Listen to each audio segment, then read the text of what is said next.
Oh, hello. Stop.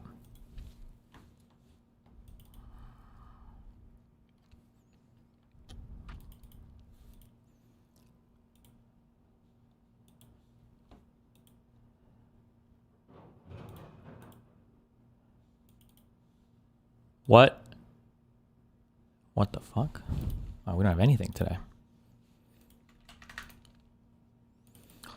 No YouTube chat. There we go. There we go.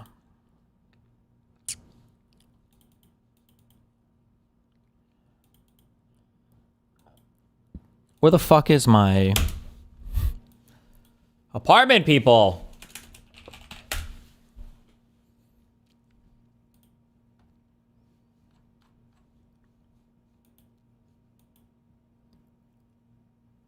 Just following up on this to see if the apartment is available for me to take a look at yet. 11 days ago. Should I follow up again? I feel bad double emailing. Following up again to see if there are any 3 bedrooms I can take a look at. Thank you. There. You put a thank you, it's okay.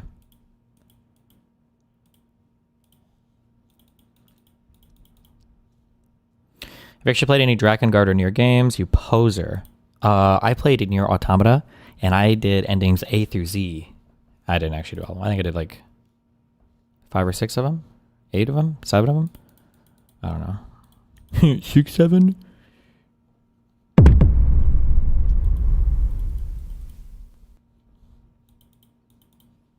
Call them? Why would I call? I would just walk downstairs. What do you mean? And go to the office.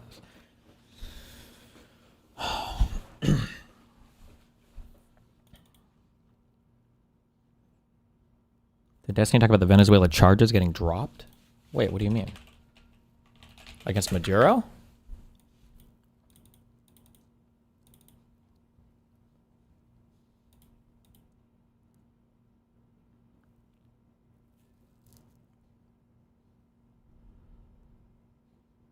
Wait, damn, what the fuck happened?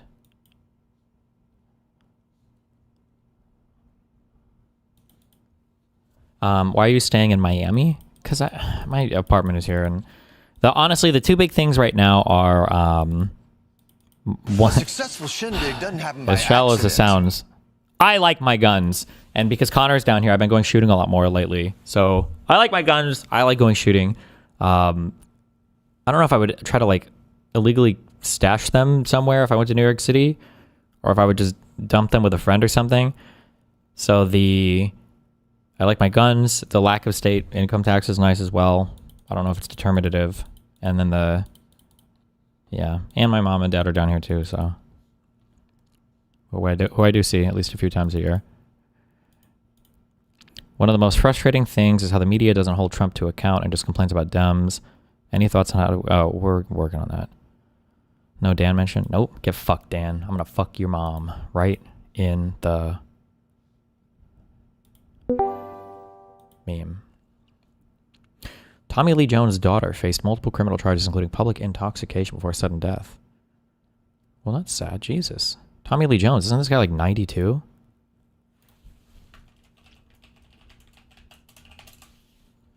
If you've messaged me on Discord or emailed me also, I'm like 3 days behind my messages, so I'm sorry if I hope all of you are mad if you're waiting for responses from me.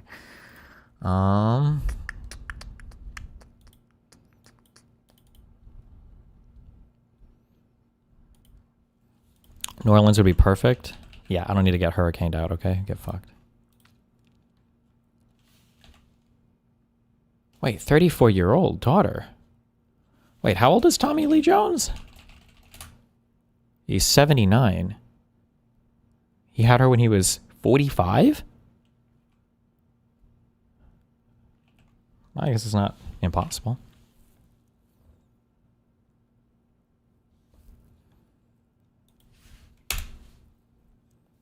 Ladies and gentlemen, the 45th and 47th President of the...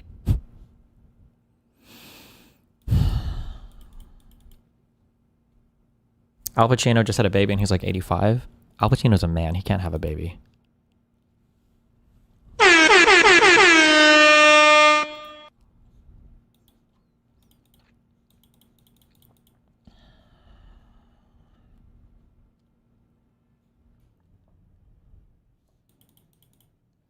My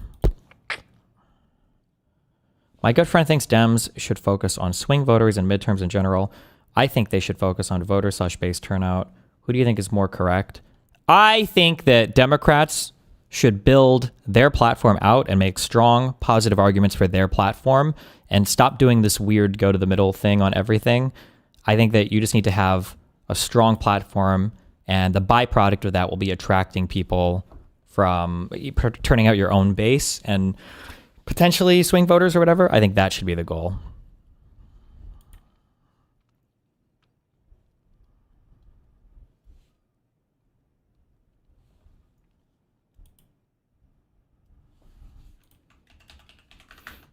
Wait, is this speech? Hold on. Ladies and gentlemen, the 45th and 47th President of the United States. Is this going to come from this? And, he's a violent guy. Bro, this fucking face paint. Are we okay? Years. We're not okay. And, he's a violent guy. He gets up there and he tries to imitate my dance a little bit. But he's a violent guy. Years.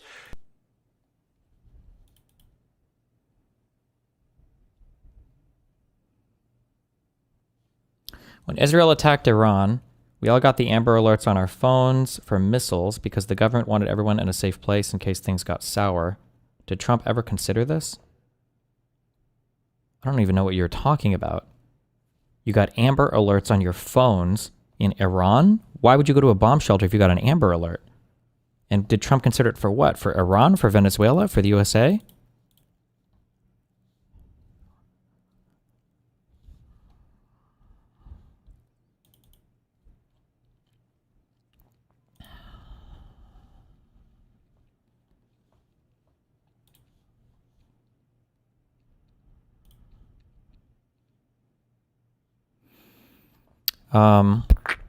Okay. What is this? Real and was. My name is Adam Villarreal and was the January 6th defendant. And if I could respectfully ask, why is this committee only composed of Democrats? I'm glad you asked. Because no Republicans participated. No, you're not part of the thing. You're welcome to be here as a spectator. Thank you very much. Got him. Are you keeping up with 3L/Atlas at all? What the fuck is that?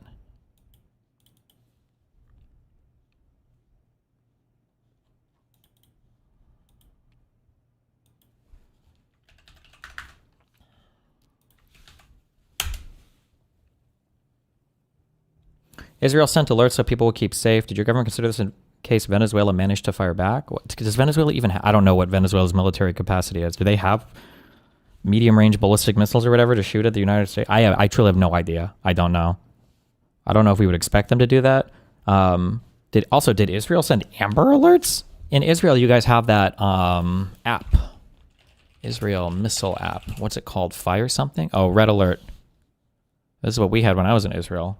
Do you guys use Amber Alerts to tell people to go take cover?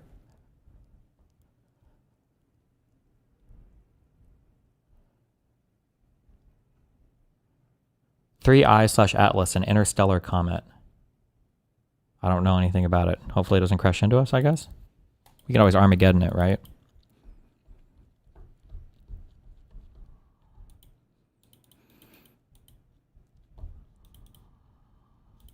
It's fake news. People are saying it's aliens. Oh, okay.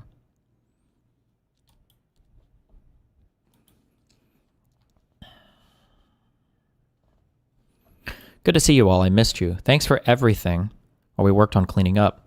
Working in the administration was the experience of a lifetime. I'll have some announcements coming up, but I'm taking a couple of days to spend with the family. A couple of things. Thank you for your interest in the show and its return date. We will have something for you soon. The Trump team is not kidding around. It's an otherworldly experience from the other side. He's determined and focused. And having been around quite a few presidents, this one broke the mold. If we blocked you, it's because we care so little about your bullshit that we deem it not worthy of even seeing. If you're bitching and whining about it, that means you can't exist without seeing and commenting on ours. You'll need to get over that. We do it because there's nothing black pillars and anti-nerpers want more than to create division and drama. We're about results, and we'll talk about some of it soon. Love you all, and thanks again. Flaming Elmo emoji. Pisco is blocked, by the way. Nice. Yes or no?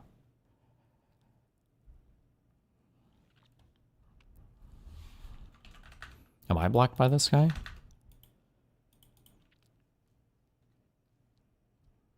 Nope. Damn.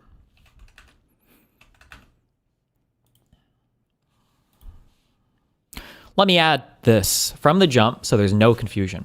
I started in this movement as a candidate during the Tea Party movement, and I began my political commentary career shortly thereafter. I helped build this movement, and I sure as hell am not going to let it get hijacked by a group of black pillars, life losers, grifters, and bums. We are a movement guided by truth. The essence of conservative ideology is the preservation of eternal truths.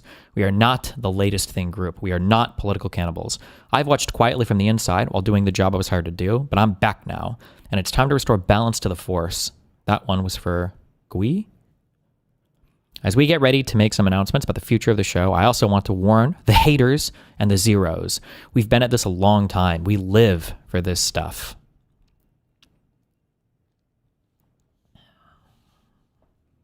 This isn't our first, second, or 10th rodeo. We've seen a lot of dipshits come and go. We revel in making you angry enough to show your asses. It's glorious. We've got midterms coming up, and there's no time for bullshit. This administration is cooking, and real change simmers. If you're spending your entire day bitching and whining about with 3/4 of the term still to go, oh, that doesn't feel good. Then please find the exits. There's no time for it. It's not infighting when you excise a cancer killing the host. It's outfighting because you're not part of any movement I'm familiar with. Looking forward to big things ahead. Can't wait to tell you about it, Dan. Who's he trying to excise? The Fuentes people or...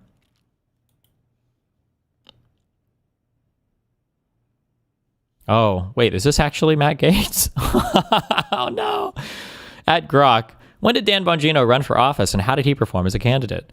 Maybe if I spent more time at shady parties with moneyed insiders, I would have won. I heard you know a bit about that. You've always been a dick, by the way, grifting off your daddy like a sucking little doggy. When I first met you in the Panhandle, I knew you were a piece of shit. It's written all over that phony face of yours.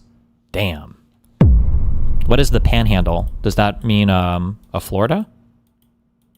How many states have panhandles? Are they all called panhandles? Like are Nebraska and Kansas, do those have panhandles?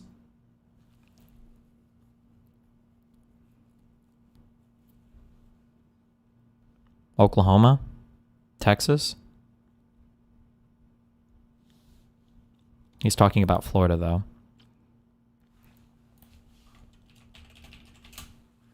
Is this considered a panhandle? Can that be? Or is it too thick? Not Kansas also. No, I think I meant Oklahoma. Now that's a real panhandle. Whew. That's a real one. I feel like Nebraska's is too thin or girthy.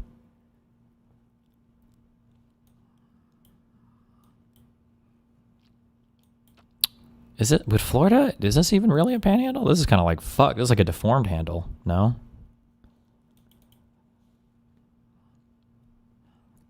The panhandle is the area with Tallahassee. Isn't it kind of weird that that's... I think that's the capital of Florida. Who the fuck has ever even heard of this? Tallahassee? What the fuck goes on here? Who's that? Where's that? What happens there? Not Orlando, not Miami. Not even Tampa. Tallahassee? Why is the capital of Florida in the south? That's the real question. Let me get a Red Bull, 1 second.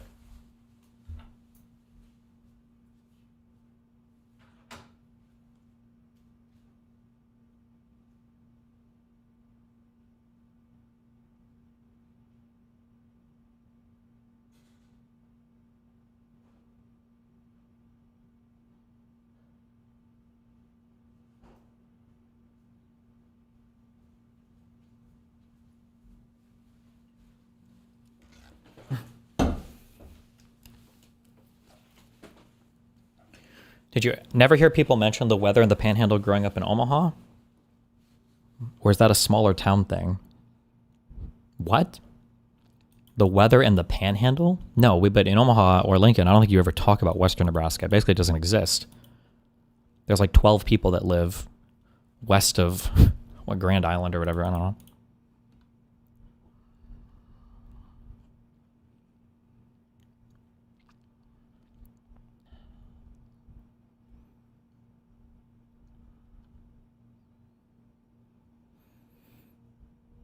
Typically, all capital cities are centrally located in the states. Is that true? That sounds very wrong to me.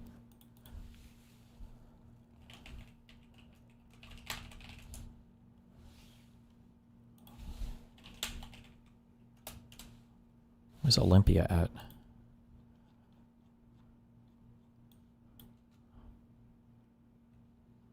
I know that the capital of Nebraska is Lincoln, right? That's not central. Tallahassee's not really central.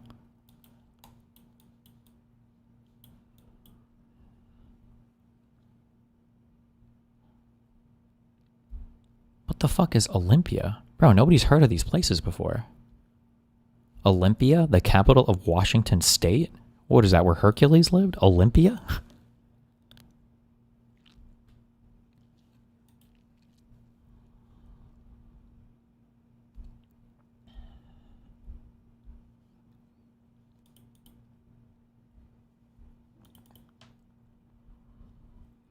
Hey Destiny, the guy yesterday was hilariously wrong about why Henry Cavill left the Witcher series and why the series is terrible. If that was his take about the Witcher, I would be highly skeptical about any of his media takes. Yeah, I need to start doing more pop media stuff. I gotta stop. I turned off I kept trying to turn off shorts on my YouTube shit. I need to start watching shows again so that I can have better takes on, or not better takes, but just be like familiar with media stuff. So I need to find out what the current things are. Sometimes things just suck, but when there's minorities in them, people always say they suck because of minorities. It's very annoying. Okay, for a quick thing, okay, listen. We've been very doomer about politics lately, okay? We need to not be as doomer. We need to be more optimistic, and we need to be more optimistic. We need to be more optimistic, okay? One big advantage you have if you fight for a long time, and one huge mistake a lot of people make, is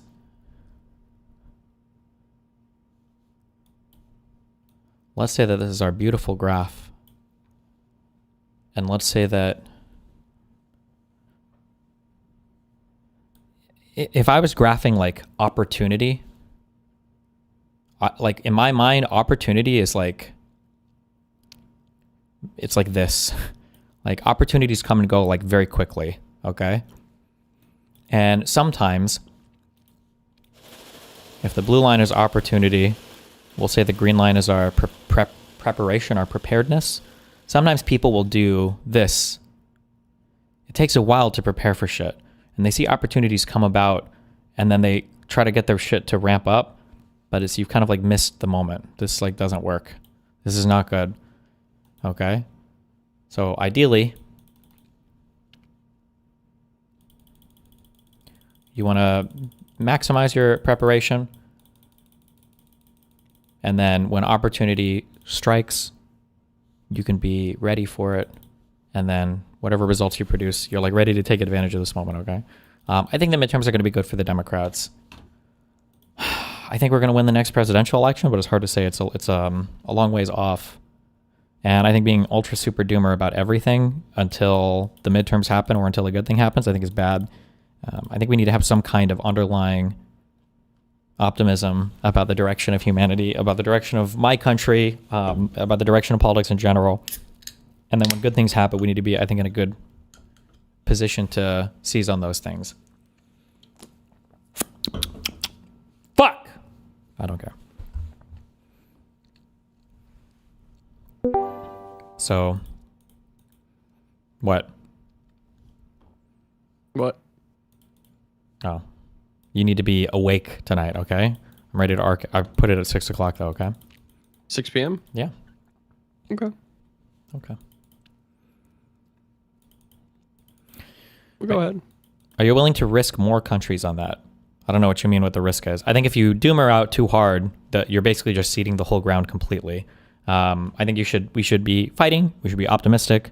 When I say optimistic, I don't mean delusional. I think optimism is when you feel that you can influence the future of things in a positive direction. So things might get worse before they get better, but optimism means that you do feel like there is some end goal in mind that you can positively influence, as opposed to nihilism or doomerism. The feeling is more, no matter what you do, it doesn't, it's not going to help, it's not going to do anything, it's not going to change anything. So we need to be optimistic. Okay.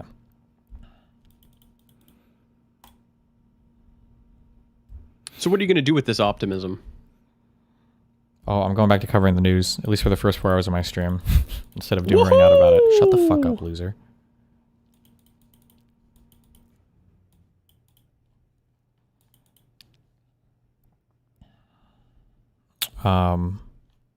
Okay. Yeah. All right, well, I'll be watching. I'll be right back. I'm going to go cook. Yeah, you do that. Get all your shit I'll see you done. at 6. Be careful.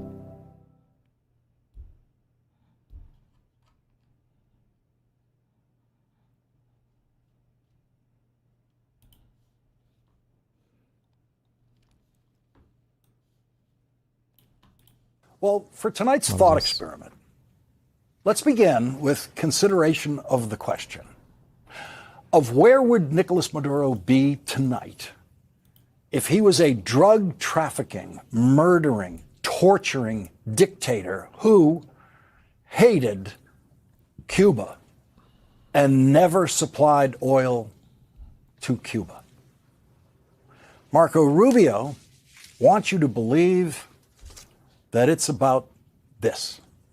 It's all about this. Marco Rubio says that this 25-page indictment is the reason the United States of America invaded Venezuela and captured Nicholas Maduro and his wife. Most of the pages of the 25-page indictment do not attempt to describe crimes committed by Maduro or his wife. The indictment alleges that Maduro and his wife participated in a drug trafficking conspiracy. The only specifics offered about any criminal action involving Nicholas Maduro or his wife refer only to one meeting that his wife attended in 2007, 6 years before she married Maduro and long before Maduro became president of Venezuela. And according to the indictment, in that meeting, Maduro's future wife, quote, accepted hundreds of thousands of dollars in bribes to broker a meeting between a large-scale drug trafficker and the director of Venezuela's National Anti-Drug Office. That's it. No specifics about that. No indication of how they know that. And no meetings actually involving Nicholas Maduro are described in the indictment. Are you going to look into the Vance break-in story? Guessing it's going to be the new go-to conservative talking point. I think we need to start aggressively coding all forms of political violence conversations as invitations for Republicans to denounce violence and do not waste a single breath on anything of the specifics that happens to them. It shouldn't be a concern. It shouldn't be condolences. It shouldn't be disavowals. It should be, we should all say no more political violence, right? End of story. That's it. A guy tried to break into Vance's house and do whatever. We should all disavow political violence then, right? That should be it. You should never, ever, ever, ever, ever, ever give any other ground there ever. Unless the other side says, you're right. Yeah, all of us need to not do political violence. I think that should be a firm position that every single person individually in your individual life and in the media, I think, should hold. This is as vague an indictment as you could imagine. But this is why Marco Rubio and Donald Trump launched their one-day war with Venezuela, according to Marco Rubio. The drug trafficking conspiracy described on page 9 of this indictment says the transshipment points in Honduras, Guatemala, and Mexico similarly relied on a culture of corruption in which cocaine traffickers operating in those countries paid a portion of their own profits to politicians who protected them and aided them. And last month, Donald Trump pardoned one of the politicians described in that sentence on page 9 of this new indictment, the former president of Honduras. The politician referred to in this Trump Justice Department indictment was pardoned by Donald Trump last month, pardoned for drug trafficking scheme that is mentioned in the new indictment. Donald Trump already pardoned the Honduras guy. Donald Trump said this weekend that he pardoned the convicted drug trafficking president of Honduras because that former president of Honduras was prosecuted while Joe Biden was president of the United States. So any indictments of any drug traffickers during the Biden years are illegitimate according to Donald Trump and Donald Trump's Justice Department. rewrote that indictment, wrote a new indictment for Marco Rubio to stand behind, claiming that he did not wage war on Venezuela. He was simply using the military to enforce an arrest warrant for the Department of Justice. We'll have a more detailed discussion of the Maduro indictment later in this hour when Andrew Weissman joins us. Since Donald Trump's last consideration of a Latin American president accused of and convicted of drug trafficking was to pardon him, there is absolutely no reason to believe that the indictment is why the United States invaded Venezuela. What Marco Rubio did in Venezuela after spending most of the last year, we now know, secretly masterminding the invasion of Venezuela and the capture of Nicholas Maduro, was the closest Marco Rubio could come right now to delivering on the dream that will never die. It is the dream of some Cuban Americans like Marco Rubio and other right-wing extremists in the United States, the dream many of them have held since April of 1961, when a similarly planned invasion of Cuba failed at the Bay of Pigs. 87 days into John F. Kennedy's presidency, the CIA executed a long-planned invasion of Cuba, a plan that began before the Kennedy presidency. The invasion was at the Bay of Pigs, and it was defeated by Fidel Castro, who personally commanded the Cuban Defense Forces at the point of battle.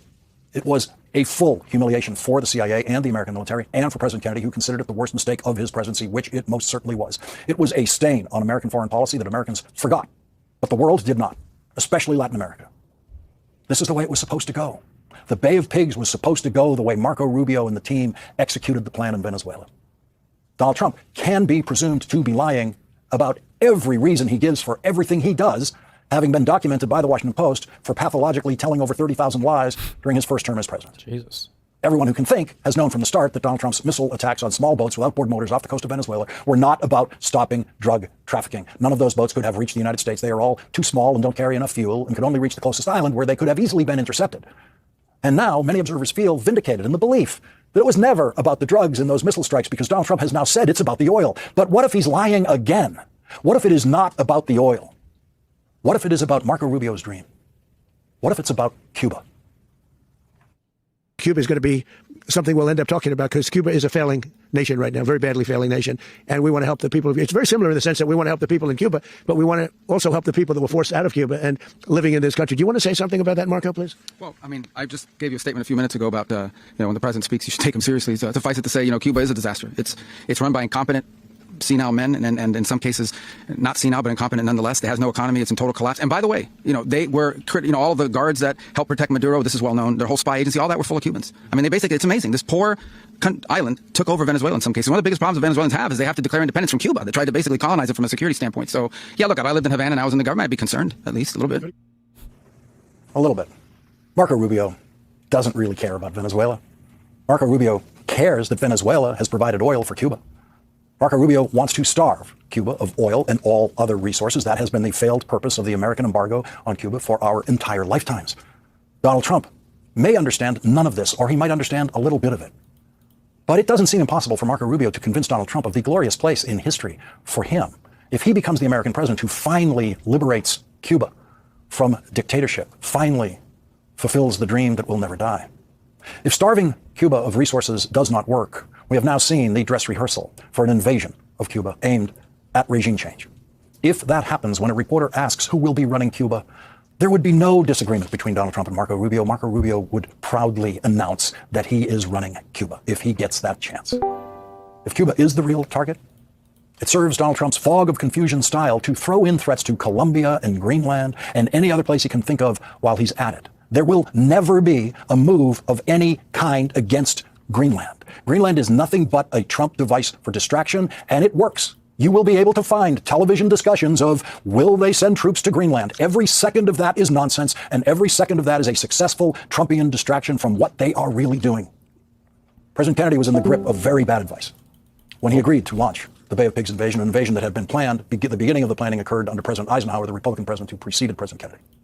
American presidential politics has been in the grip of the Cuban-American dream of overthrowing dictatorship in Cuba ever since. And because Cuban Americans are concentrated in the important electoral college state of Florida, the United States of America has been politically, in effect, prevented through the mathematics of presidential politics from normalizing relations with the harmless little country 90 miles from Florida. Republicans, in particular, have spent the last 65 years lying about how threatening to the United States and the world the tiny country of Cuba is.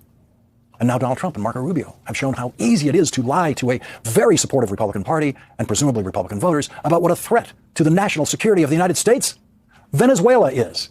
No one had ever heard that before, but they have succeeded on their side of our politics with that lie. Donald Trump believes the American military is his plaything, but the law and the Constitution says otherwise.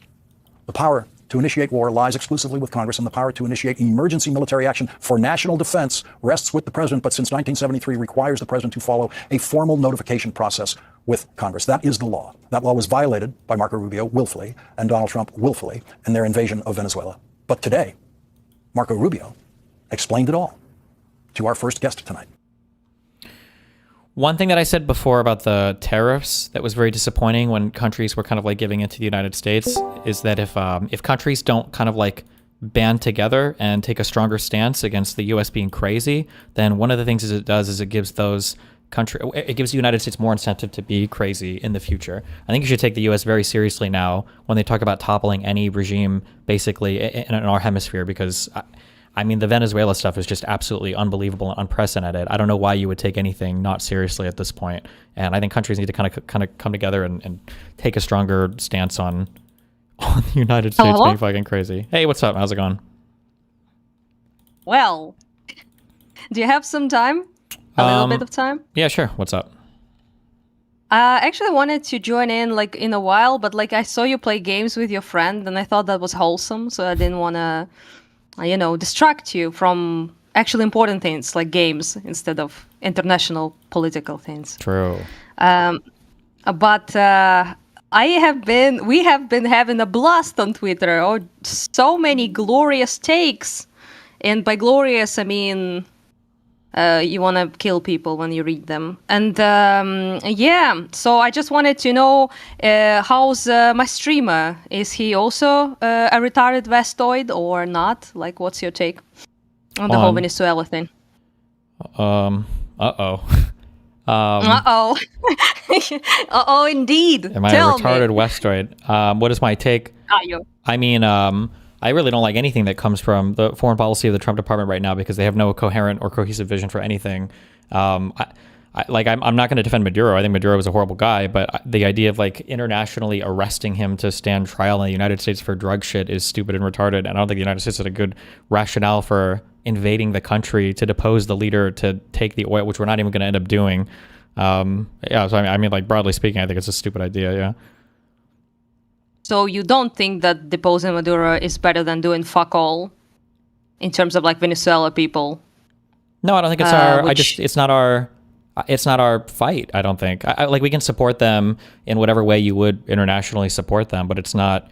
But it didn't help. Like they have been having this shit for like 13 years. He literally stole the elections. People expressed their like votes, and it didn't work. He like ran over them with armored vehicles. 18,000 people have been executed.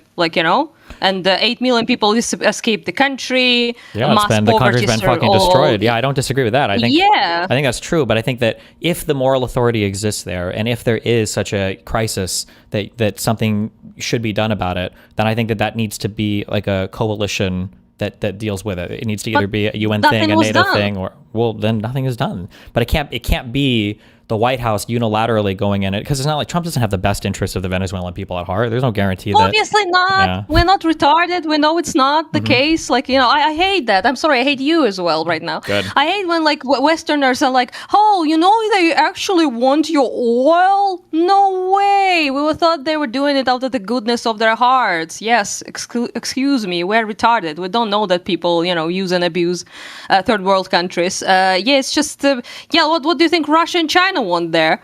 Like something else? Recipes? Sure, but like even for Iraq, it's not like we went to Iraq just to get the oil or anything like that. Like it was because as political interest, political interest and ideological interest in spreading democracy and all this. Like as misguided as it might have been, like it was not as like extractionary and as obviously horrible. And it was still done with like a vote and with a coalition of countries. And to do things on your own, I think is a very not good approach to foreign policy. I mean, I agreed in the sense that, first of all, America doesn't have, even without Trump, they don't have a great record in terms of like nation building. After regime changes, they're like just, oh, well, you know, and it all goes to shit. Like if I actually wrote a paper in a while back about infra-Afghan negotiations and, you know, all the although that was Trump, but, you know, about the whole fucking thing of like basically creating the Afghan government that was entirely unpopular, corrupt, had no sway whatsoever with the public, had no real power behind them, and it ended up exactly as you would expect it. Afghan government, even as shit as it wasn't even invited to like actual the Doha really. agreements basically between the Taliban and the US. Yes.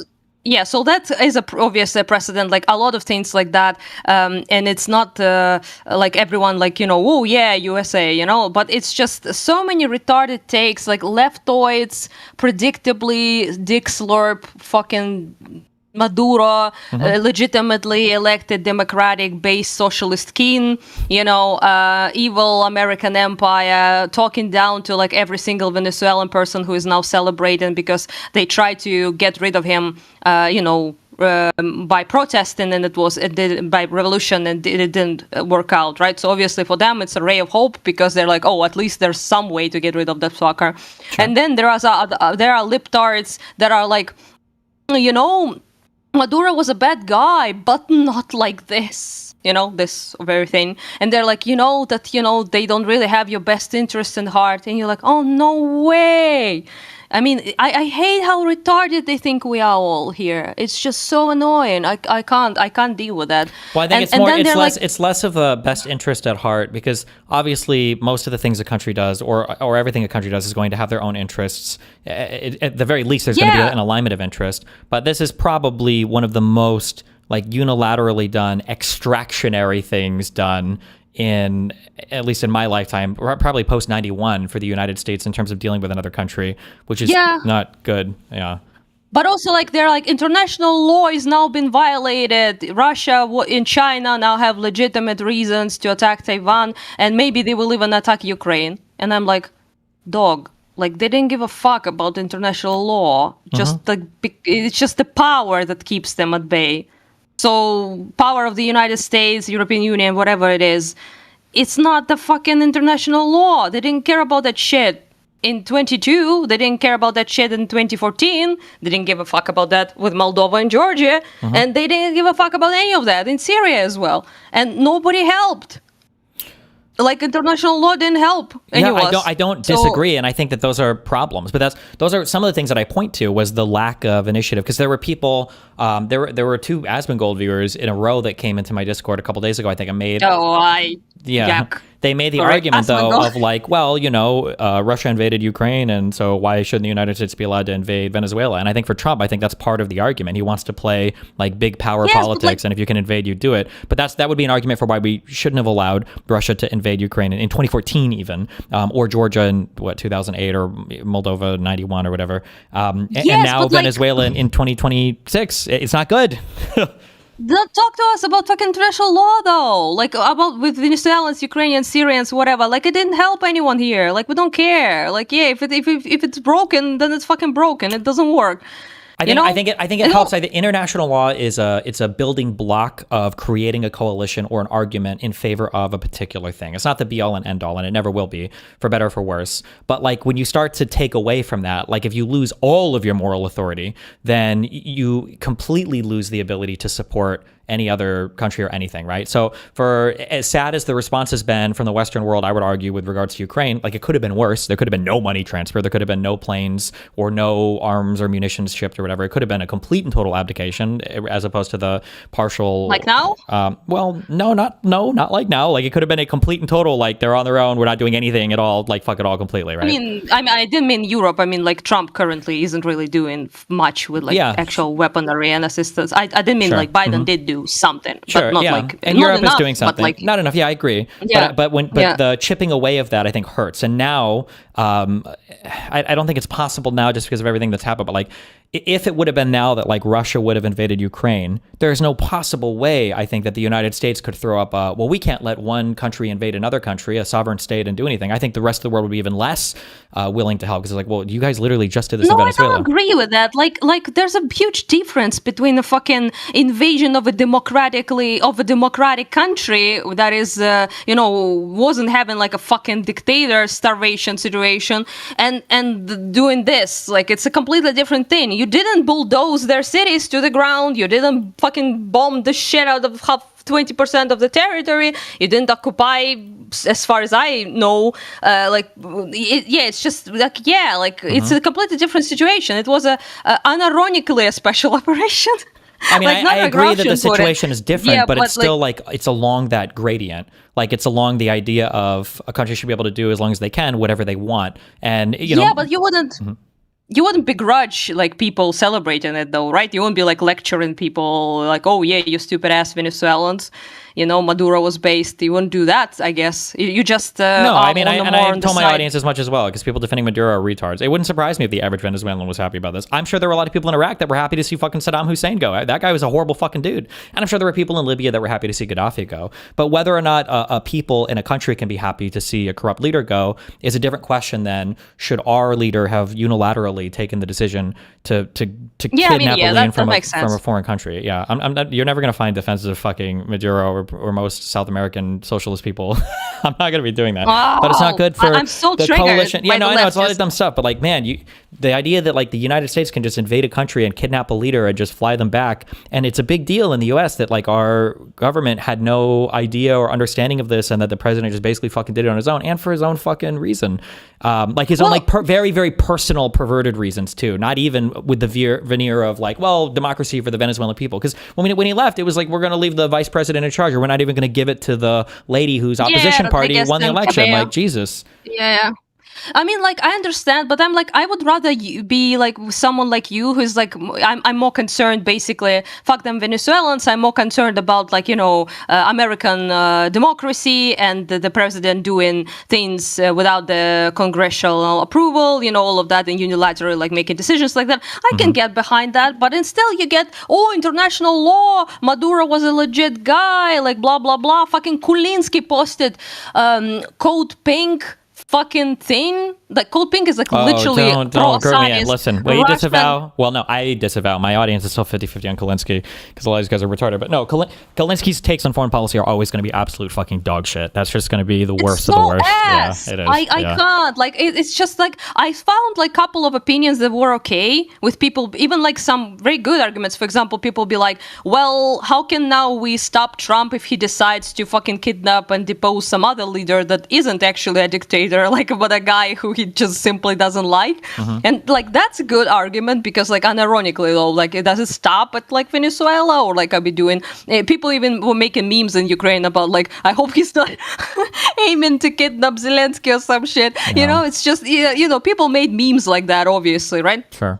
And that's understandable. Also, like, there are other reasons, for example, with actual nation building, for example, they kept Rodriguez there, and they kept Cabello there, and they kept, like, all sorts of fuckers there. Also, I think Trump refused to support, like, Machado Maria into power, because unironically people posted, I don't know if that's true, because she won Nobel Peace Prize. It wouldn't surprise me, because there's a lot of reports saying the only reason we kidnapped Maduro was because he was fucking dancing and making fun of Trump or whatever, which it really wouldn't surprise me. So it can't be, though. It just can't be. I mean, you say that, but like, I mean, our leader is exceptionally fucking retarded. I mean, how many times has he been bamboozled by Putin, And I think as a Ukrainian, I think that should upset you the most, is that the United States very obviously is very capable and very willing to exercise its power to do things, just never in a way that would be beneficial for you guys, I guess, because Trump and everybody else will throw up these rules when, well, we don't want to start World War III, we want to do this with Putin and blah, blah, blah. It's like, okay, well, apparently we have the ability to do a whole bunch of shit, but it's just against... No, come on. You understand, you must, like, the hoodies and sandals and fucking Maduro with, like, no army and fucking couple of Russian books there that they, it's not the same as, like, kidnapping fucking Putin out of Russia. It's, like, completely, it's not like, you guys are very good, sure, but, like, at kidnapping guys like Maduro from half-eaten, defaulted countries, and it's a little bit different. So I think you would agree than doing something against like China or Russia or like against whatever China, big country. for sure. Against Russia, I don't know, man. Who was it? What was somebody in chat said something funny the other day that I thought the biggest pushback against fucking Russian leadership was by fucking I always forget his name. Yeah. The guy in the meme. Oh, that was a meme. That was a meme. Yeah, but nobody here expected him to actually march and like do anything. It was just. But I'm saying it's very annoying to hear people throw up like all these rules and all these fears of messing with Putin. But like when it comes to other things that they're interested in, all those things suddenly disappear. I think it's like very. Of course, ridiculous. it annoys me. Of course, it does. But like at the same time, I'm not a retard. Like I know how the world works. I mean, it's not convenient to do that with Russia and. Nobody does anything about them. Yeah, I don't know. So, anyway. With Trump, it's a whole other thing. Yeah. Yeah, but I mean, your take is not retarded. Okay, Thanks. I'll give you that one. But almost all of it was like, I was also like, people like posting such retarded things. They were like, now people in Ukrainian community were memeing about that they shouldn't have expanded BRICS, like making NATO jokes basically. And Wait, a bunch of Western can you repeat that last sentence? People shouldn't have been what? The BRICS shouldn't have encroached on American borders. BRICS. Basically, Okay, gotcha. NATO meme. NATO memes. And and they're like, Venezuela is part of the BRICS, you retard. And people are like, is Ukraine Sure. part of NATO? Like we were just having a lot of fun there, trolling all of these assholes. And like honestly, I will tell you this much: like I was annoyed by MAGA people as well because they were like, "Yeah, go Kane, fucking liberation of Venezuela," and you're like, "What happened to fucking no wars?" Yeah. Anyway, that aside, like, and also there was a bunch of actually thirsty motherfuckers that were like, I don't remember the guy's name, but he was like, time for Greenland or like some other shit, or like Cuba or something. He was like making a wish list basically of other countries that Trump should now take on. And I was like, okay, So that was also bad, but nothing triggers me more than the Western leftists. Just it was nothing. I don't blame you. Yeah, that makes sense. Yeah. Yeah. That tracks. Yeah. Like nothing, they hate us, all of us, so much. Like it's just so obvious. Like the Reddits were like popping off against Venezuelans, like Ukrainians, Syrians, and every time this happens, and they're like, "Oh yeah, the legitimate socialist icon, anti-imperialist fighter Maduro," and then you see pro-Russian posts on the. Yeah, and it doesn't have to be pro-Russian posts. It can just be your Hasan Pikers or whatever. Yeah, nobody loves socialist leaders more than people that don't live in socialist countries. So, yeah. Oh, dude. I mean, you probably know why that would be more triggering for me than like most of other things. But yeah, I don't think I need to explain myself. Well, I mean, I was hoping you would not be a disappointing Westoid, and you still remain the king of the Westoids, I guess. Thanks. I try to not be retarded. Yeah. But also like the Nick Shirley guy, Shirley. I'm not sure how you pronounce it. Shirley, yeah. Do you know that he's like famous here because he came to Ukraine back in the day, and I saw that that's interview how I with the recognize Kalen him. guy. Yeah, Jesus. Yeah, that aside, he's like actually my friend Corey Nieto, who is an American guy who lives here, does journalism and part of the like media company we're trying to build. He actually was hanging out with that Nick Shirley guy. He like basically messaged him as like a fixer that he will show him around, show him like make him gave him people Ukrainian to talk to, show him places, that sort of thing. Yeah. Corey speaks the language pretty well. He has lived here for like a long time, so he can do that. And he like brought him to all sorts of places, this guy. And he wasn't as popular back then. So he wasn't like viral and stuff.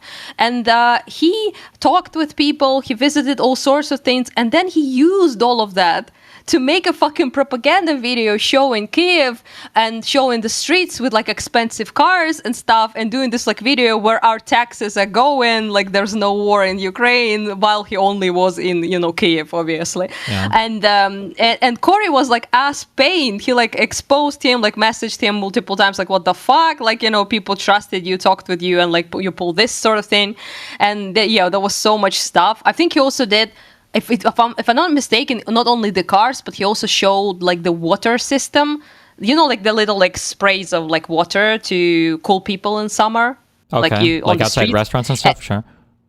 No, just on the streets. Like like they have like the ones that are in restaurants, but they're like in streets. Okay. Just generally. Sure. And those were like installed, I believe, in 2017. Like. Before like full scale, and he was like implying that was like bought for the money of American taxpayers, he was like a fraudster even back then. I mean, so Yeah, basically everything the right wing in America says right now is just built on total and complete fucking lies. So yeah. Have you watched that Minnesota expose thing? I couldn't. I saw that it was 2 hours, your video. On the Minnesota thing? Yeah, it was all lies. No, basically, it was him going to like daycares that open at 2:00. He would go there at noon and knock on the door and nobody would be there. And he wouldn't show like the hours on the sign and he'd say, oh, look, they're scamming.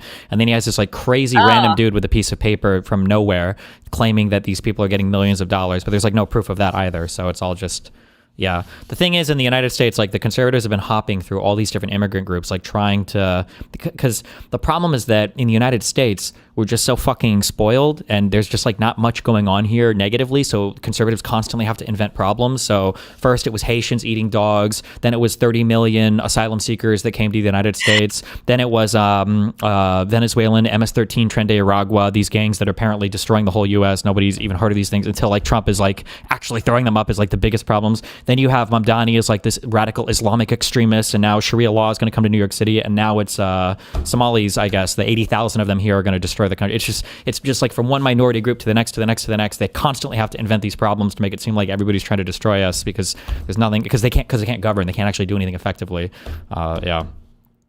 I mean, it's a way to point the finger at. I think it's who's the guy who's the Minnesota guy? Walz, the governor. Walz? Yeah. Yeah. I think it's just to basically besmirch him. I imagine, right? Yeah, of Mostly. course. Yeah. So it's not like stupid because I think it worked. Like I saw many people like, oh, Minnesota scam. Have you seen this video? You know. Yeah. So it's it works, but like it's just funny that it's this guy. Like I imagine talking. I recognize his stupid ass face. I like saw it on Instagram like way back when he was doing this whole Ukraine tour, and I was like, oh, bro evolved. He's now doing documentaries about exposés of fraud everywhere. In the United States as well. Yeah. Yeah. Well. People buy it though, I think. I even saw like non-retarded people. Conservatives, oh god, yeah. Atrioc is our big one that nobody has any media literacy. Nobody can like look at a thing and there's nobody. So people lack a foundational knowledge on everything. So if they hear a thing, they can't even begin to audit whether or not it's true or false. And then people are very not critical when it comes to what media they watch. So they can't tell if something is like propaganda or like what to look for to see if a thing might be true or might be lying to them. In America, we're just very bad at this. We have a very naive and retarded concept of like freedom of speech here, and in our minds, or what conservatives are mind fucked us into believing, is that freedom of speech is when everybody is screaming as loudly as they can, and as long as that environment exists, we think it's good.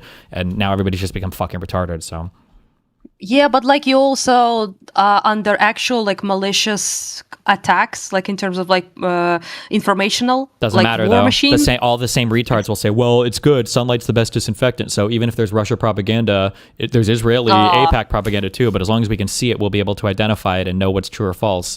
Even though obviously you see that doesn't work. It's fucking stupid.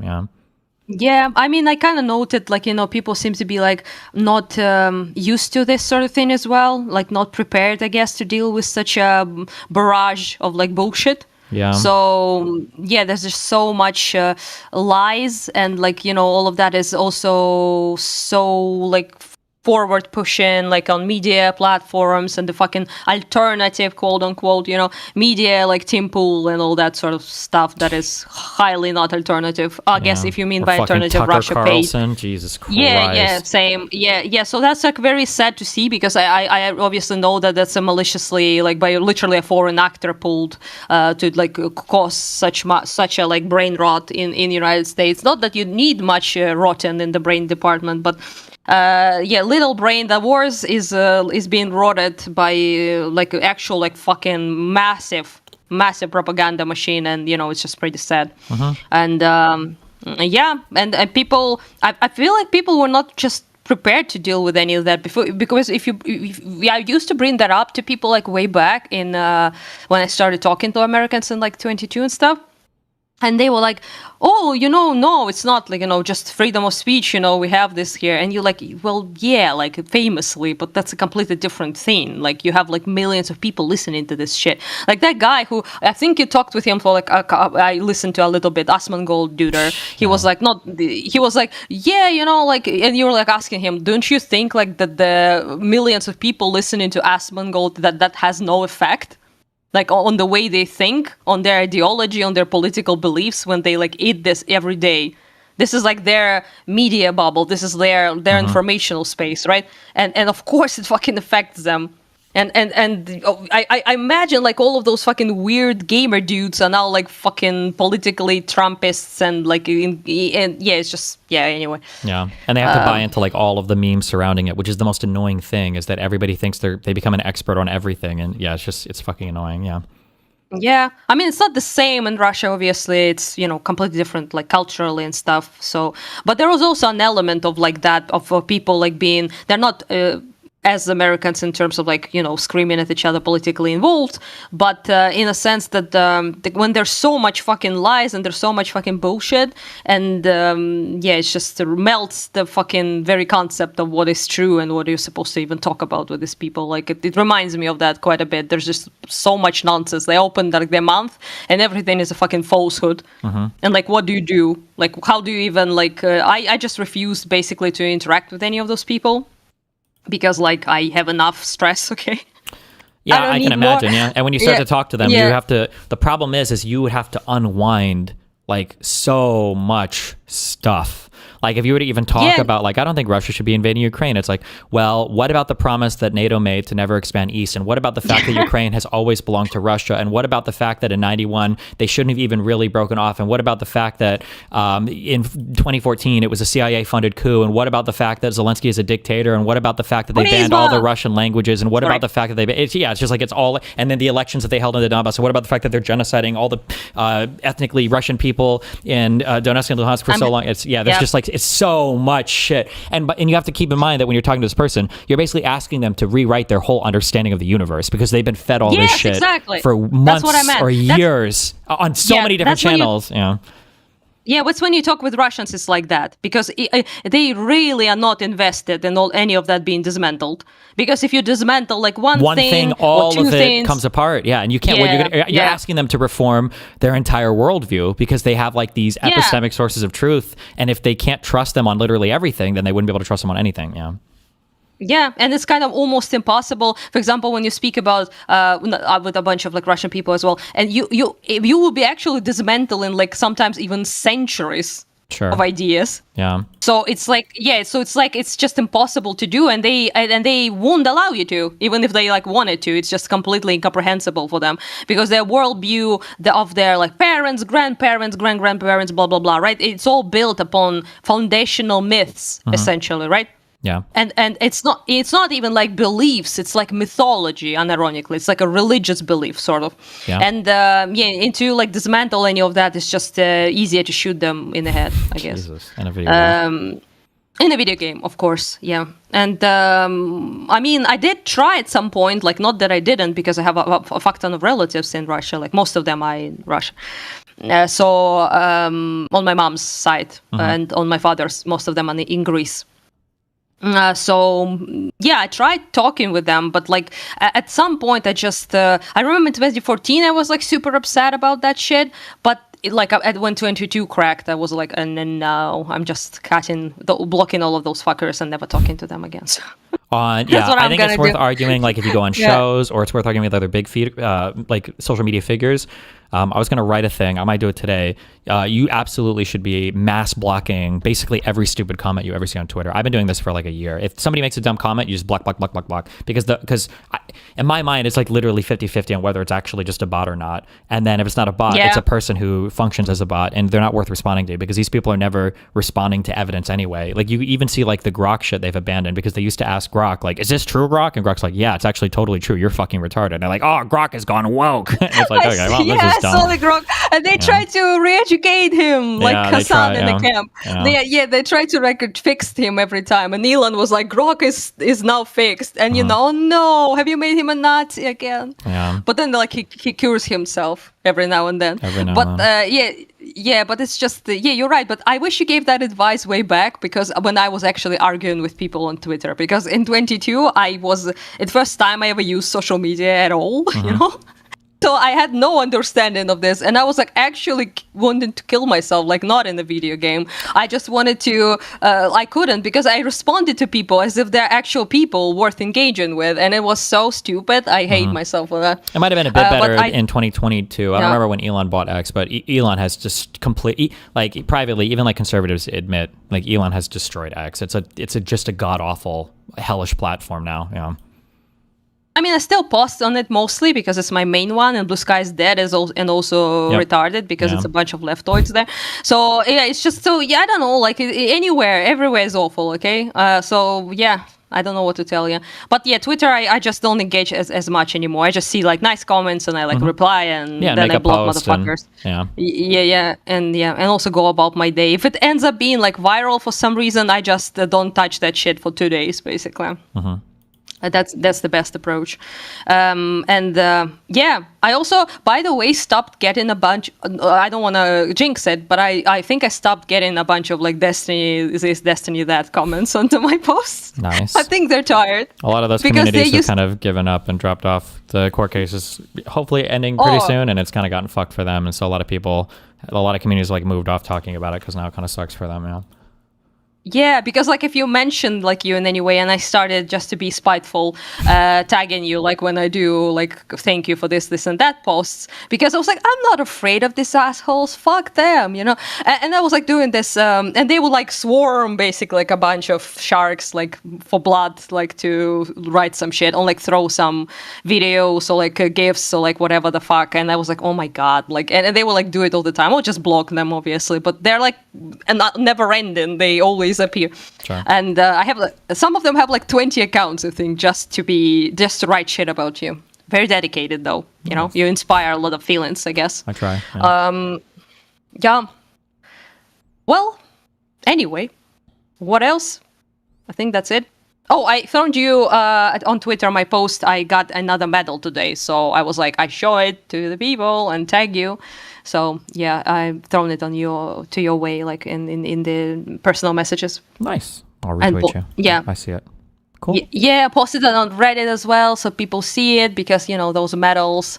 I'm now like that guy. People post that actor. I forgot his name, who was in Death of Stalin movie with like a fuck ton of medals, and he's like opening up his thing, and there's like a bunch of medals. People making memes that's me, because I've been getting some retail medals. I mean, 3 medals, 3 medals at least, and I'm like so awkward about this, because people are like, why don't you show them? Like Lonerboxed watched a video we made about our media company, basically trailer announcement, and he was like, and Devin signed me up as an award-winning journalist. I didn't know that he did that. And I mean, you got medals, like, so technically it matches, right? That's an award. Yes, yeah. but it's kind of cringe, like, to do that. And I was like, and then I called him like, why did you do that? And you're like, fuck you, Americans hype shit up. And I'm like, yes, but like we don't. It's anyway, I accepted that America's like, people wrote an article, a guy from Jeremy, also from United States, wrote an article about me, which is very lovely on like Kiev Post. I didn't even know he was doing that, so it's, you know, it's cute. But he then was like, Kharkiv secret weapon is not a drone or a missile, it's Anastasia Paraskeva. And I'm like, no. Listen, you got to hype yourself up, all right? That's how it goes. No, I felt like a cringe up my spine, big one. And listen, you don't have to feel cringe until they start writing articles about you like they do fucking Hasan. I don't know if you've ever seen any of those. This is Hasan Piker. He's on the left, but he's a jacked 6'4", chiseled jaw, huge cock, big muscles. And this is Hasan Piker on the left. Dude, the articles that these people put out are shameless. They're correct. Like pictures of the bathtub and shit. Like, what the fuck, guy? Are the woman fucking this dude? Well, this is crazy. Yeah, I don't know. There's a lot of super cringe. They're very fucking cringe. Every article has to mention like his like super big muscles sweating as he comes from his outside gym. And it's like, oh my God, yeah. No, I didn't get any of those. I just got cutesy ones. Yeah. Okay. But yeah, we're mostly talking about things I do. Sure. You know, which is not bad. But like, yeah, I saw one, by the way, I remembered with Hasan. It was like the whole fucking armpit fucking picture. Oh yeah. And I was like, oh my God, dude. Yeah, Jesus. Like, that's a thirsty ass article. Anyway, yeah, that was yeah. Well, I mean, got a slurp, I guess. I mean, he's a big bigger, so Yeah, maybe pretty they soon want they'll be to. writing those articles about Assmolgold. So, oh boy. Oh, you can't thirst over that guy though. Ew. Like, Yeah. Jesus. I mean, that's probably, you know what? That's probably will save us all. Because imagine if Assmolgold was attractive. What would you do then? Yeah, but I You pointed this out absolutely do. yesterday. It doesn't matter. The right is like, it's so funny because they talk about how, well, aesthetic is important. We need this. But like when it comes to their own side, they'll be as DEI or woke or SJW as like anybody. They, look at like Joe Rogan protecting RFK's voice. That one comedian tried to make fun of it. Do you really think, could you imagine if RFK Jr., the guy who talks like this, you know what I'm talking about? The warm guy. The warm guy. Yeah, Could yeah, you yeah, imagine I know, if that guy was on the left? Bro, he would never be able to open his mouth without conservatives making fun of this dude's voice. Or you've got like all of your Indians. Your Wait. What? Joe Rogan defended him, like, as in what way? Like, as in someone some made guy, fun there was of a him, or- comedian on his show that like did an impression of his voice, and Joe Rogan stopped him after like 2 seconds. He's like, whoa, that's not cool. Don't make fun of his voice. Oh, Yeah. it's the fucking free speech warriors. Yeah, like, except for when it's making fun of their comedy is side. back.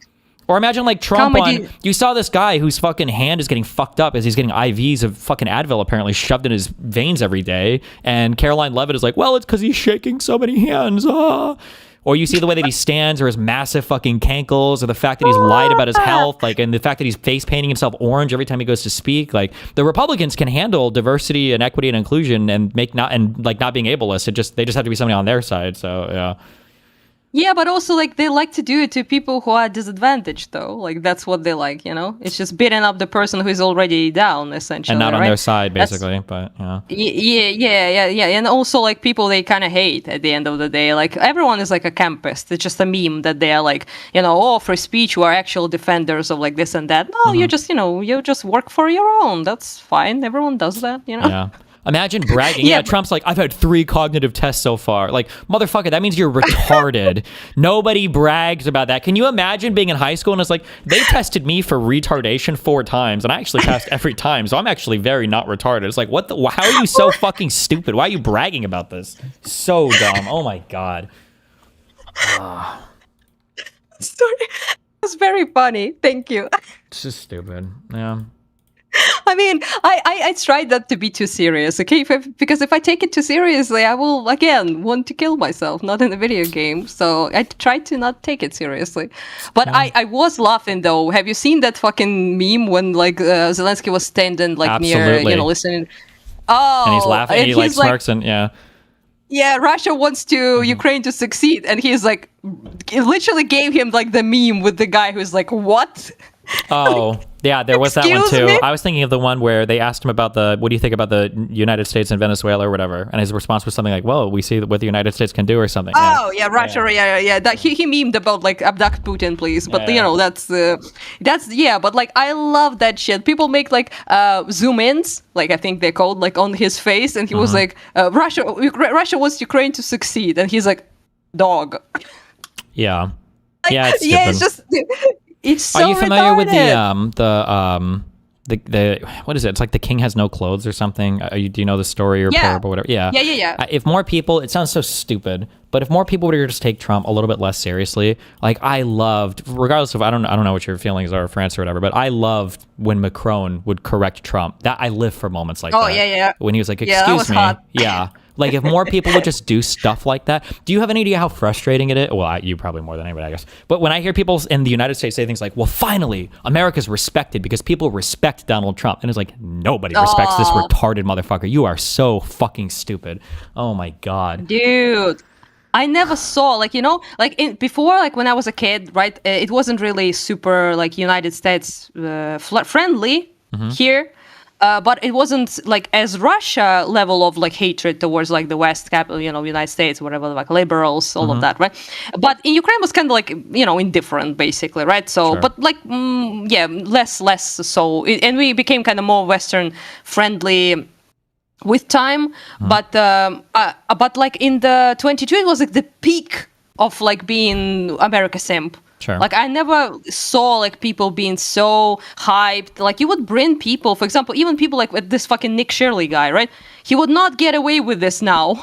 at Yeah. all. Yeah. So, but back then, if you saw like an American person, and I would work as a fixer, right? So I brought people up to like soldiers, all sorts of things, journalists, just regular people wanted to chat and like express their opinion about things that happening, right? And everyone was like, "Oh, American," and everyone like would flock to that guy and like talk to them because everyone assumed that you are basically default good guy, I guess. Like it sounds cheesy, but that's kind of like how it was, and everyone was like hyped, and everyone was like super happy about at least there was some help this time around, and that America seemed to be like the lead-in that regard at the beginning, right? Sure. And everyone was like super hyped, and now to see this like turnaround is just so it's not indifferent anymore like it was when I was a kid.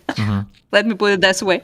It's straight up ew. Like I now bring people like Americans, and the first thing they ask people, is this like a MAGA retard guy? Yeah. Because no, if that's the case, we're not talking to them. No. And I'm like, no, it's like damn lib guy. It's like a normal person. And they're like, fine, but we will give him like a stink eye the entire time. Just, because people like it's just sad to me because a lot of my friends here are, Americans who are great people and they do like a lot of stuff and help and journalism, and they feel so bad and like dejected, and they feel like they have to like apologize, and I don't want them to walk around with this like shame bell from the Game of Thrones ringing, because it's not their fault. They're here, they didn't even vote for that fucker, so it's not like they're doing here more than any average person ever did, right? So they don't need to feel like ashamed.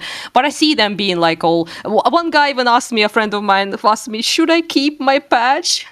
Because on his vest, on his like protective gear, right? Gear, sorry, gear. He was wearing this fucking cute thing with like American flag and Ukraine flag together, like a little patch, right? And he was like so proud of it, and it was cute. And then he was like, should I wear it anymore? Because I don't feel like, that's appropriate. And I'm like, no, wear it. Like, be like the example of a good person, a respect-worthy person, like, because I don't want people to associate like Americans exclusively with this dog shit, and it's not true, right? Many people aren't, and it was so he was like sad puppy basically. Like, he was like, I'm no longer proud of wearing this thing, and I'm like, and I don't want people to assume like bad things about me based on like of my patch, and I'm like, I mean, I'm sympathetic to that a little bit, but it's also like there's kind of like a ironic thing in that in democracies you kind of do and you should feel a little bit more shame about your government because you chose it, like there's an argument to be made for like if it's a Russian person, it's like it's fucking Putin, what the fuck you want me to do, and it's like, well, if you guys want to get rid of your leader, you have to like overthrow them, but like we voted for Trump, we weren't forced to do that. We voted for him after he tried to overthrow our own elections, and we voted for him again. I mean, and it is shameful, true, and it's like Jesus, it is shameful, but like there's a big difference between an American person who is like supporting here Ukraine and also like is not a Trumpist, and like a regular Russian who is like a full blown fucking supremacist. Of course, having Putin is the least of their problems. Like, I mean, if it wasn't Putin, it would be another person. It's like, I would be totally cool. I have a couple of Russians that I know that are fine people who are not, at all in support of like what Putin is doing, or like Russian imperialism. They're not like in any way, shape, or form like that. But it's a minority, so that's the problem really. But with like the United States, it's like kind of half the half, so it's not. It's not as definitive, let's put it this way. Sure. Plus, most of the people who are here, let's put it this way, aren't like some MAGA guys, Yeah. So, people catch and strays. Mostly it's just liberal people, Far leftists are also not here. Like, why the fuck would they be? They want us to die, so... Yeah. In that sense, like the better people are catching strays, I mean, here. So it's just, in my opinion, it's not great. But, I also respect that they feel some sort of responsibility. I think that's good to feel a little shame. A little shame never hurt nobody, okay?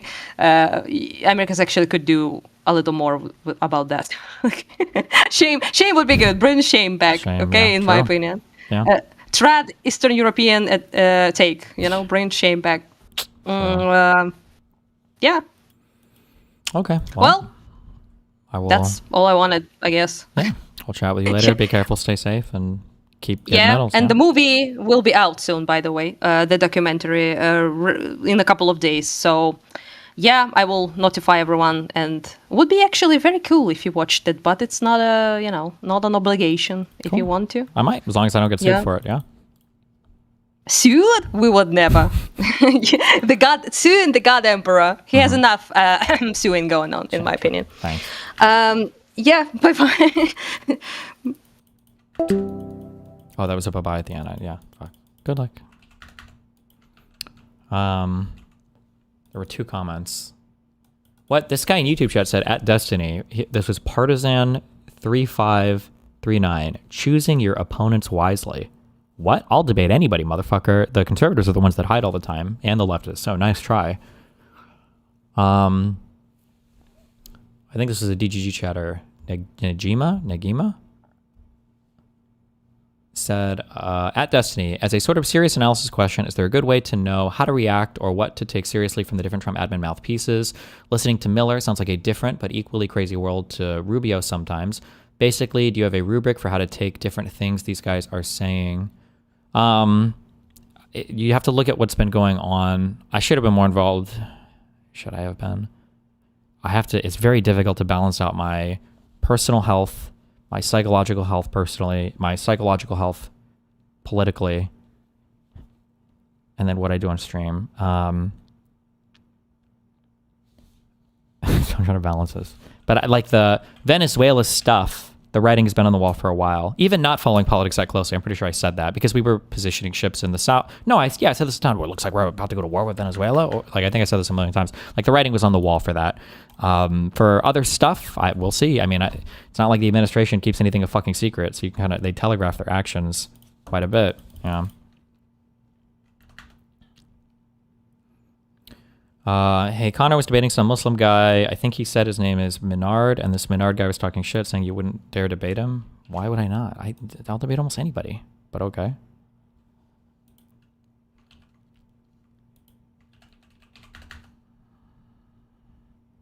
By that same logic as the writing on the wall for Greenland and Panama? I mean, we haven't deployed anything yet to them, so I don't know. I don't think so. Let's check the LSF real quick. T-Pain surprises his family with a new private jet he just purchased.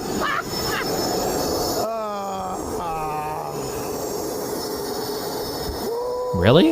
Is he worth that much money? $40 million? Is that private jet money?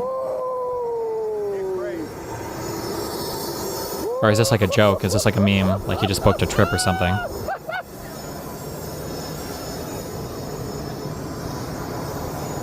You like it? It's cold as heck. I love it. Oh my God. I just bought it.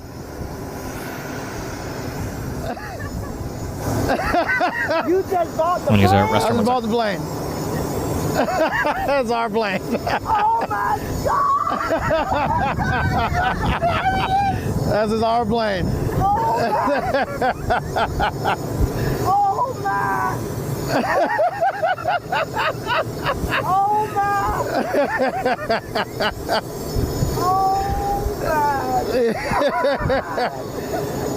Yeah. Whoa. Yeah. You gotta get it. No, it's not a cargo plane. Whatever. Okay, let's get out these people. Wait, let's flick it up. Come on now. Hell yeah. There you go. Chillins. Hey. Tight shit. Nah, time out. Give me one of these. Give me one of these motherfuckers. Give me got that.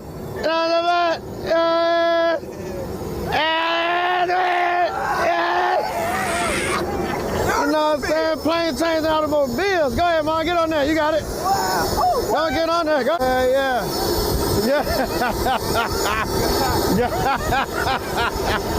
Like, you know what I'm talking about? Get on there. Thank you, man. Oh, how's it going, brother? Richard. Thank you, Richard. Thank you, man. It's very nice to meet you, T-Pain, man. Oh, hell yeah. Wow. Absolutely. Yeah. Nah, I'm talking about, yeah. Big Big boy tight shit. Now I'm talking about let me get up in there motherfucking galley out there, big bread. Oh, in the galley. You know what I'm saying? Snacks out there, big now, time out. You know what I'm saying? Yeah, you know what I'm saying? Gotta replace the little glassware. You know what I'm saying? Gotta replace the glass, get a little custom. Get the custom, you know what I'm saying? Little nappy boy tight shit up in there, big bread. Stop touching shit, stop touching shit. I'm sitting in my usual seat. I ain't gonna lie, I might keep these seats. Oh, yeah. What do you think the cheapest private jet would cost? My guess is going to be 5 to 10 million? How much does the cheapest private jet cost?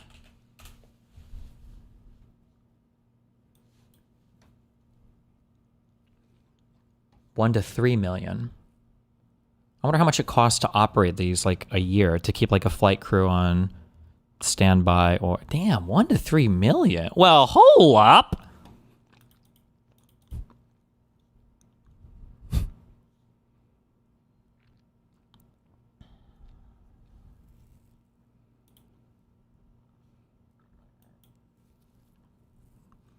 Is the world's first single-engine personal jet known for its luxury. This is luxurious? What does the inside of this look like?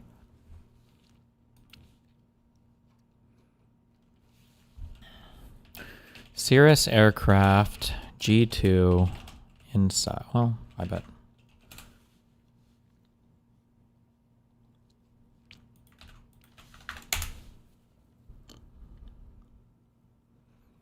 Introducing our G2 Plus Vision Jet.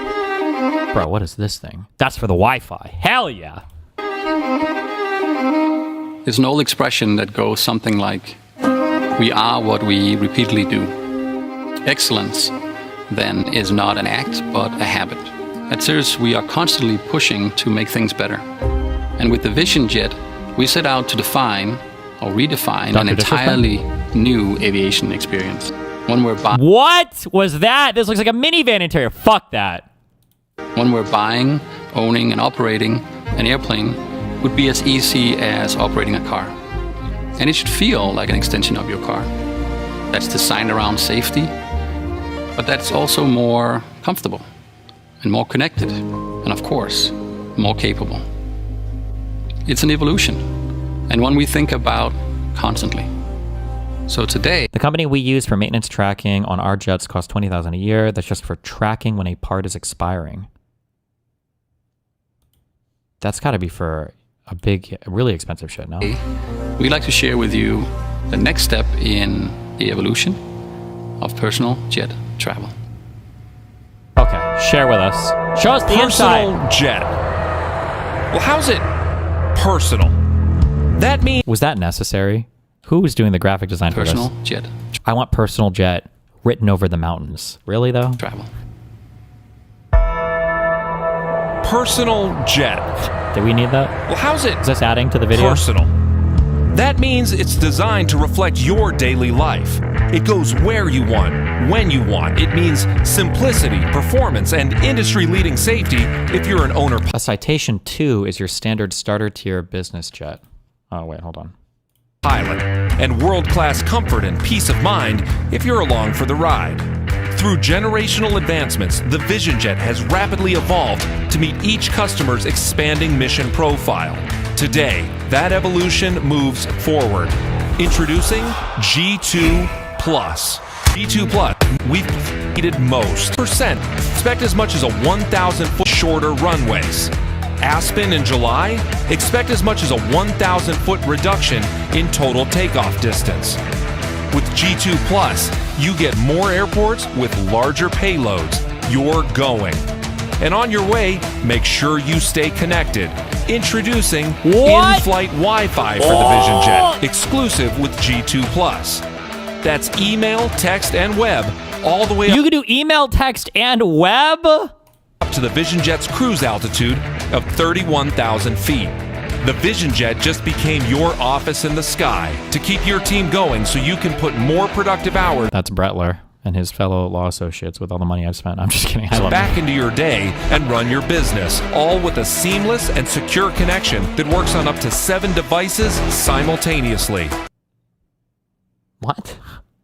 Is it like a built-in router? You can't put your own whatever. Powered by GoGo, subscription data plans are offered through Jetstream and are customizable to meet your needs at an affordable price. Wow! You're already connected to the flight deck with FlightStream 510. Now let Wi-Fi connect you to the world. The stage was set when the... Okay, wait, what is this? The cost for this? G2 plus cost jet. Around 3 million.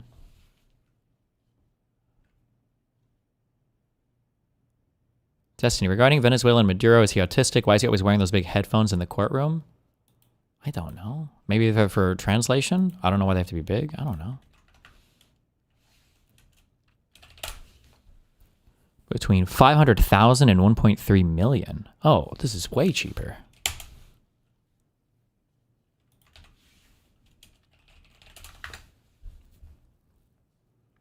$11 years ago. And here's the citation jet. This particular citation one, very comfortable jet. It actually seats 6 in a pinch, but much more comfortable for 4 or 5. It has a great mission application from anywhere from about 300 to 500 miles. Wait, what? Where from is a great mission application from anywhere from about 300 to 500 miles. Motherfucker, I'll drive. This one, the exterior is entirely redone, as you can see. 300 to 500 miles? That's like a gas tank's range. Wait, what the fuck? Let's take a look inside. Oh, what is this? Dude, I could imagine if there were 2 siblings here, you'd be kicking the fuck out of each other. As you can see, there's 4 captain's chairs. Captain's chairs? Way in the back is luggage. Okay. Quite a bit of leg room. Is there? Okay. You're not really going to stretch out, but for the type of flying you're going to do in this plane, it's very comfortable. We have 2 seats up here. The range is apparently about 2,000 miles. He's actually boomering. Little corner seats. As you can see, the plane, the interior has been done very short time ago. Around here, of course, is the office, the cockpit, where Ponderosa always has 2 pilots. This plane is actually certified for 1 pilot, but as a rule, we always fly 2. It seems to make our customers happier. And okay. Did he say what kind of jet this was? He went broke once for a reason. Uh-oh. I like T-Pain, but this why I'll never give him subs. Don't subscribe or donate to any streamer. If you have money burning a hole in your pocket, donate it to something like PBS/NPR or a worthwhile charity. Don't give anybody subs. Save your hard-earned money for yourself. Yourself. What do you spend it on?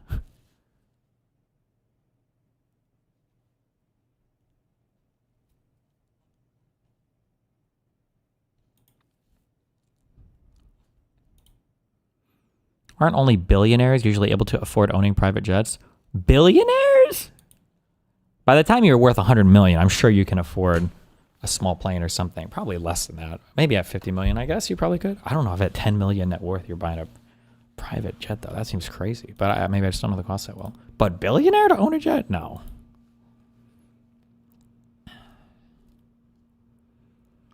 Do they fly that much that the jet is even going to be worthwhile to them, too?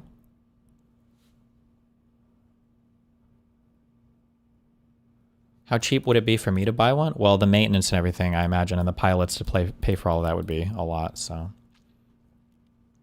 But I need to look up, I don't know how much it costs, how much to charter private jet from JFK to LAX.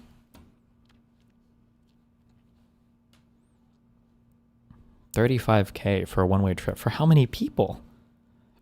That could be like semi-reasonable to ridiculous.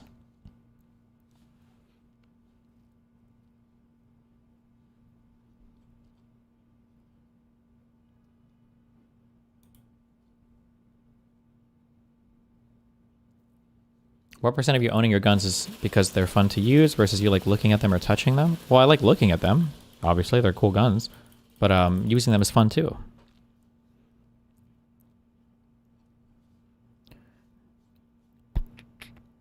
$35,000 for 10 passengers. For a one-way flight, though.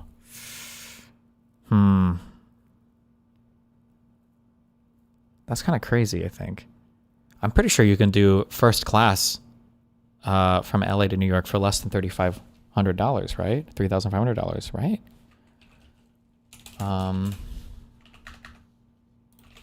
How much is comfort? Well, like, would you rather be in a small private jet or like first class in a fucking 747 or a Dreamliner or whatever the fuck these planes are now?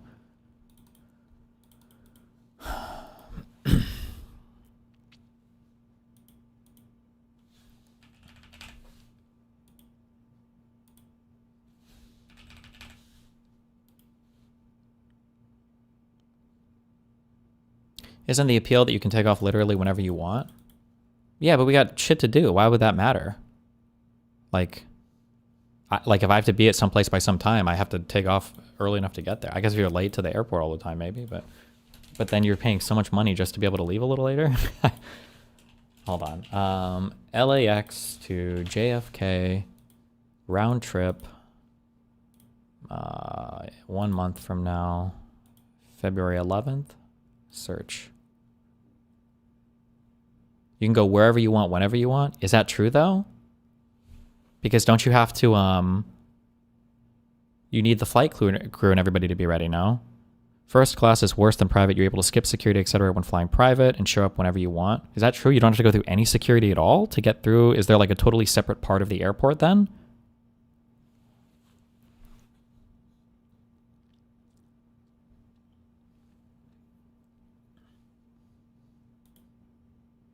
You can do first class from LAX to JFK for less than $2,000. Yeah, fuck that. I'd rather do that.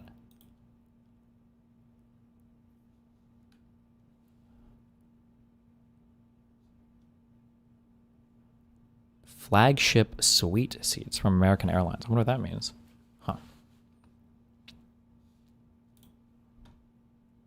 Okay. Don't care. Doesn't matter. We're the common man. I fly economy plus, okay?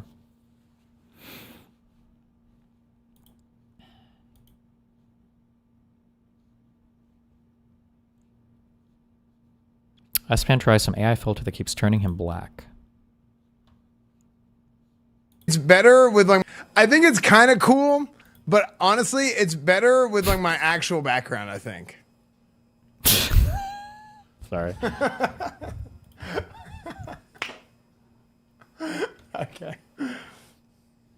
Do most billionaires actually have billions of liquidable money? I always assume not. No, but I'm sure they could liquidate small portions pretty easily or borrow against it if they needed to. Okay. Or you just take out loans for whatever you're buying. Dude, the NFL one just played Hashtag blessed. Dude, the NFL one literally just played a commercial behind me. That's unreal.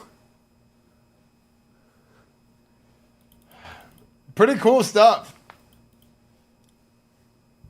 You can lease a jet for cheaper. T-Pain is on tour this year, so that's probably what he did. Oh, he still tours? I didn't even know that. Okay. Pretty cool stuff, I would say.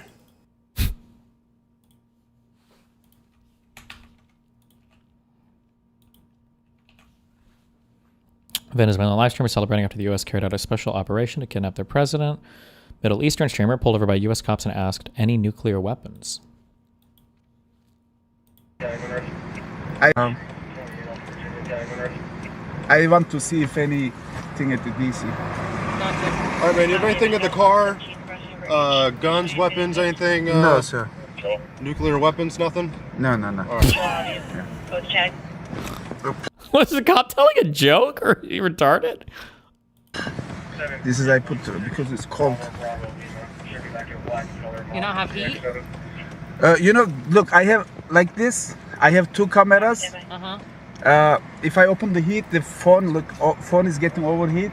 Remember, if the cops are asking you if anything is in your car, you don't have to say shit to them. The reason they're asking you is because they don't have probable or reasonable suspicion to do a search of your car. The only possible thing that you can accomplish by talking to them is giving them reasonable suspicion to search your car. Don't say anything. Unless you literally have nothing in your car and you're trying to talk your way out of a ticket or something. But just know that that's all you're doing is hurting yourself. You're not helping at all. Can you talk about the reality TV show yet at all, or is it hush hush? That's like the documentary thing or whatever I said that they're like forming, or that we've been filming episodes of or whatever. I think it's mainly revolving around I think Clarkson and the Ashley politics girl. I don't know. I have no idea how much I'm going to be in that or not, but we'll see. Okay. So, look, I open the cold. I give the cold there. I open this fan. I try to make cold. You see, I have. Do you follow your own rule to never talk? To the FBI, hell yeah. But to the to local police, if I haven't gotten pulled over in so long, but I'll try to talk my way out of tickets, which I'm generally pretty good. It just depends on what I'm getting pulled over for. Like I talked a lot when I got pulled over last Christmas because my plates were expired by 7 years. I think I did okay there, but dodging questions or acting evasively is also providing probable cause to officers, so says most courts. Best thing to do is act respectfully. That is absolutely not true. That's only true, I believe, if they already have some type of like reasonable suspicion or some basis by which to detain you and ask questions. So like if they see you coming out of somebody's backyard and you don't live there and they got, I think that's all they might need, and they start asking you questions and you get like really shifty or evasive about it, I think they might be able to use that to detain you and to do a brief investigation. But if they pull you over and they're asking about your car and like, do you have anything blah blah blah in your car, and you're like, I don't feel the need to answer any of these questions, am I free to go? Like that's not a basis to continue investigating or whatever.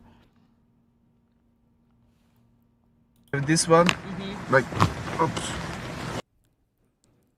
They ask random surprising things as a joke to ease tension or to throw you off and judge your reaction. It's normal, and they do it to everyone if you watch body cam vids. I understand that. Trust me, bro. I bootlick so hard for cops, more than most of my chat. But I don't know if I would tell that kind of joke to like I'm guessing if this is a Middle Eastern dude, because it feels like that could be perceived as being really offensive really fast. But I don't know the rapport these guys have or what the back and forth was like before this.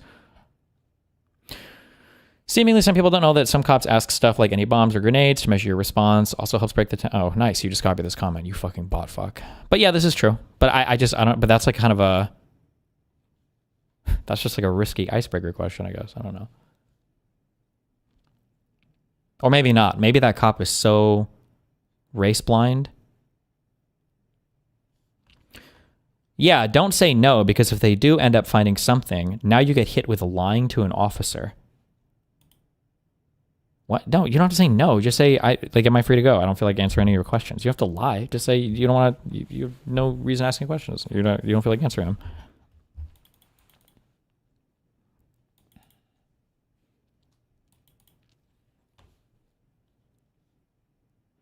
Vietnam declares one of Twitch's primary revenue sources, unskippable ads, illegal. Damn. XQC spots Henry Avery's.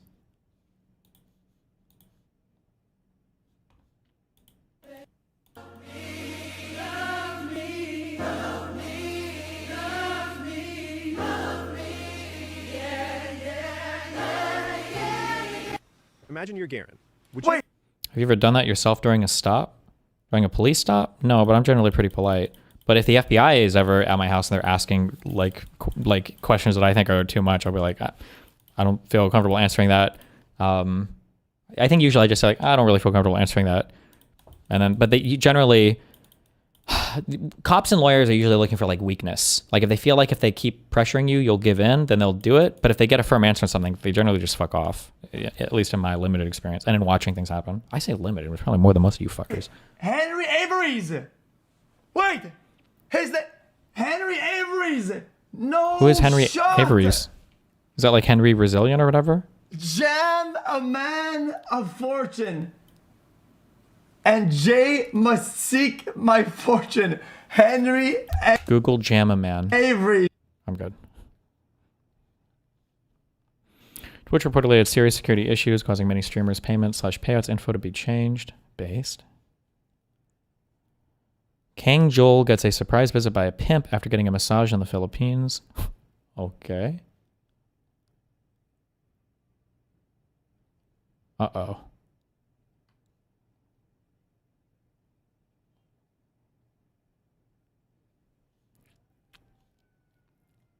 Jesus.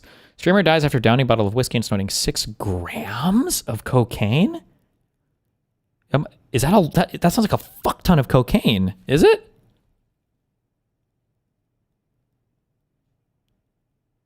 I wonder what he died from. Downing a bottle of whiskey too? Gee, how big is a bottle? Jesus. Jesus.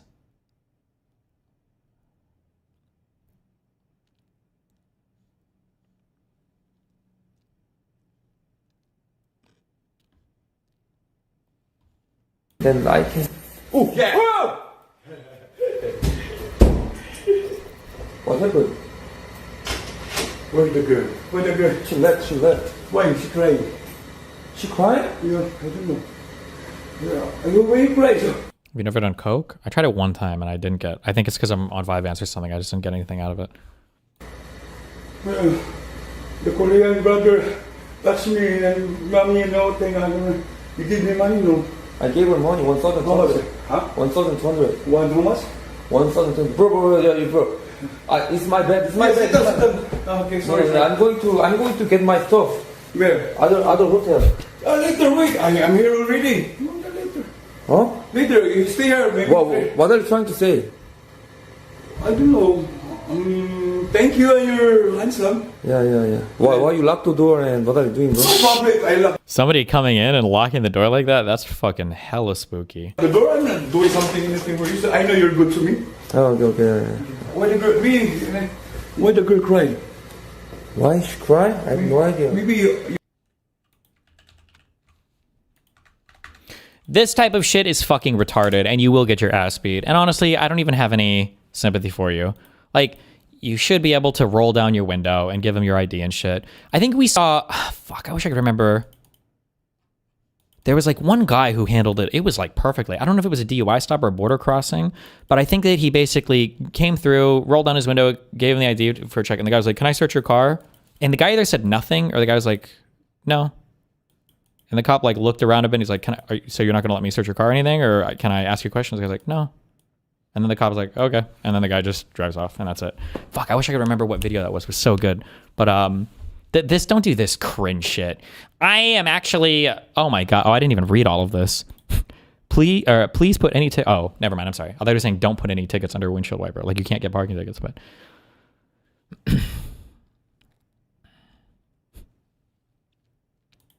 The DUI checkpoint. It might have been a DUI checkpoint one. Yeah. I don't remember what the video was, but.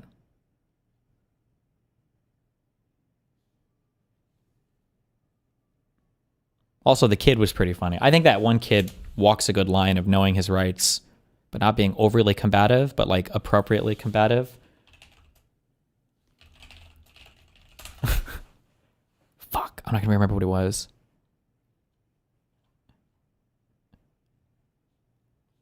Maybe not kid walking. Maybe...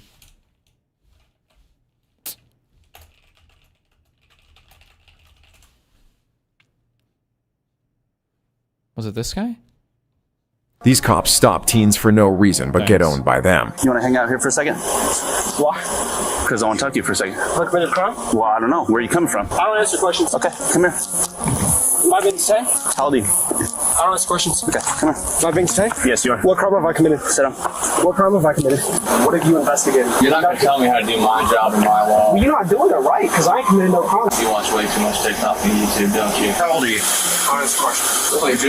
That's a good answer. I'm not answering questions. It was a kid who flipped off a cop, and the cop tried to like pull him over. And the kid was good. He knew his rights. And eventually the cop like calls for backup. And fuck, is this the Border Patrol video you were talking about? Hold on, we're not doing the cops. Customs and Border Patrol agents, and later posted it to his YouTube channel. During today's episode. Okay, for what? The dog alert for the vehicle. For what? I don't know. I feel like it wasn't this guy, but maybe I'm wrong. Want to go? No, you're not gonna go. Okay. Client drivers from vehicle.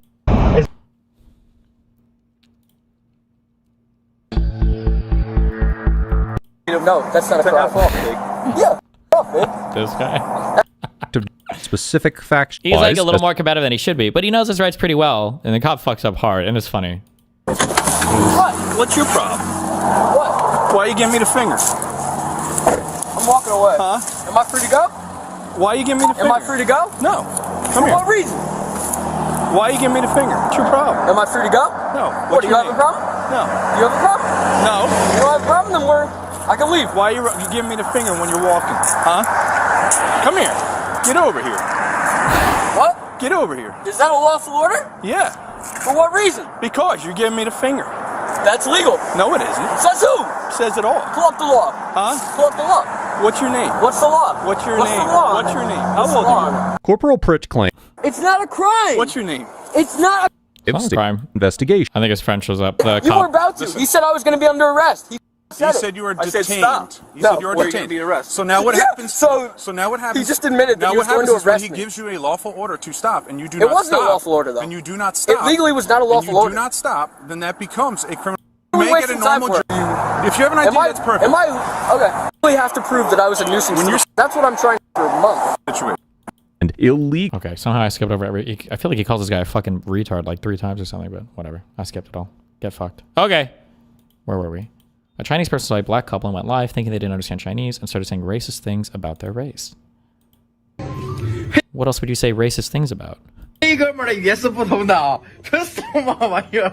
这黑人是死毛仔，一群死毛仔啊，死毛仔黑人，黑人就是死毛仔，全是死毛仔，笑死老子了。你非常高兴吗？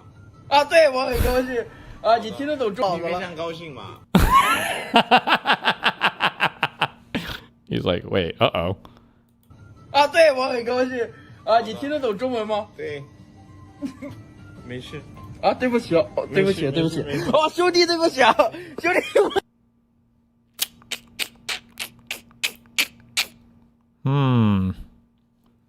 Not nice. Sneako got offended after academics disrespected his one-bedroom apartment. This is how you're living after getting canceled. Uh-oh. So this is... What did anyone say in the video? Well, I assume he was being racist, and then the black person spoke Chinese, and the guy was like, oh, you can speak Chinese?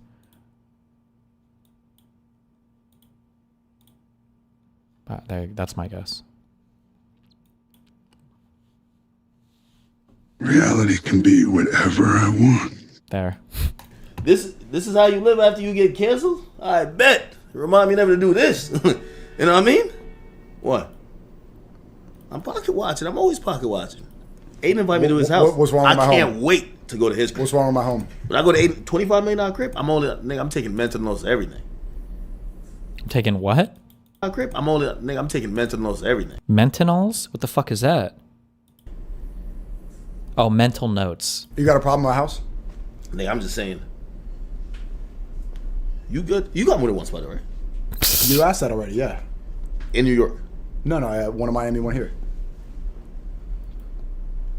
You saving.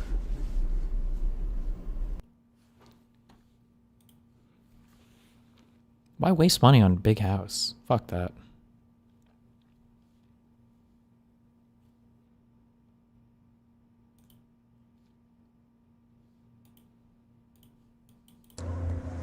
People dream to go to Africa safari. Thank you for the live experience, Speed. Love your work. Thank you, man. Chad, that's what I'm here for. I'm for the people that can't travel, that can't, Chad, I'm just for the people who can't travel.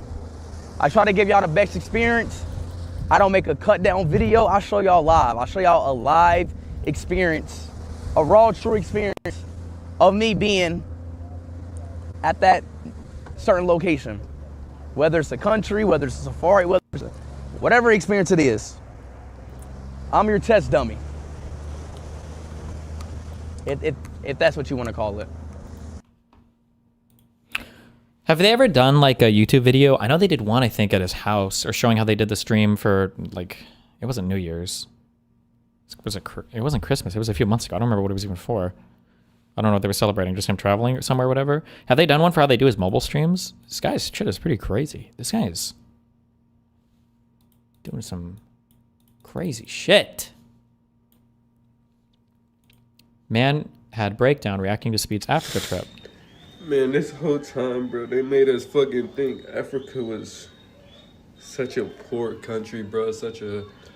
Well, I feel like a lot of people have this, a lot of African Americans, I feel, have this experience. And there's probably some truth to it. That, like, when you think, I mean, people say the same thing about the Middle East. That when you think of the continent of Africa, or you think about all these places in the Middle East, you're thinking that, like, it's just basically a bunch of huts and villages, and that's it. And it's not really. Country, bro, such a place you wouldn't want to be at, bro. And Speed is single-handedly changing my perspective on life. Like the music in Africa, the culture, everything, every single aspect of Africa just makes my insides feel so good, bro. And it makes me just want to leave America. Considering they think Africa is a country, I don't think they can go beyond stereotypes. Sure, he shouldn't have called Africa a country, but everybody that makes fun of Africa also treats Africa as a single unified country as well, so it's not like... Good job, Xena, for getting unbanned. Bro, I feel like America is the trap. America is the trap. The American dream is the trap. Everybody else is free, but not free from America. America's the problem, bro. America's the fucking problem. And I'm ready to get the fuck out of here. Christ. Like, Speed, thank you, bro. Thank you.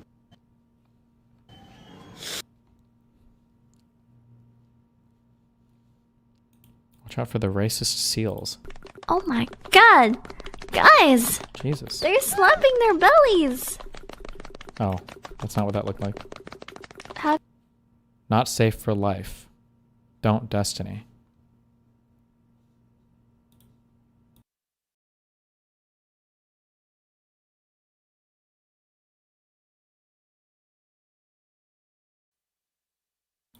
Not safe for life? The person says the N-word and the N-word is even censored. You said this was not safe for life. How do I slap my belly? Shut the fuck up, That's not good, but who said not safe for life? What a fucking retard. Okay. Thanks for the save. Dan and MrMouton discuss why the target is fully neutralized. Okay, go ahead. And I think I'm ready to say right now. I think Hasan, I don't want to say is like, I want to say his influence is like greatly neutralized right now. Like, I think the world thinks he's a lolcow. I think that he's like losing subscribers. He's getting fucking flanked by the entire normie world right now. Like, compared to a year ago, he's certainly he's going down in all metrics of net worth, I guess you would say. And also how's the other thing that I play it? I think there may be like bigger issues that I want to start focusing on. I'm starting to, I in most things in my life, I think I made a video about this before. I view things almost like buying headphones. Okay, like you can get a really nice pair of headphones for like $200-300. But if you want to get a pair of headphones that's like 5% better, it's like double the cost, right? If you want to get something that's like 5% better than that, it's double the cost again. And then if you want to get something even better than that, it's like you're spending $5,000 for a pair of headphones that is like 10% better than the pair that costs $300.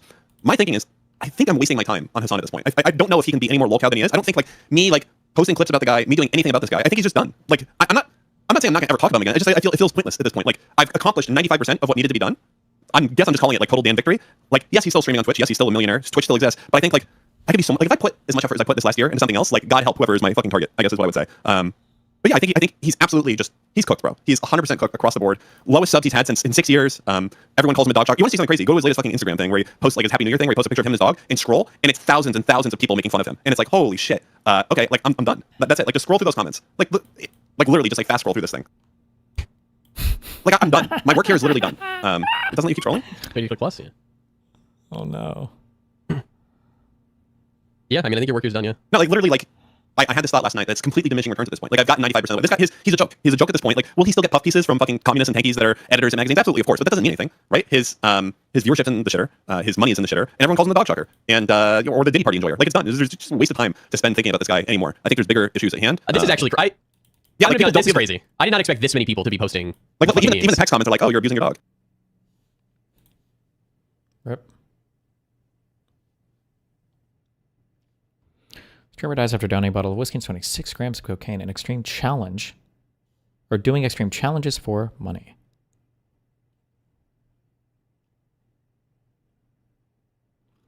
Drink an entire bottle of whiskey and snort 6 grams of cocaine within 3 hours as part of a paid live stream challenge.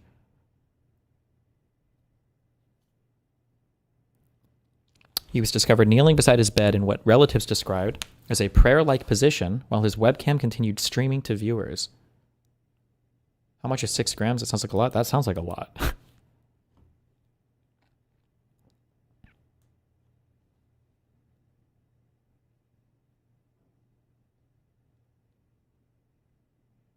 How much is a bottle of whiskey? Is that like a standard measurement of like a bottle of whiskey?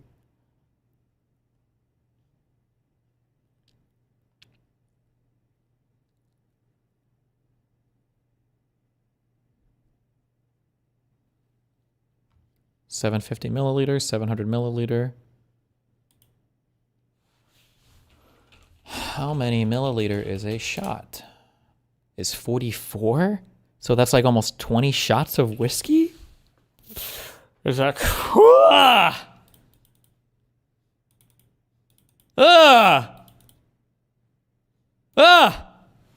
What? I feel like I'm blacking out at like...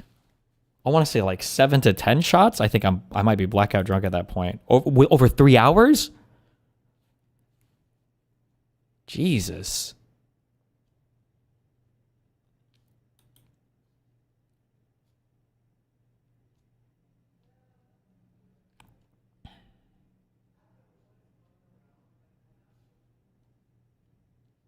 Use the cocaine to stay awake? I don't know how those would interact or if it would help you stay alive or not or what. I don't know. I have no clue yet. I know that the effects supposedly counteract such that you can't tell how high or drunk you are, but I don't know if that also helps with like respiratory depression or anything. I'm guessing when you die from alcohol poisoning, well, I don't know if that'd be true. If it's like downers, if it's just due to like the respiratory depression, how does overdosing from alcohol kill you? Maybe it's actually something different. Oh, okay. It is. It's literally just. It is like the muscle relaxing, depressing stuff.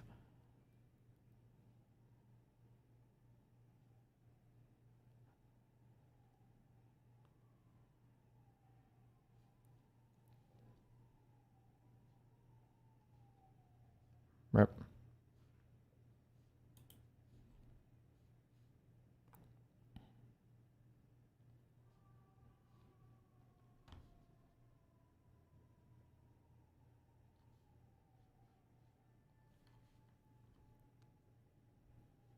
Coke is 19 times worse than your heart after in vivo interactions with alcohol. Oh, because that's another bad interaction. Yeah, I don't remember why, but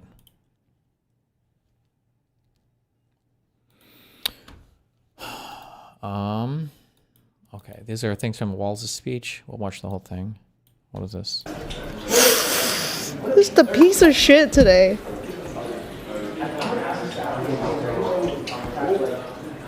It's called angry, Nick, because you're being a piece of shit to me. I don't deserve it, especially after everything that I've done to try to help you. Like, fuck you. Piece of shit. Just a piece of shit today.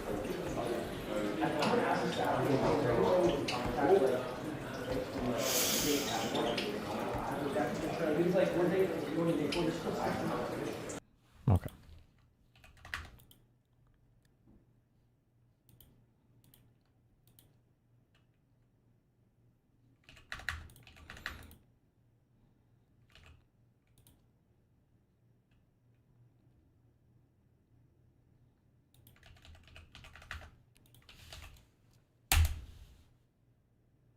She was in Kick Chat yesterday trying to get on your show thing. Who, Amouranth was? Need reinforcements. This is about Greenland?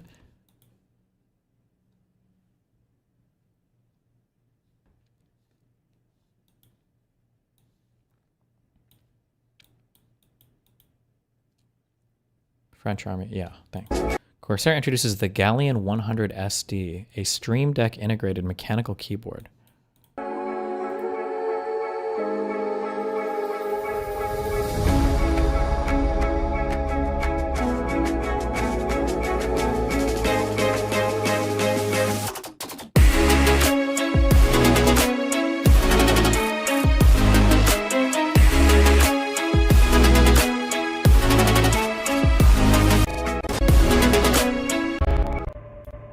No price.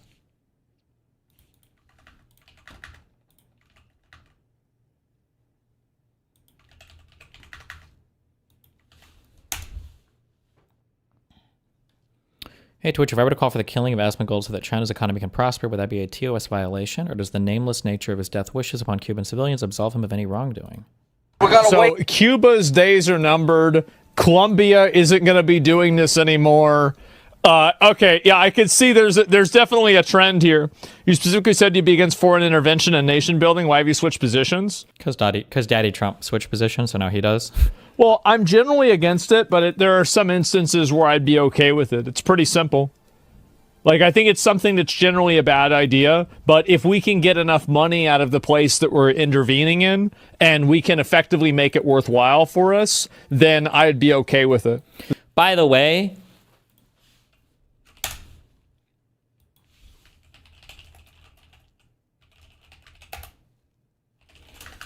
is there a clip of what Assmolgold said about Palestinians? Hold on. Islamophobia is social law that's baked into their laws. In this clip, River, when people who have genocide that's baked into their laws are getting genocided. I don't give a fuck. They're terrible people. What the? Like, his take was basically that if you're some culture and your entire culture is based on murdering other people, then he has no sympathy for you if you die. This is the exact kind of culture he's advocating the United States to have. Oh, if we want to go and conquer other countries and extract resources or depose leaders or install new dictators or whatever, as long as it benefits us, that's fine. That's literally the type of culture that you criticize from other people. I guess his counter would be, well, we have more power so we can do it. So he'd do like this might is right thing, in which case you have a moral... never mind. Fuck. Don't fed post. Never mind. We're intervening in, and we can effectively make it worthwhile for us, then I'd be okay with it. Does that make sense? So it's all about whether we're making money off of it. That's my primary function, is that I think about, is this good for Americans? And if it is, if it's making us money, it's beneficial for us, it's lowering our costs, or there's some other downstream effect of it, then yeah, I'd be okay with it. But us just going over there and doing it for no reason, no, I don't think so. So yeah, and but that's really that's my viewpoint on it. That's what I think. No more pointless wars. Period. Economical, logical interventions are fine. Yeah, exactly. And even if it costs civilian lives, yeah, who gives a shit? Like, I mean, if the thing is that if you're going to do this stuff, people are going to get killed. That's what's going to happen. It's going to happen for sure. It's crazy.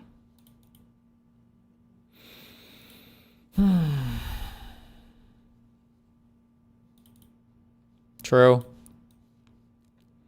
Liberal women want to turn America into a third world country. Has the politics of an African warlord. Holy shit, true.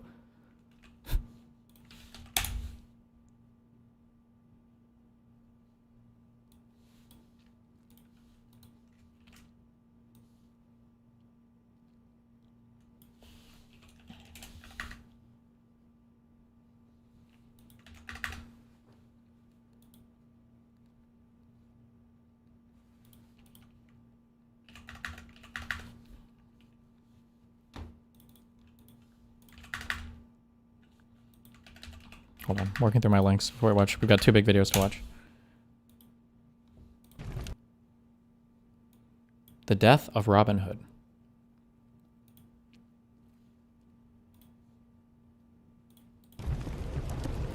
Would you like to know a secret?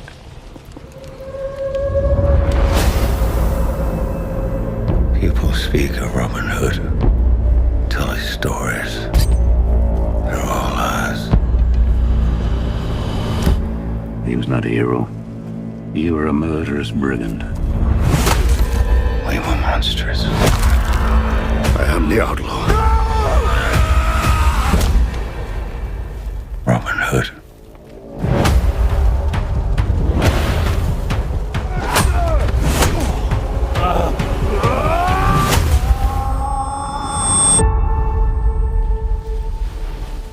Groweth sad and bloweth mad and springeth the word anew. I owe you an apology. You begged for me to let you die. What's your name?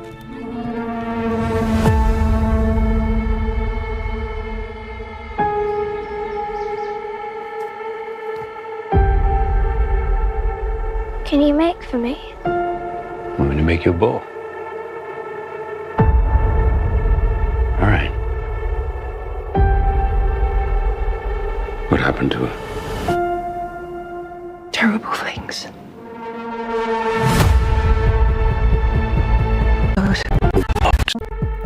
Okay. Epic.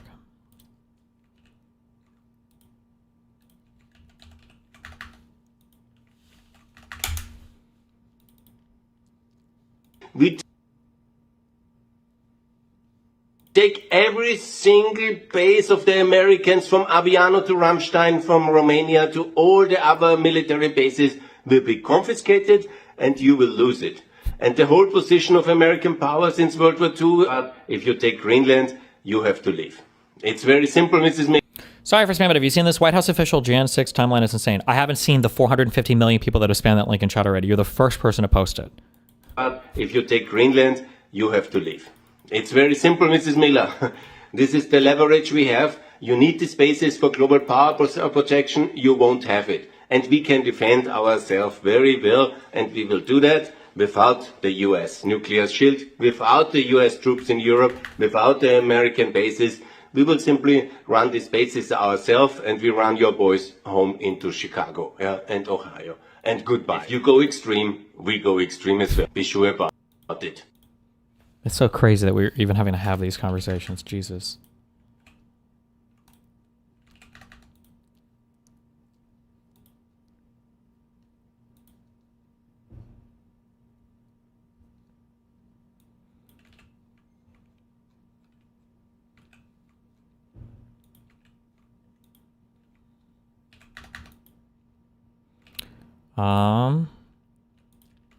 I need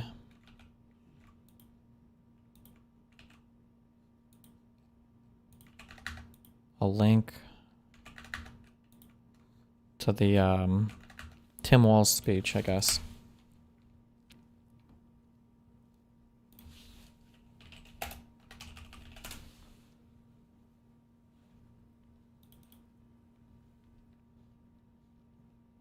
This is it? It's just 8 minutes or whatever?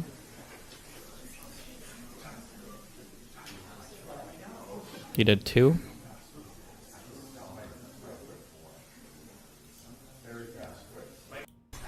You're seeking to take advantage. For the last several years, I have to tell you, well,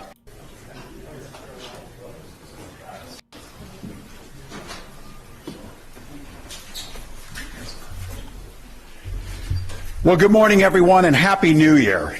Like many Minnesotans, I have to tell you, I was glad to turn the page on 2025. It was an extraordinarily difficult year for our state, and it ended on a particularly sour note. For the last several years, an organized group of criminals have sought to take advantage of this state's generosity.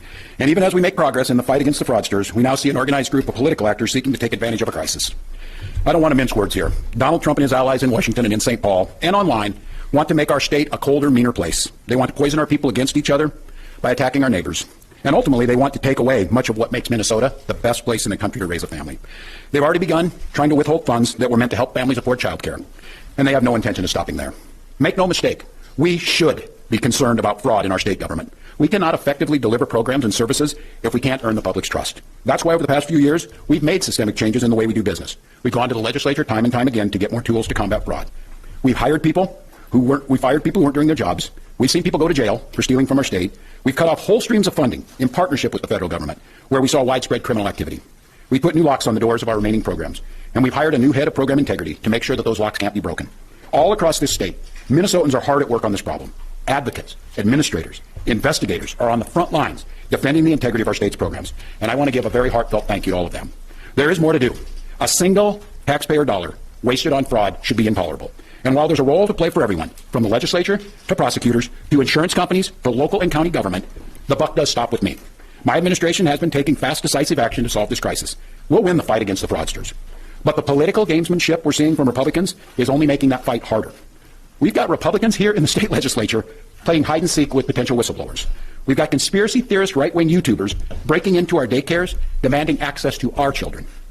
We've got the President of the United States demonizing our Somali neighbors and wrongfully confiscating funds that Minnesotans rely on. It's disgusting and it's dangerous. Republicans are playing politics with the future of the state. It's shameful. And I've said it before and I will continue to say it. We welcome ideas from anyone, in any party, from any walk of life, who wants to help us continue to stay ahead of these criminals. And we welcome the involvement of the federal government.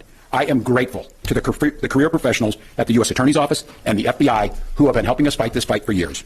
But I cannot abide the actions of the political leadership in Washington. These opportunists are willing to hurt our people to score cheap points. They and their allies have no intention of helping us solve this problem, and every intention of trying to profit off of it. Which brings me to this. 2026 is an election year. Election years have a way of ramping up the politics at a time when we simply can't afford more of that in Minnesota. In September, I announced that I would seek a historic third term as Minnesota's governor, and I have every confidence that if I gave it my all, we would win the race. But as I reflect on this moment with my family and my team over the holidays, I came to the conclusion that I can't give a political campaign my all. Every minute that I spend defending my own political interest would be a minute I can't spend defending the people of Minnesota against the criminals who prey on our generosity and the cynics who want to prey on our differences. So I've decided to step out of this race, and I'll let others worry about the election while I focus on the work that's in front of me for the next year. I'm passing on this race with zero sadness and zero regret. I did not run for this job to have the job. I ran for the job to do the job.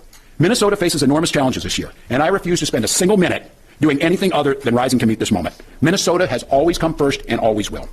That's what I believe servant leadership demands of me. As an optimist, I'll hold out some hope that my friends on the other side of the aisle will consider what servant leadership demands of them in the moment.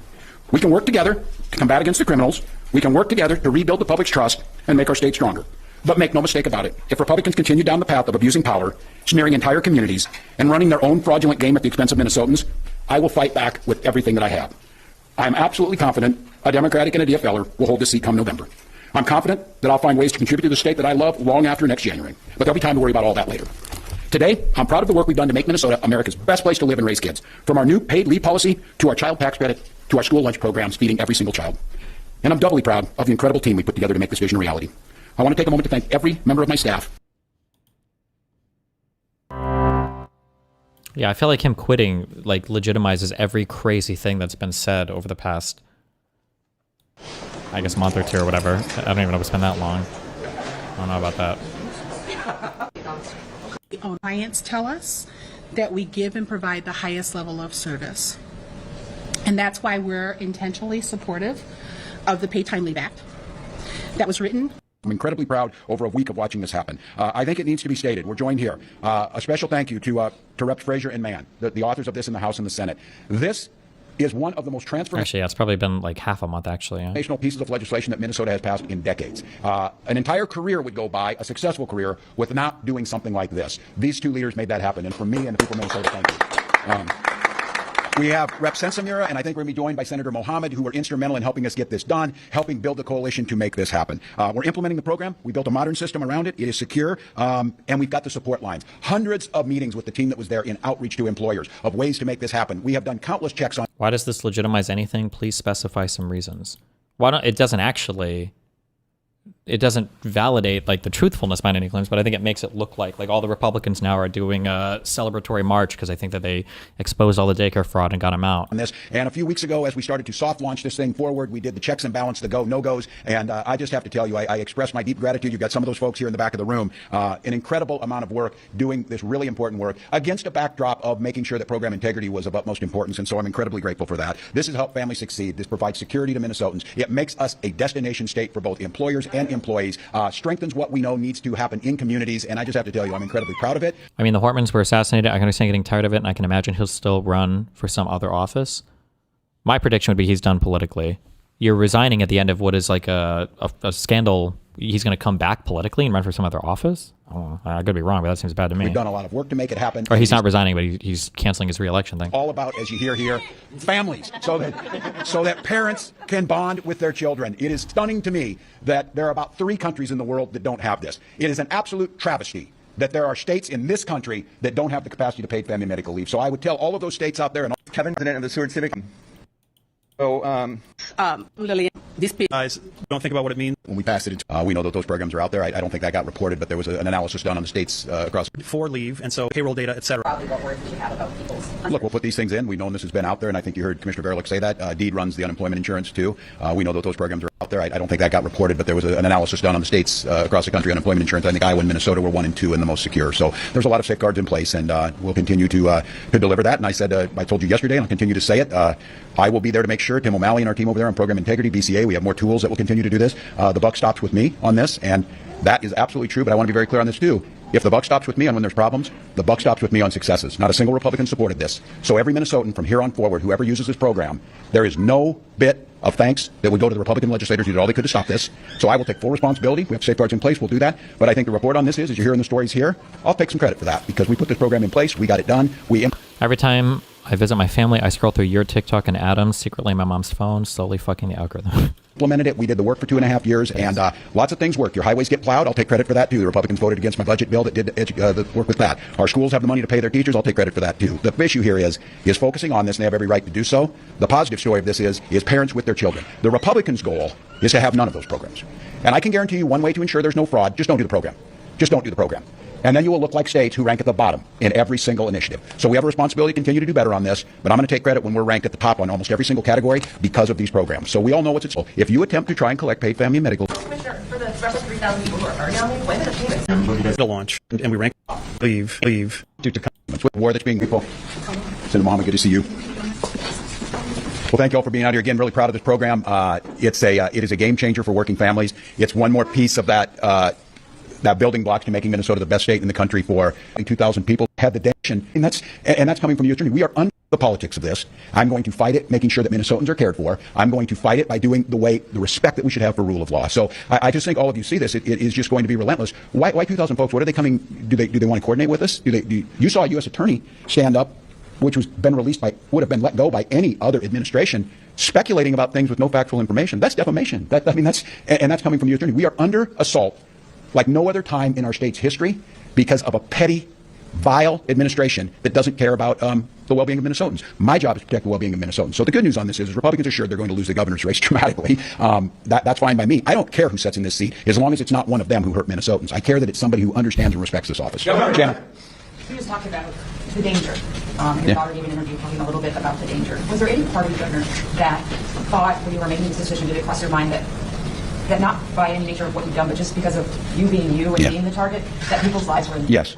So you felt that? Yes. For Sophie Call and other. Yes. And for our Somali community, yes.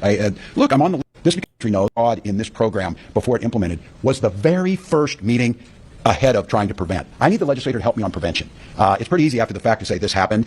They're really good at that. They're not so good on the front end. So I think that would be good. But I just want to say again to all of you, incredibly grateful. I'm going to make note of this. I had my team verify this. I've stood in front of the press more than any governor in Minnesota history and taken more questions from the press in Minnesota history. My team has provided more data under the Data Practices Act than any governor in history. And I'm going to preview for you now and I would ask all of you for the help on this. It seems absolutely outrageous and a gap to me. The only people who aren't subject in state government to data practices are the legislature. And we've had a pedophile in the state Senate that we got no information about. We have credible accusations of one Republican representative against another Republican representative that they committed fraud. We have a requirement. They are hiding behind 11 months for me to ride you like you've never been ridden, to make sure that you're doing your job. I'm asking for your help. We need data practices with the legislature right now. You need to expect to get every one of my emails just like you have when you ask for them. Every one of my commissioners, you should be able to ask for those, which you can do, and we need to do that. Here's the thing that I'm going to ask all of you is, Republicans want to tear this state down. Republicans want to tell you it's too dangerous to walk down the streets. Republicans want to tell you there's nothing good comes out of Minneapolis, St. Paul. Republicans want to tell you everybody with brown skin is stealing money or that they're not welcome here. They want to do. If he continues, good chance re-election is fucked completely. I think it's good of him to step down and let someone else. Really, though? I feel like this story's going to blow over in 2 weeks like everything else, and they're just going to hop to the next minority community. Republican stories come up a lot, and they control the narrative a lot, but they don't have staying power. Do nothing to improve this state. Their idea of improving the state is being a parrot for Donald Trump, agreeing to everything that he agreed with. Well, here's what I'm going to tell you. It ain't happening. I'm not going anywhere. And you can make all your requests for me to resign over my dead body. Will that happen? I will fight this thing till the very end to make the state better. And the question that I think they need to decide is when did the guy in the White House resign? When does he take accountability for what he did? Because it isn't going to happen here in terms of us shying away from making the state better. So you'll get to see me more. The good news is on this is that I got no election to look forward to. I've been in front of you. I'll call on who I want to call on, and I'll watch what the press gets written, and we'll make sure that in this state there's full accountability for everybody. Because buck stops with me. I'm accountable for this. And because of that accountability, I'm not running for office again. But I have a year to continue to improve on a record that I think will stand up against anybody's, a record that has made Minnesota better, a record that makes people want to come here, and a record that has respected not only the dignity of people, but the idea of rule of law and camaraderie. So the one thing that I hate is anytime I get drug into being next to Donald Trump, God help me, I don't want to be judged against that guy. Judge me against an average Minnesotan going out to do their job every day and being decent to their neighbors. So thank you all, and we'll be back. Thanks, folks. Appreciate it. We got it. I think you would have said that even if I don't say yourself.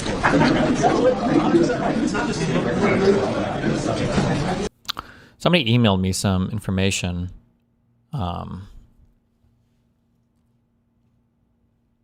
This is on the 3rd. I just didn't go over it.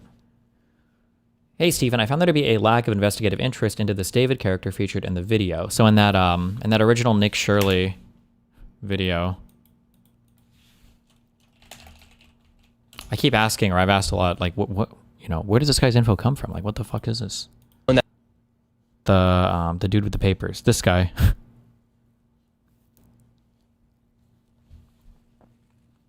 It's interesting that he claims to have, quote, friends of the state capitol, unquote, who provided him information on the businesses featured, yet provides absolutely nothing other than his first name.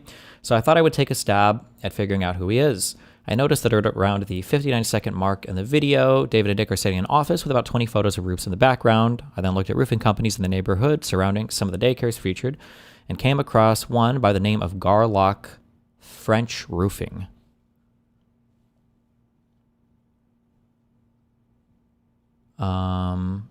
It's a and then he links a platform for contractors. After reaching this conclusion, I asked myself the question, why some random local roofer contacting... Oh, wait.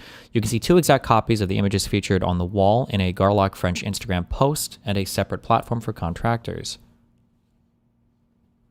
What is this? 59 seconds. Hold on. We will break down...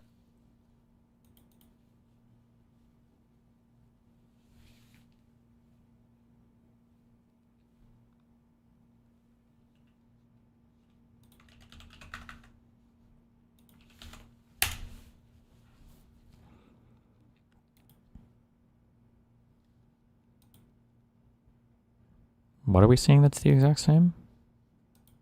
Oh, this picture here. And this picture here.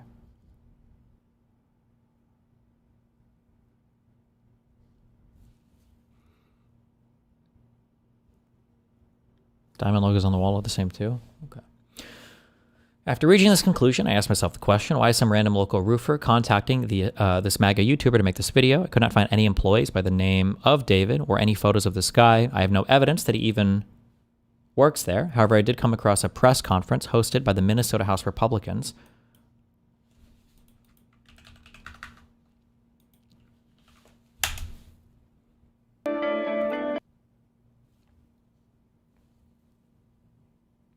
At 6:45, a question is asked regarding the David individual and where he got his information. Representative Hera Niska responds. 6:45.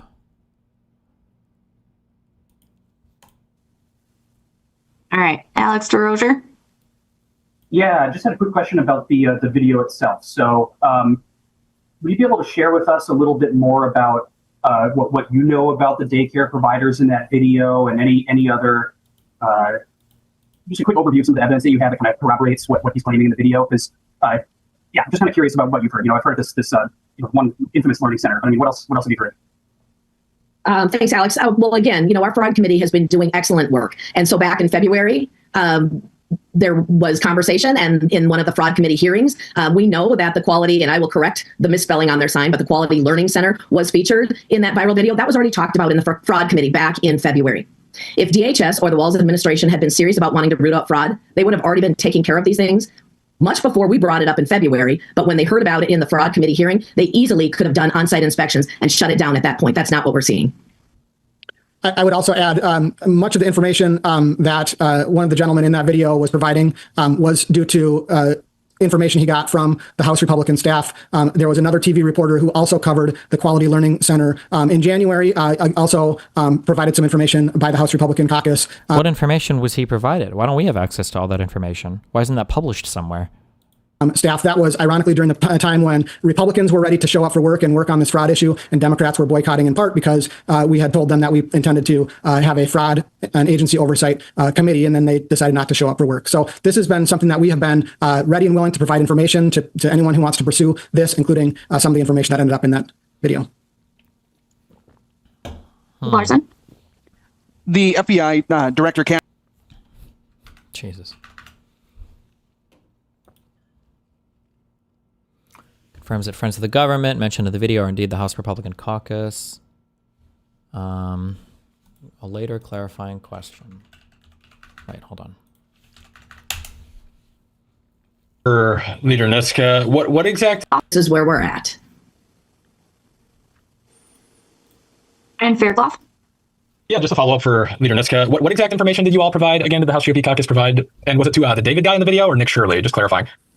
In the video, the 42-minute long video, there is a reference by David to conversations he's had with friends at the Capitol. That was cooperation with staff at the House Republican caucus. Got it. Thank you. Gorham? Yeah, I'm wondering if either... Crazy he didn't mention that in the independent journalism video, but okay.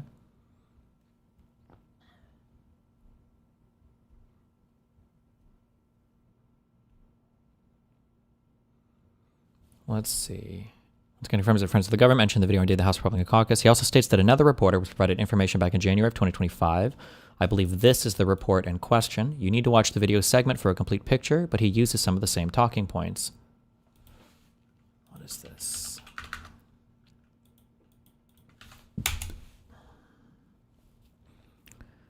January 28th, 2025. Governor Tim Walz and state lawmakers recently pledged to crack down on fraud in state government programs after scandals questioned their oversight. We got complaints about the Child Care Assistance Program and took a closer look at some of the daycare centers receiving millions of your taxpayer dollars. And we found reports of violations state investigators called a threat to the safety of children at centers that continued to receive those federal dollars. Jay Cole spent months looking into these issues, and he joins us now with what he's found in a story you're seeing first on 5. Jay. Yeah, Lindsay, CCAP is a $34 million state program that receives federal funding. It benefits more than 12,000 low-income families each month across the entire state. Learning of growing concerns about the program from sources at the Capitol, I started looking into some of the daycares receiving the most money. Despite many serious safety violations over multiple years, they continue to receive funding. And now some state lawmakers want an investigation into what they call... Oh, wait. Hold on. When he's saying that they're receiving state funding, if I understand the CCAP program correctly, what's happening is child care assistance is being paid out to low-income families, and then they're putting their kids in these daycares. That's what they mean. They're not getting paid the money per se, like directly, but it's for these families that are qualifying. That's what they mean, right? Money, despite many serious each month across the entire state. Learn funding.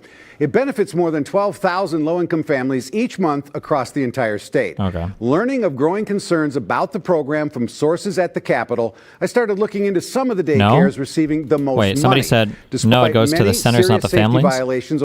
Well, but even if it were to go to the centers, it's because the family's putting their kid in daycare there, right? They're not just being like blanket subsidized. It's for families that qualify for this money. There could still be fraud or whatever going on, but I'm understanding. Over multiple years, they continue to receive funding. And now some state lawmakers want an investigation into what they call a lack of oversight of the CCAP program. I started by visiting Quality Learning Center Daycare. So it is that 14B, which sits right in the heart of downtown Minneapolis. Between 2019 and 2023, the Minnesota Department of Human Services found 95 violations at this location. They range from failure to keep hazardous items away from children to no records for 16 children, which include things like immunizations, emergency contacts, and medical needs. So state investigators placed Quality Learning Center on a conditional license in 2022.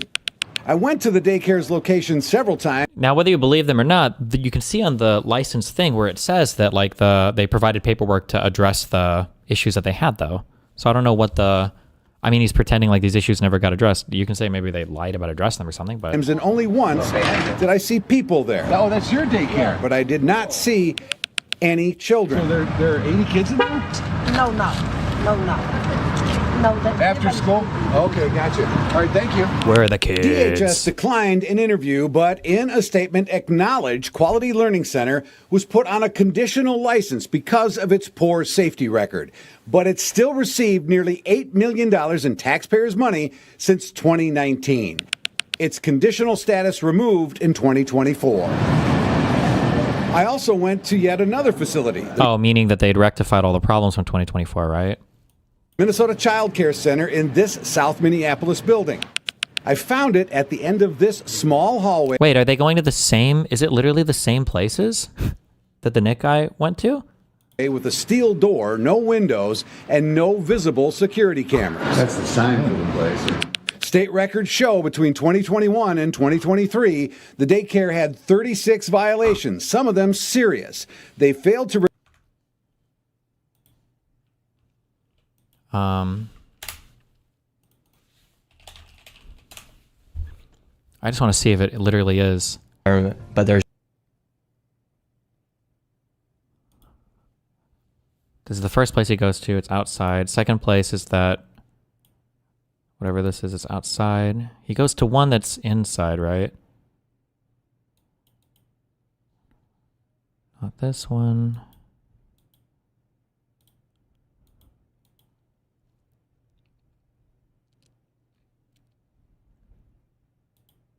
Here. Do you think it's this Well, we were place? checking rates. No, this is for like We the were checking healthcare rates. stuff. We asked for rates. Where are the children? It says you have 102 children. It says Here. So this building alone made $2.6 million. Let's see if anybody's inside. Now we're inside of the building where there's apparently 4 childcare centers. We met this lady and we followed her to the back of the building where the daycare was supposedly at. So right here we have 2 child daycare centers. We have the Minnesota Child Care Center and then we also have Nuna between the two. What did he say this one was called? Visible security cameras. That's the sign for the place. The Minnesota Child Care State Center. records show between 2021 and 2020, steel door, no windows, and no visible security cameras. Right? So it literally are some of the same places. Nice. Okay. That's the sign for the place. State records show between 2021 and 2023, the daycare had 36 violations, some of them serious. They failed to request initial background checks on 6 staff in 2023 and failed to request repeat background checks on 8 staff in 2024. Ultimately, the state would accept corrective documentation on these violations. Wasn't anybody here last time either. I visited several times, and each time, no apparent sign of any workers. And each time, no apparent sign of any children. Think there's anybody there? Since 2018, Minnesota Child Care Center, however, received $11.5 million in CCAP money. I asked DHS why daycare centers... A really interesting thing for like a lawsuit or discovery or criminal investigation would be to find out from Nick Shirleys, how much direction did you get from Republican staffers in Minnesota on your video? Because it sounds like he was given the same information via this guy. They went to some of the same exact places with the same exact talking points.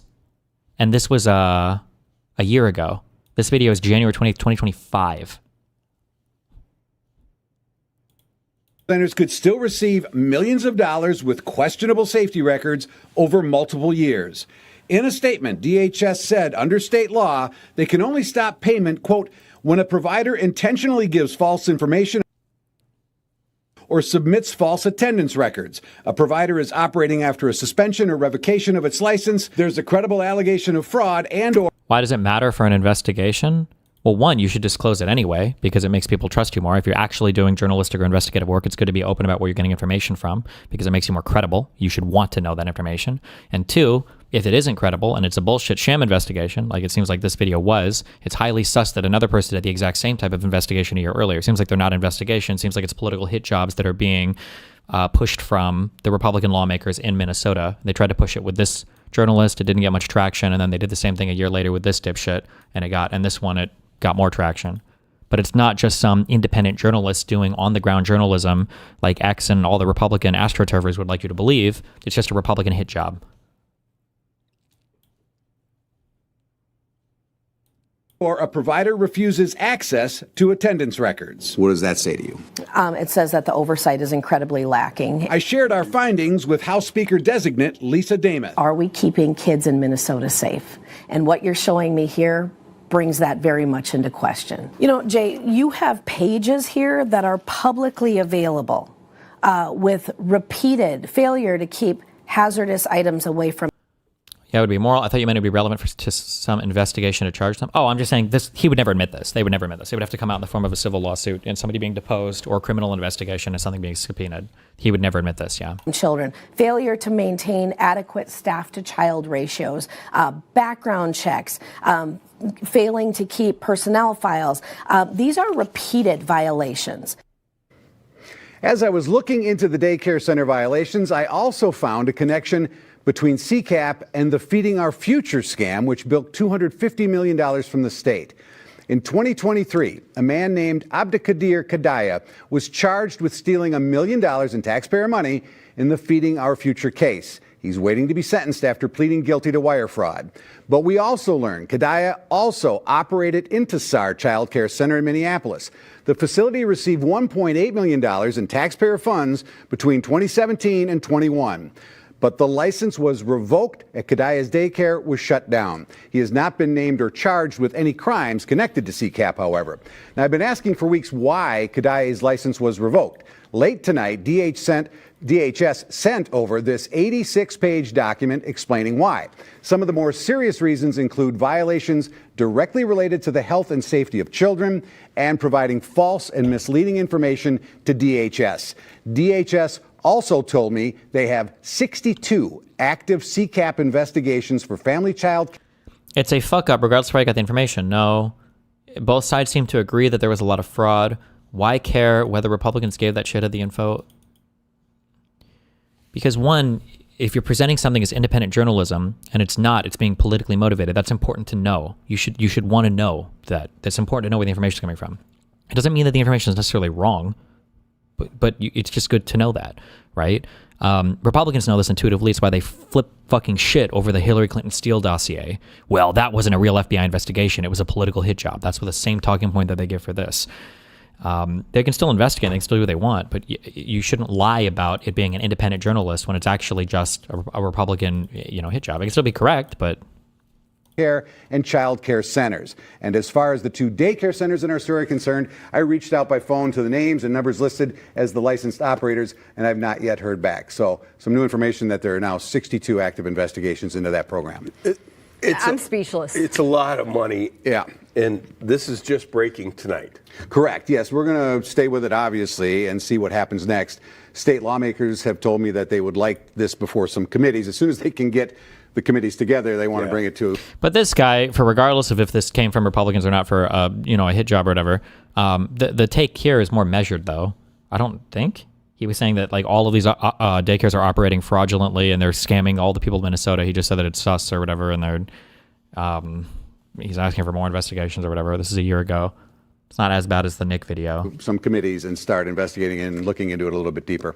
Again, involving our children. Yeah, and taxpayer dollars, lots of it. Lots of it. Oh, he also didn't. Yeah, it wasn't racist at all too, which helps. I still wish I knew where these CPAP or CCAP numbers or whatever were coming from, but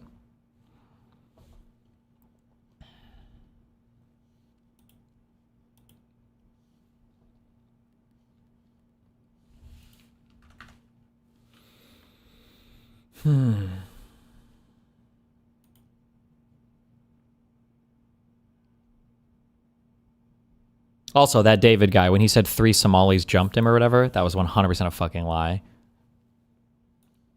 Because that's the type of guy who would absolutely either have taken a video right after or taken photos or something. There's no shot that actually happened.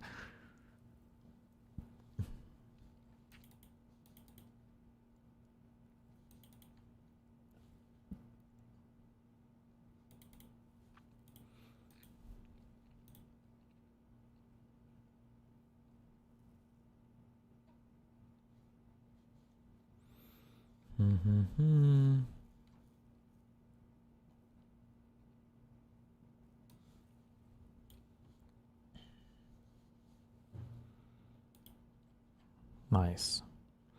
The man who spirited Nick Shirley around to small run daycare centers. David Hawk had a long history of failed political ambitions. Then he paired up with a 23-year-old youth to knock on doors at Minneapolis child care centers. Oh, this is about the guy.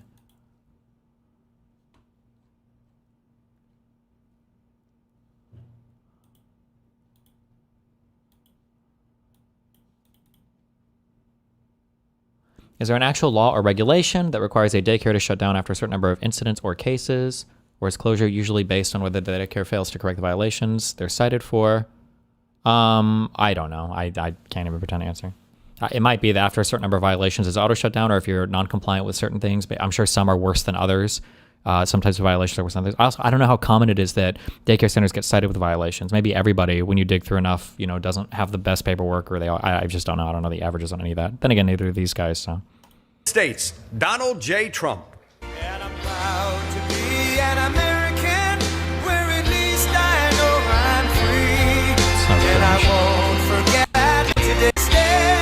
Bruh. We are really going big on the orange. Whew. We're oranging it up out here. Thank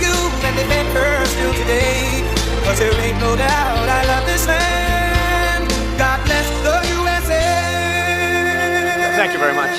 I do love that song, but we got to get to business. I love that song, but I want to thank you all. You're special, special people, and I want to just say that, I announced I was coming over here, and I said, I love those Republicans, and I meant it. I said, except for maybe a couple I don't love. But the people in this room, I don't know if those couple are here. I don't know. I don't care if they're here or not. But we love you, and you've done an amazing job. You love the country. You're doing what's right for the country. And I want to wish everybody a Happy New Year, the most successful House Republican majority in decades, and we did it with not a big majority. Right? That was not a big majority, but it's a unified majority, and it's people that know what it takes to make America great again.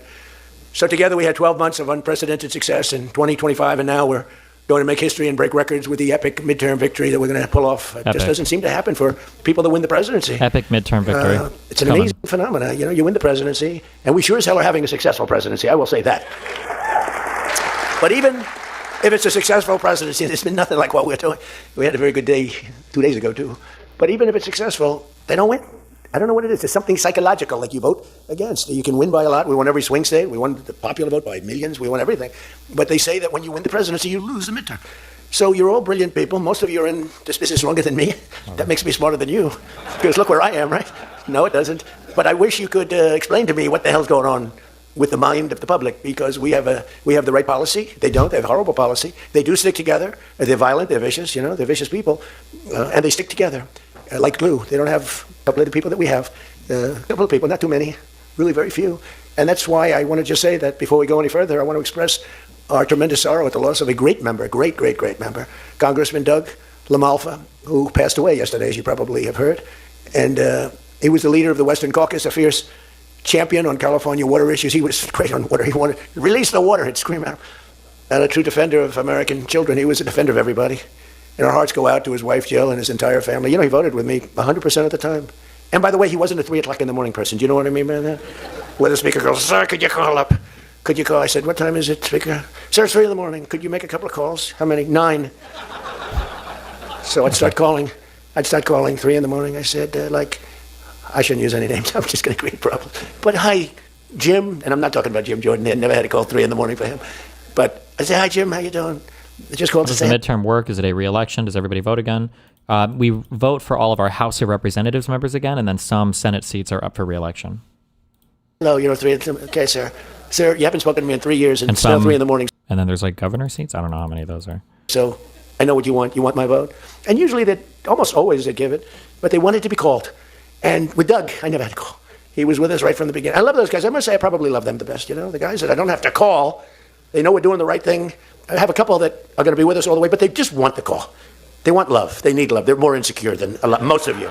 It's true. No, most of you are secure people. They're all laughing. No, most of you are secure people. I had a couple say, look, I could have Trump call me all the time. I just have to break his ass a little bit. And he'll be calling.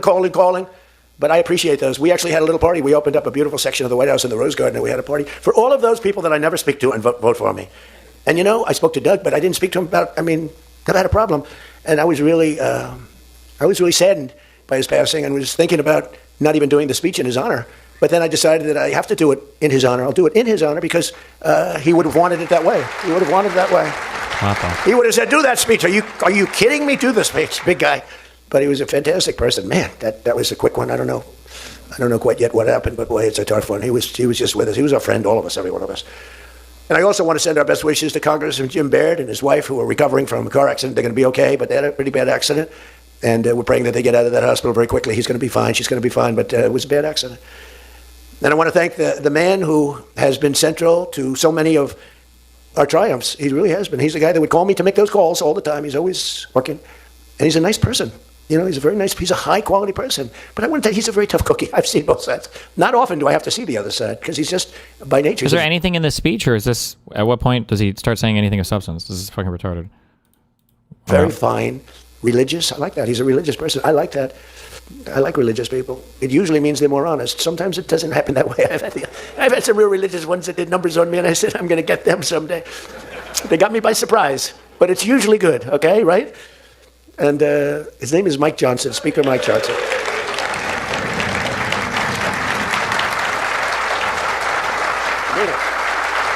has my complete and total endorsement. Stand up, Speaker. So, but it is true. A lot of times they'll say, I wish Mike were tougher. He's tough as anybody in the room, actually. But can't be tough when you have a majority of 3. And now, sadly, a little bit less than that. A little bit less than that, maybe. But you can't be Trump. You can't, I want you. You make 10 enemies, 20 enemies. That's the end of that, right? Everybody loves him. I would say there's one person he's given up on. I think he just gave up on this guy. He's so bad. He never votes for us. But no matter how good, he won't vote for us. There's a sickness there. There's something wrong. You can have the greatest bill, the greatest for the country. Forget about for Republicans. Great, great, great for the country. I'm a no vote. We don't even bother calling him at 3 in the morning, do we? Huh? But I want to thank another guy who's as tough as they come, because he went through something that none of us have gone through. I went through a little shot, but I get that throbbing feeling every once in a while. But what he went through was incredible. And then Steve Scalise got hit hard. Where's Steve? Steve. He's a tough cookie. He was dead. I went to the hospital. His wife was crying so much. It was a mess. Oh, yeah, she loves you. That's the only thing I learned about Steve, that he has a wife who loves him. Because I've gone to hospitals where guys are in bad shape and the wife couldn't care less. She's looking for the next guy. Who's the next guy down the pike? Who the hell is the next guy? He's dying. Watch this Trump stop fully, and he says nothing useful, and all this is the retarded usual stuff. Why does somebody say this would make me Fed pose? Is there anything about this today that happened, or what? I don't know why I was linked this even. So bad. Oh, yeah. I had one where the dog died and the husband died at the same time. I said, it's so sad. Yes, I love this dog so much. She couldn't give it, and the guy left her a fortune. Can you imagine? He shouldn't have left her anything, but she was much more concerned. It's true. Oh, the dog was devastated. The husband, he was like an afterthought. Your wife loves you, Steve. She's a great wife. Another one who has a great wife, Jackie. This is Tom Emmer, right? Don't look at you. You have a great wife, but you haven't been tested like these guys. You haven't. We don't want to test her, right? She's incredible. She's a strong, beautiful, great person. She's a great person. She actually liked me at the beginning when we were having little fights. We weren't even having fights. We just didn't know each other. And I heard he said something negative about me. He was sort of right about the subject, but you're not supposed to say ever, even though you're right. But Jackie was saying, I'm telling you, he's a great guy. He's good. He's going to be a great president, blah, blah, blah. She was fighting for me. And now I love this guy. He's great. She was right about both of us, I think, right? But Tom has been incredible. He's incredible at what he does. And he's a great team player. Your conference chair, Lisa McLean, is so strong and powerful and beautiful. And thank you, Lisa. Thank you. Thank you. And I think they're broadcasting. We said we don't care if the press comes or not. So when I say that, that means that they're broadcasting all this. And I'm letting my feelings out because it's true. I feel that way about so many people in the room. I can say it about many of the people in the room. Some I don't know as well, but many of the people in the room. They're incredible people. You're incredible what you're doing. We also have another one, Richard Hudson, chairman, NRCC. Richard's always in there. Always with a smile. No matter what's happening, Richard. He always has a smile. He's just a positive guy, smart and positive. Thank you, Richard. Really appreciate it. You do. Okay, this is retarded. I don't care. How Nicholas Maduro's regime disintegrated. Ever a strongman dictator. I hope I have the... If I'm ever a strongman dictator, I hope I have the self-confidence of Venezuela's Nicholas Maduro. In late November 2025, Maduro appeared to be in high spirits, brandishing a sword at a rally in Caracas. A few days later, he was at another rally declaring victory forever. With his accent, though, it kind of sounds like he's saying big party forever, which may well have been the case because he then proceeded to have a very big party. Venezuelan President Nicholas Maduro dancing to a remix of his own peace slogans. Watching him in these rallies, you'd never guess that a few days earlier, he was apparently considering fleeing the country. The Miami Herald reported that during a 15-minute phone call, US President Donald Trump offered Maduro safe passage for him and his family to the country of their choice if they left Venezuela immediately. Reuters reported that Maduro told Trump he was willing to leave the country in exchange for full legal amnesty for him, his family, and over 100 of his cronies. This was 3 weeks ago. Trump reportedly rejected that, and now Maduro is concerned that the US will try and remove him from power by force.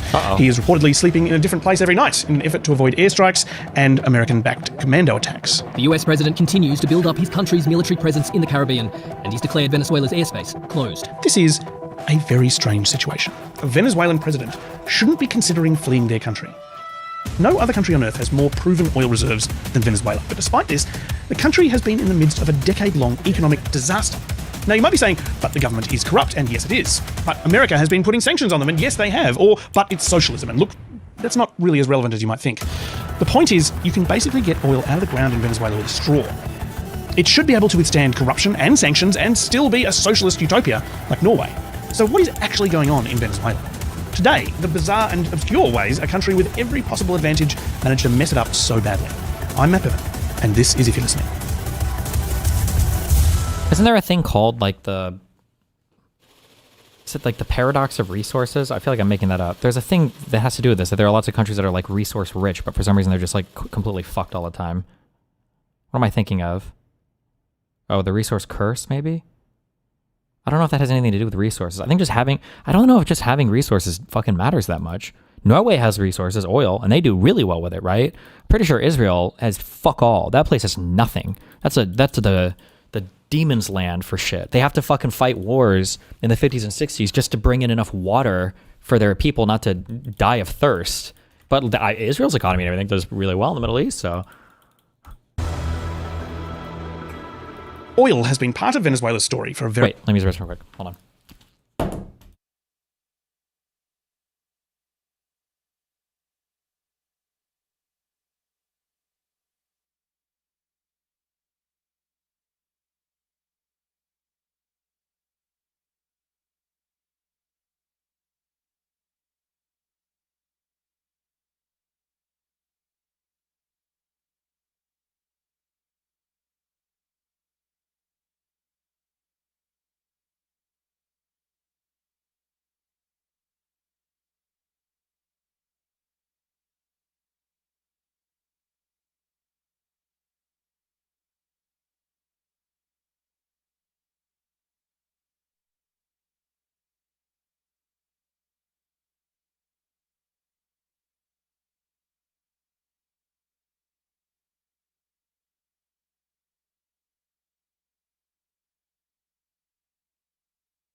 Bro, you're AFK and posting cringe?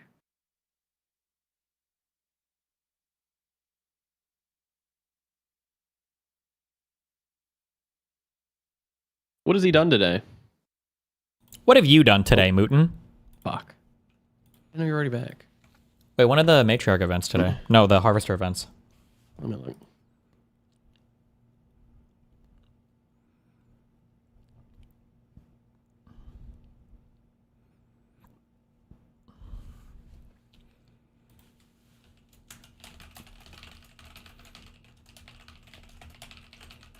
Fuck, I don't remember the website. Hold on, I found it. Metaforge. Harvester. One's right now, and one's in an hour. From 5 to 6 or something?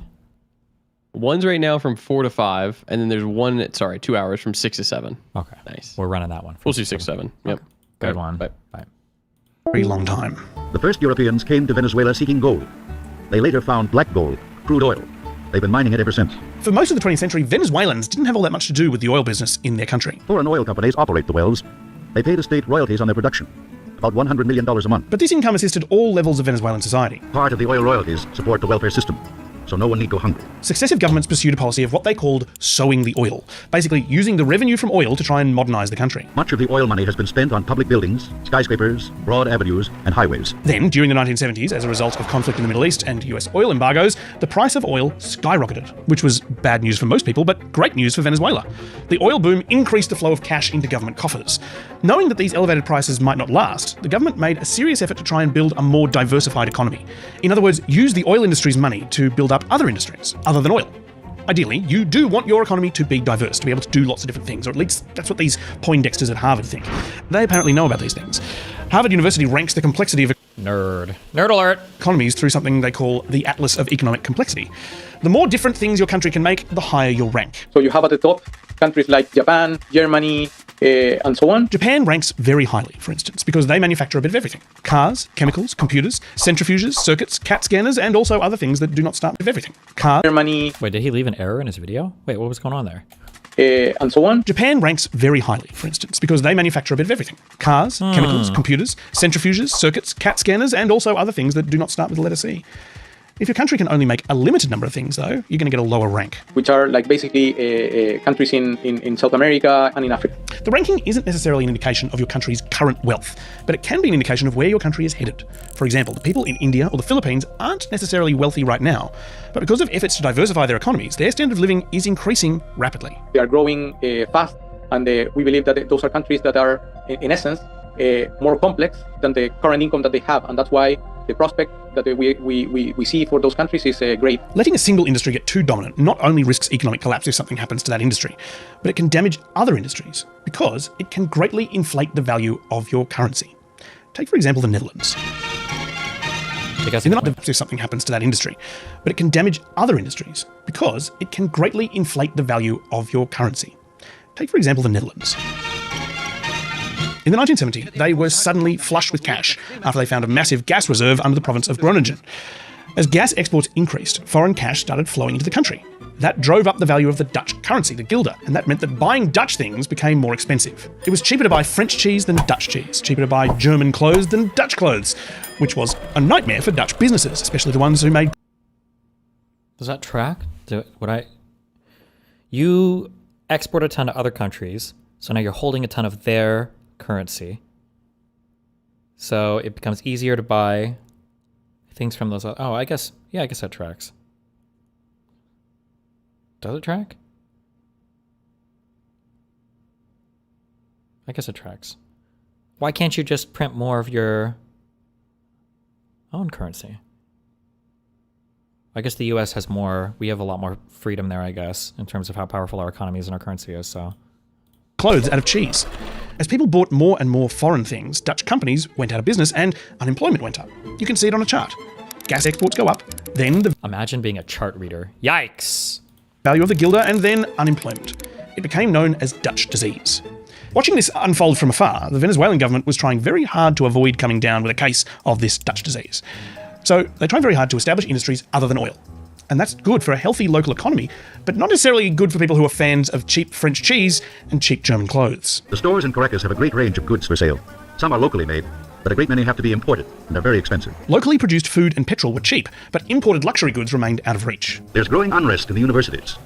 Many students are convinced that foreign investors, notably the oil companies, are taking more from Venezuela than they should. These students call for the nationalization of oil production. Also, they say that not enough Venezuelans hold top positions. From the 1970s to the 1990s, Venezuelan governments took varying levels of control over the oil industry, but they always worked with foreign oil companies.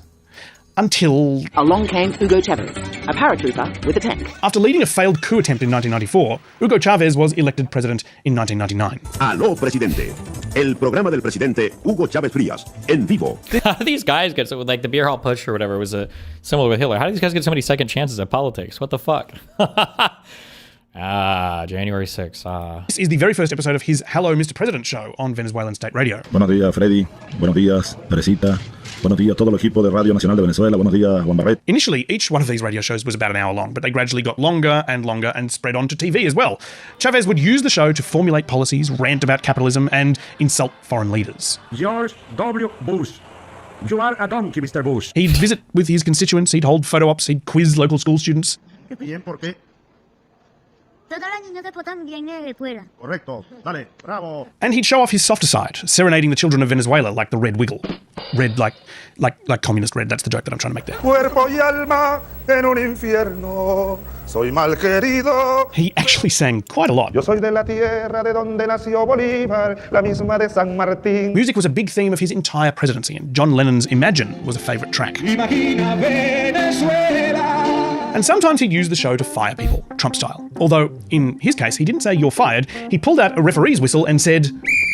Offside. During his 4-hour broadcast on the 7th of April 2002, he sacked several top officials in the state-owned oil company. Eddie Ramírez, director gerente hasta el día de hoy de Palmaven. I feel like Trump would love this guy. Afuera. His plan was to take control of every aspect of Venezuela's economy, from the oil industry to the exchange rate. He's nationalised the oil industry and ploughed its billions into his revolution, building health clinics, subsidised food markets and universities for the poor. Chavez described his ideology as socialist, or actually... an ideological umbrella specified by President Chavez of new socialism. However, President Chavez has called people to read Marx and Lenin to understand what kind of socialism he has in mind. But in reality, Marx and Lenin would be spinning in their graves if they heard what Chavez had in mind. He was going to make sure that Venezuelans felt as rich as they thought they should be by controlling the price of the country's currency, the bolivar. Chavez's plan was to abandon the country's economic complexity. Basically, he wanted Venezuela to come down with a bad case of the Dutch disease. He was out there metaphorically licking escalator handrails and sharing lollipops with everyone at his kids' daycare, economically speaking. Remember how I said that by selling heaps of gas, the Netherlands' currency value increased, and that led to problems for other export industries like cheese clothes? Well, what if you just don't have any other export industries? Chavez was willing to put all of Venezuela's eggs into the oil basket. With so many businesses folding, it now depends on crude for 95% of its export revenue. That could present a problem, but Venezuela's got so much oil, why bother making... Wait, did you say 96%? Eggs into the oil basket. With so Literally, Oilers! businesses folding, it now depends on crude for 95% of its export revenue. That could present a problem, but Venezuela's got so much oil, why bother making anything else? In the short term, exporting enormous amounts of oil meant a massive influx of US dollars, and Venezuelans would be able to use those US dollars to import everything they needed.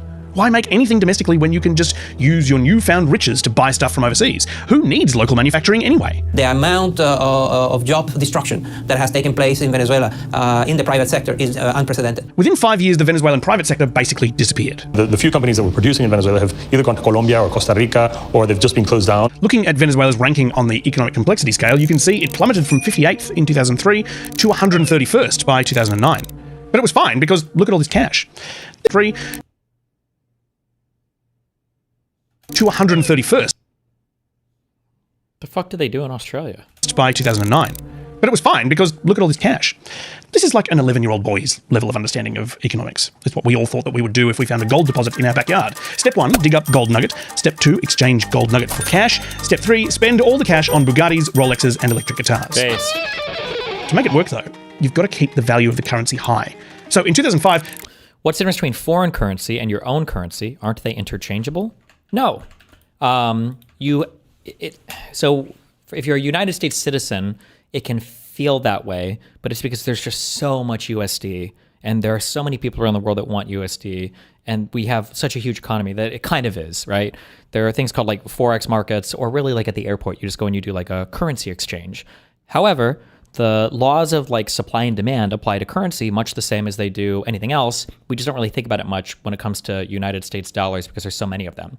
But imagine you're in a country, and imagine that country has $1,000 of currency total, and you end up exporting tens of thousands of dollars of some product, and now you're sitting on tens of thousands of dollars of that currency. Well, your own currency is going to be really hard to exchange for. There's just not that much of it, and you've got so much other currency. I think this is what he was talking about earlier when he talks about like the Dutch disease. Your own currency becomes so valuable in relation to other currencies that you basically, well, if I've got 10,000 USD versus, and there's only $1,000 available in my whole country, I'm just going to go spend the USD and import stuff everywhere else. I'm not going to buy shit domestically. I'm just going to import it from other places. It was one of the issues he was talking about.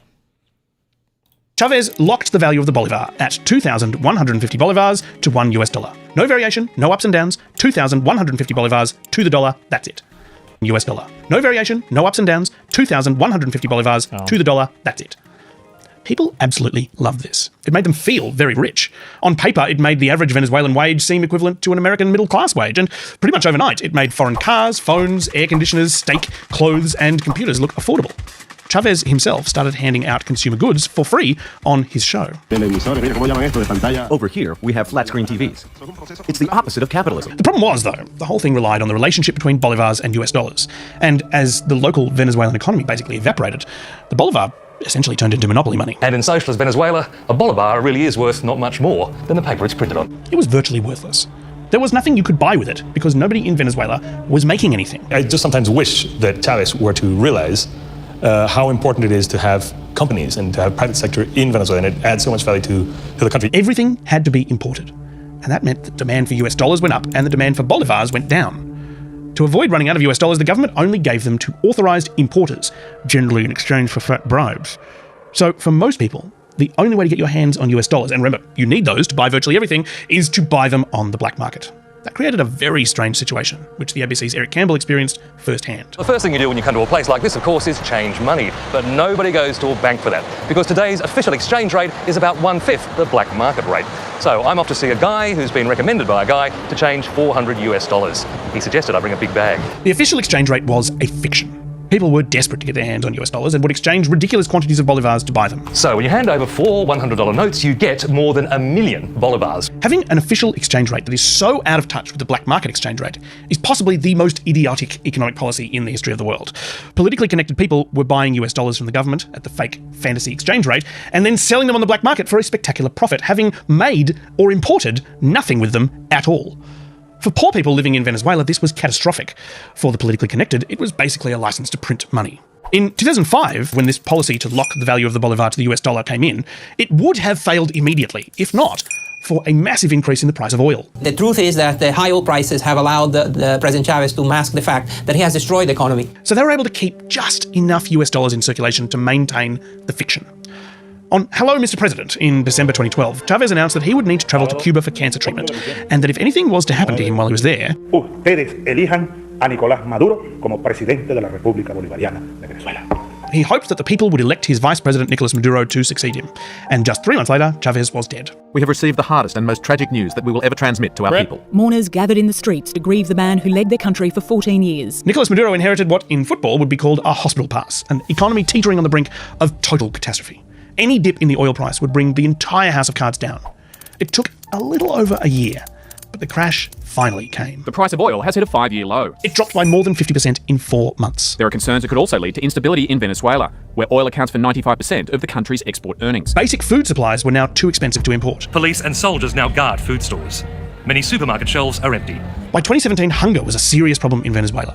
There is now a direct inverse correlation between oil prices and hunger. 9 out of 10 families can't afford enough food. The situation is so bad that the average person has lost 11 kilograms in a year. To make matters worse, the economy was so bad. Damn, I'm so curious how true some of these stats are. The average person has lost, what is that, like 25 pounds of weight in a year? That's crazy. Oil prices and hunger. 9 out of 10 families can't afford enough food. The situation is so bad that the average person has lost 11 kilograms in a year. To make matters worse, the economy was so bad, the government could no longer afford to buy the equipment needed to keep the oil flowing. The company has deteriorated seriously. We are reducing our oil production. And they've killed the golden goose. They have killed the golden goose. In 2018, the government finally let go of the fake exchange rate, linking the US dollar and the bolivar, and we saw for the first time how bad things had become. Remember I said that when Chavez first set the exchange rate, it was 2,150 bolivars to the dollar?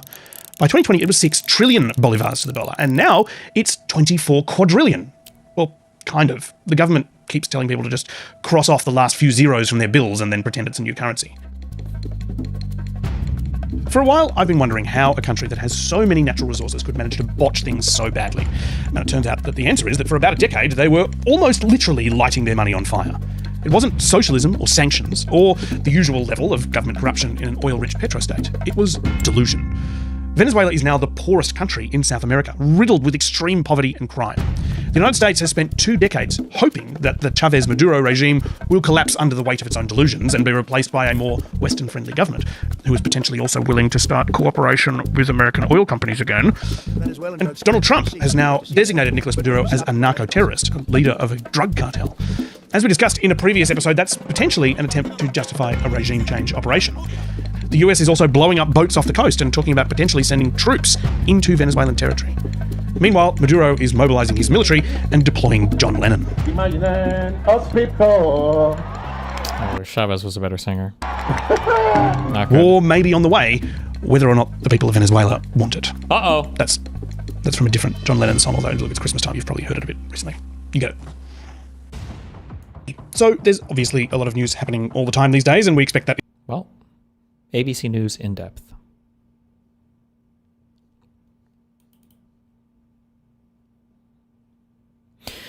I don't believe oil companies are stupid enough to start investing billions in Venezuela under Trump. They know he's a retard. Yeah, I actually don't think that we're going to do any oil extraction. I don't know if he has the attention span for it. I don't know if we're going to, it feels all bullshit to me. But who knows? We'll see. Vaush video. It's your boy. Whoa, is that a new animation?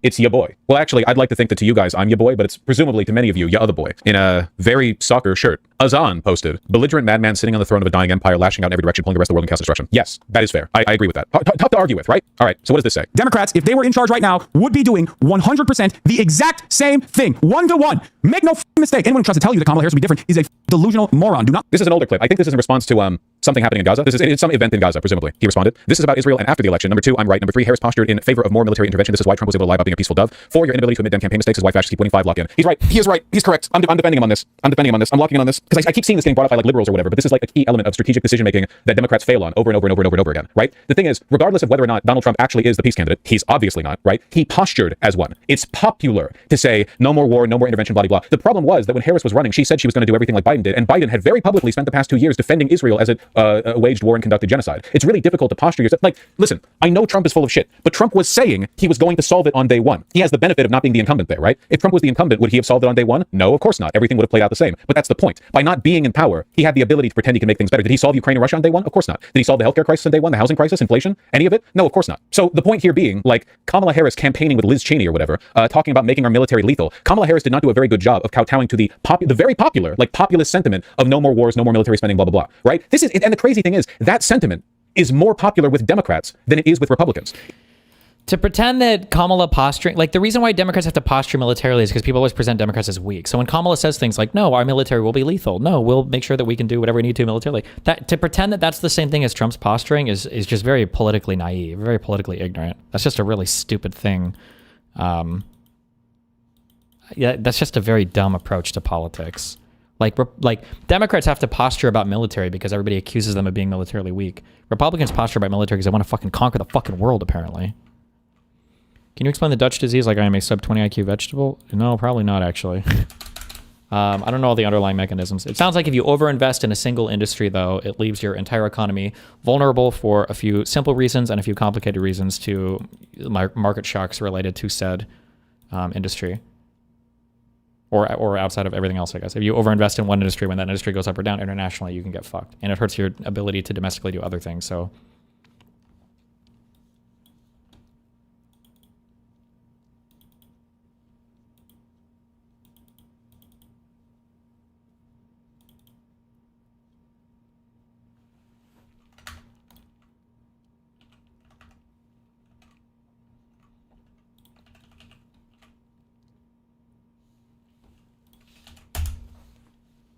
Okay, Venezuela.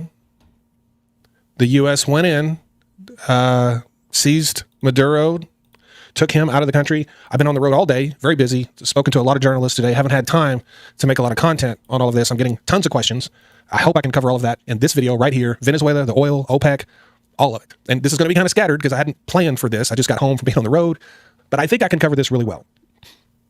So Donald Trump is claiming that U.S. oil companies can return to Venezuela, make their investments, and get rich, and you know we'll have all this oil and all. Just forget what Donald Trump says. Just forget anything he says about oil in Venezuela because he hasn't a clue what he is talking about. That's always true. Wait, hold on. Quick Vaush detour. You can never let them forget. There's not even any like political expedience to it. There's no like, I don't know, oh, well, the corruption was part of the time, or oh, well, it was a necessary evil. It's just open, naked, unambiguous, like, yeah, he's a pedophile, yeah, he's evil, and we love him anyway.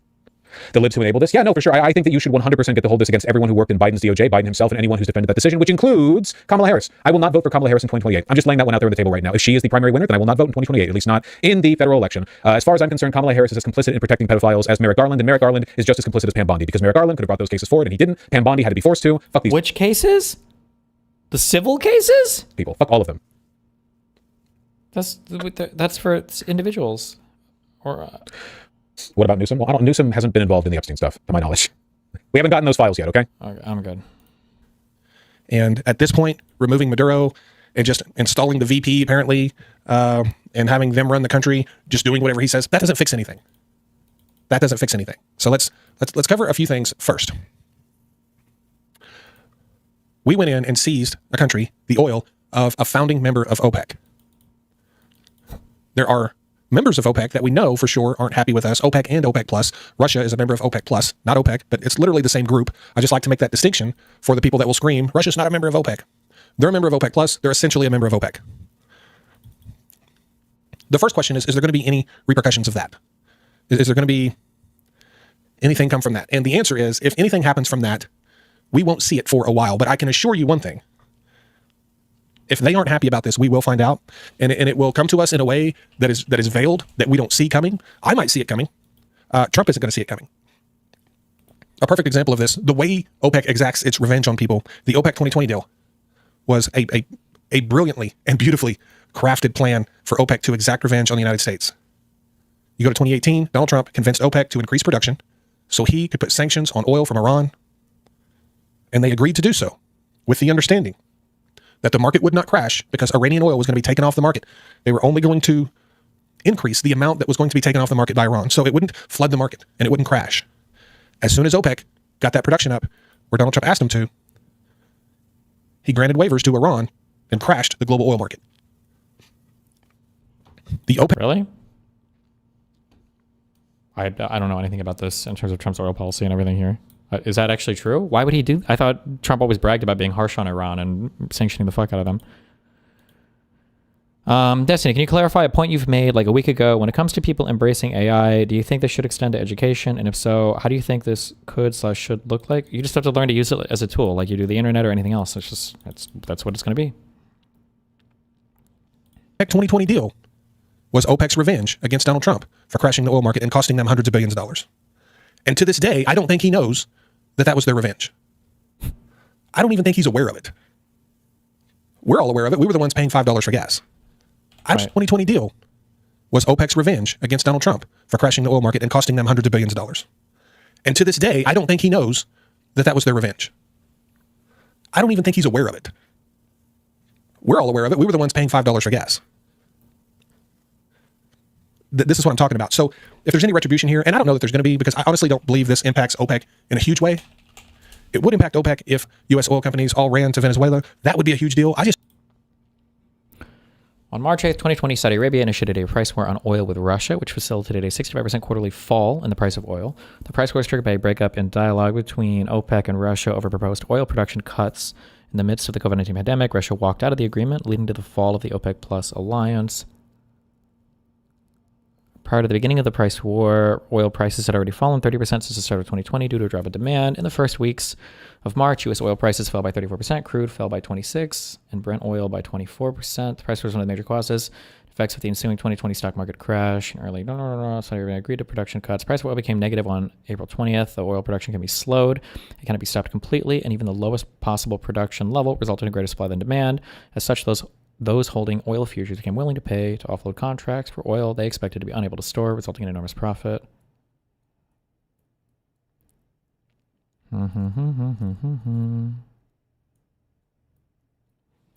Contrary view on the price war. Russian and Saudi officials both deny the existence of a price war against each other or any other country.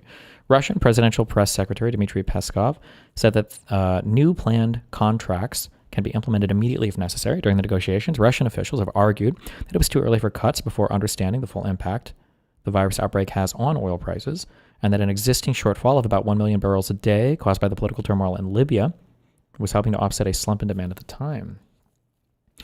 Pavel Sorokin from the Russian Ministry of Energy doubted that the cuts would work with the stating following quotes: "We cannot fight a falling demand situation when there is no clarity about where the bottom is. It is very easy to get caught in a circle when, by cutting once, you get into an even worse situation. In say 2 weeks, oil prices would bounce back before falling again as demand continued to fall."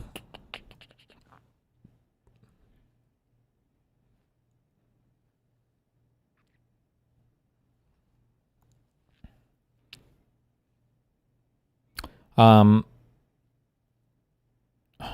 okay, Metalwood.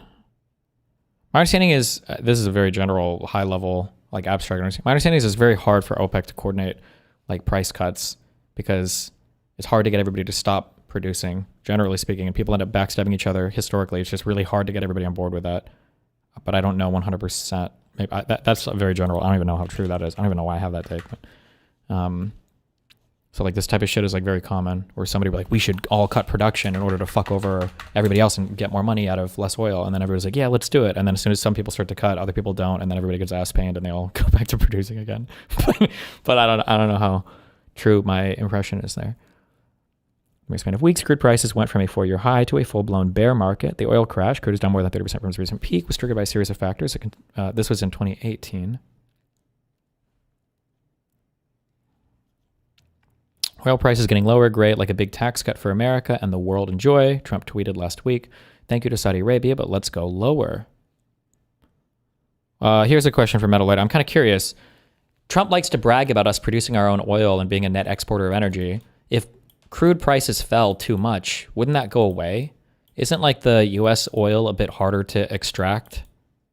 So it actually benefits U.S. oil extraction for prices to be above a certain level, and that when they go too low, it actually hurts our domestic energy markets or our domestic oil production or extraction.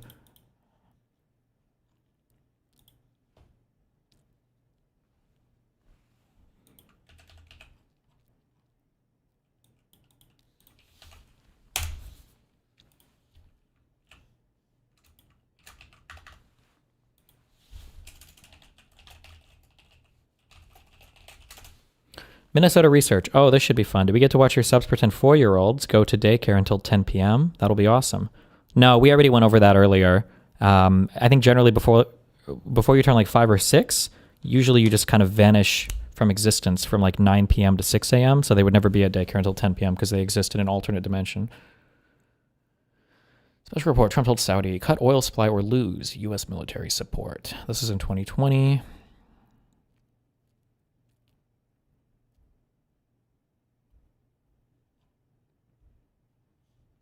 Oh, okay.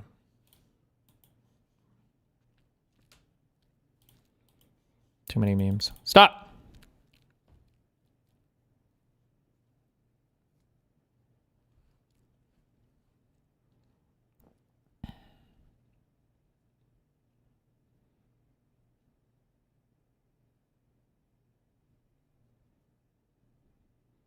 Damn, how many dinosaurs had to die in Saudi Arabia for that much oil to be there, you know?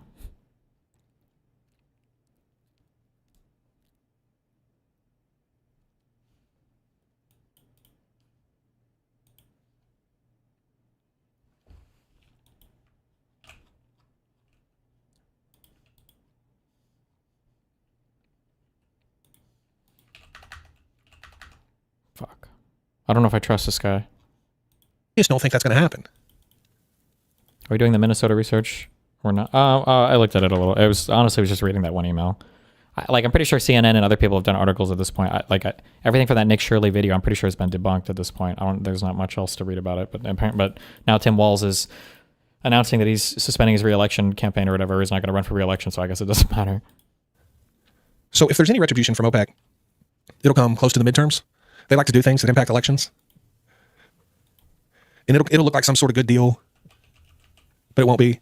But we'll just have to see what happens. We'll just have to see. There's obviously other considerations. Iran could do some things. Russia can do some things with attacks and terror attacks and things like that. But I'm really going to stick to the oil here. So first of all, this idea that American oil companies are going to rush to Venezuela to produce all this oil, that's not a thing. Okay?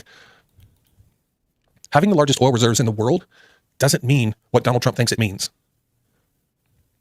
The only thing that matters is the value of that oil and how much you can profit on it. True.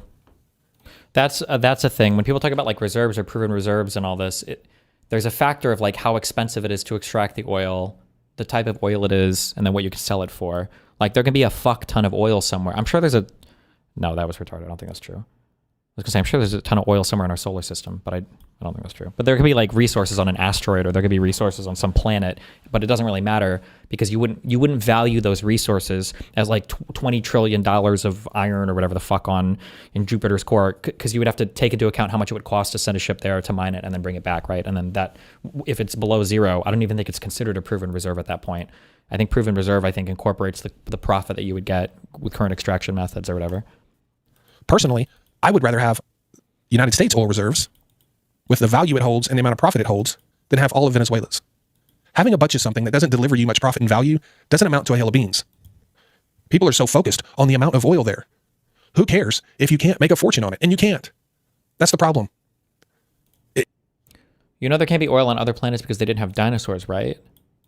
No, stop. We learned in school that the oil came from the dinosaurs, but that's not true. The oil is there because God put it there, and it's a naturally replenishing resource because God made it that way. It's not the best investment out there by any means. It's not even close. You're looking at $100 billion of investment needed over a decade to restore the infrastructure to where it once was. Yeah, I was going to say, if I had to guess, just based on what I've heard about Venezuela's oil, is the huge issue with the oil in Venezuela, the huge issue with extracting it, and the huge issue with refining it is the capital there. It's the fact that a lot of the talent has just fucking left the country or been shipped out. The government is insanely fucking unstable. You could do some huge investment and 2 years later, the government just expropriates all your shit, so nobody's going to actually pour money into any factories or extraction or anything there. They're like, the big issue is like the human aspect of it, not the actual oil itself. $100 billion.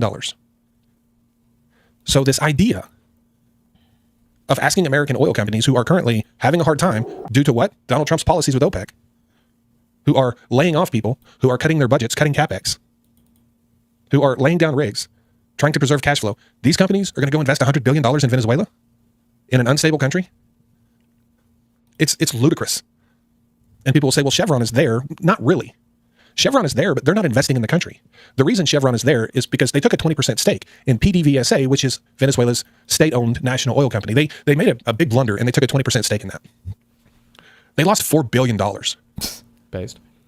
So the reason they're there is to assist PDVSA in trying to recover their losses. They're literally getting paid in barrels of oil. So they're there helping Venezuela, and Venezuela is just giving them some oil. Like, they're not even getting paid. And it's going to take God knows how long for them to recover their $4 billion they've lost. So, they're there because they're stuck there. And they're committed to getting that money back that they lost. They're not there because they think there's some fortune to be made there.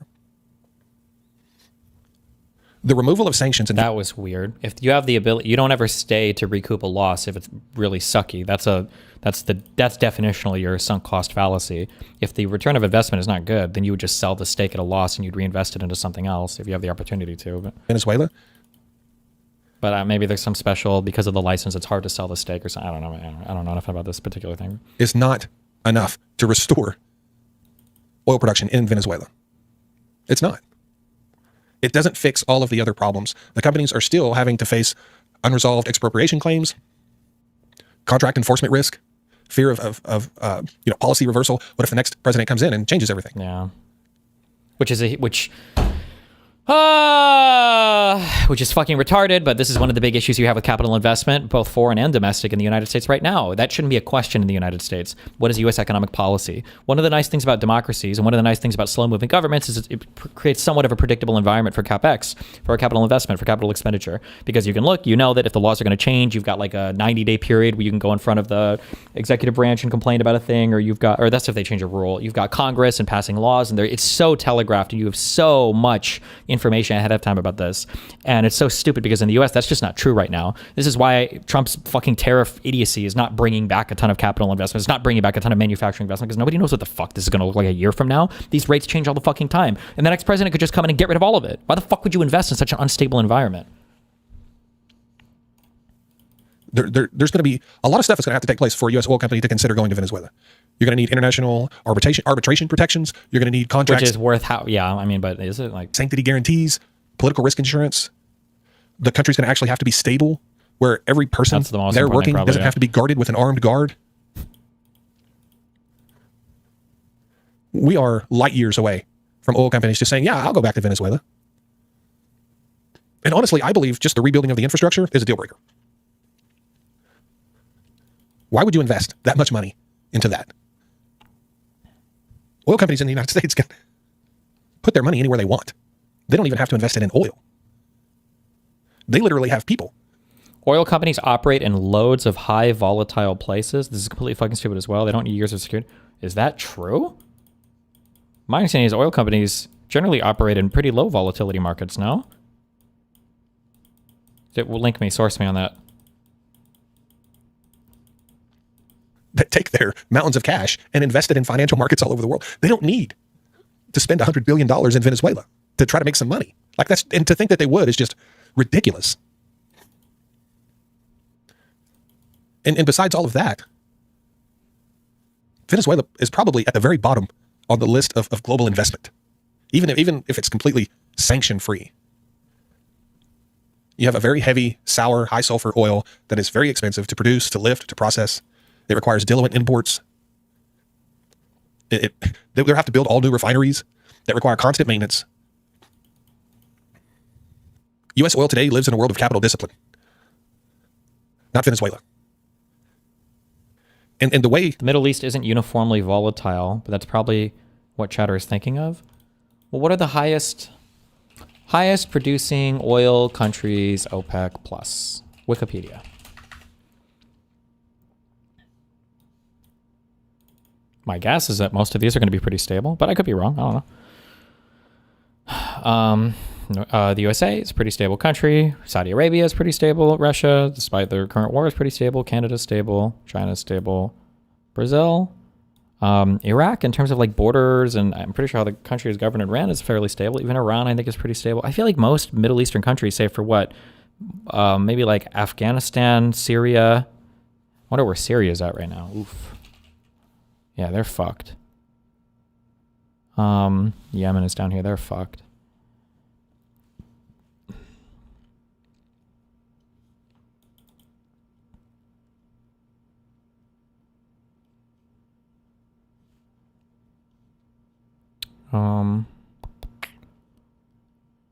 Yeah, I don't know. I feel like you're top of the list here. All fairly stable countries. Venezuela is still at 18. Yeah, I see that. Well, this is 2023. Well, even well, would you say Venezuela's stable-ish? There's a lot of corruption, I guess. I don't know.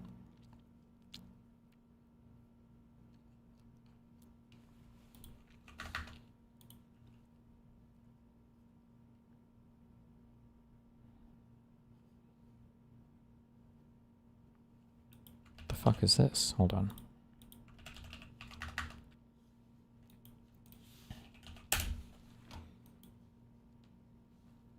Here's one example. Chevron is a huge producer of Nigeria oil. There have been attacks against infrastructure in Niger for a long time. Well, not... Am I retarded? Niger and Nigeria are two different countries, no? Or did you just leave out the letters for the last thing? Nigeria. Militant group claims responsibility for pipeline attacks. Is this very easy oil to extract, though? Is this like easier stuff that doesn't require as much refinement or whatever?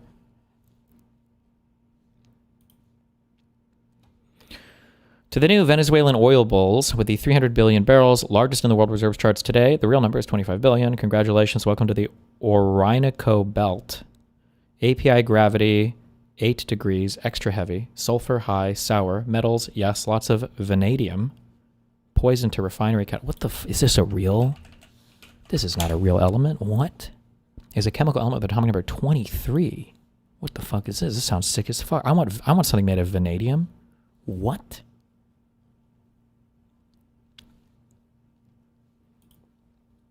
It's not light, sweet crude. It's a road pavement that hasn't dried yet. Chemistry is a wonderful thing, and the industry can turn the sludge into jet fuel, but it costs a fortune. In reality, Venezuela's economically recoverable reserves are 25 billion barrels of heavy, sour, metallic oil. Today's free oil 101 lesson: volume is vanity, viscosity is sanity. Okay.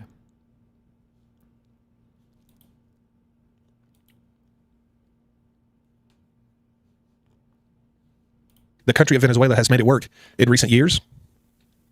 for them to just be able to produce some oil and give it to people they owe money to is basically using all the old junk equipment, slave labor. Do you know a petroleum engineer that works in Venezuela for the government? Do you know what their salary is? Is it going to be really high because of the corruption or really low because the country's fucked? It's like $5 a week. Based.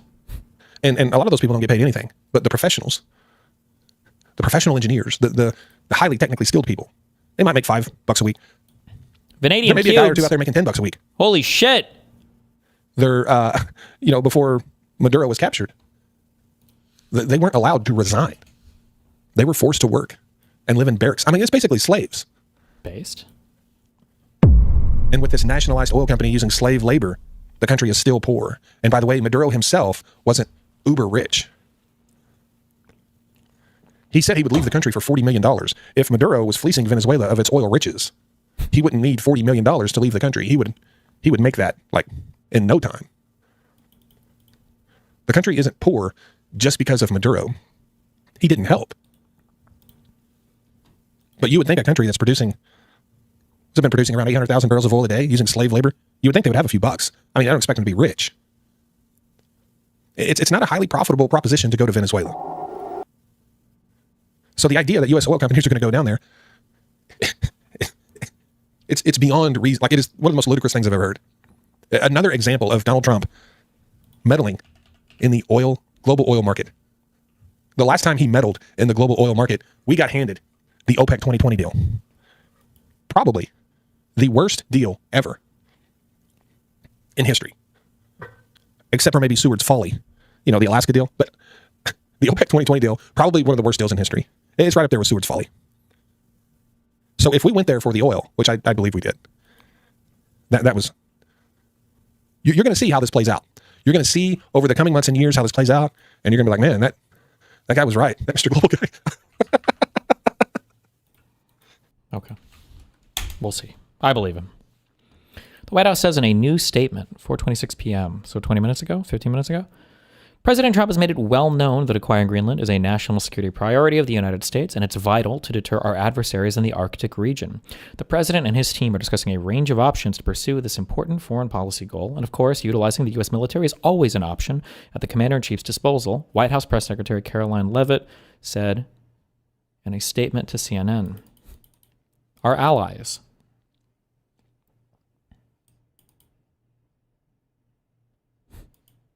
Who's going to do it? And by it, I mean tell them it's a really bad idea.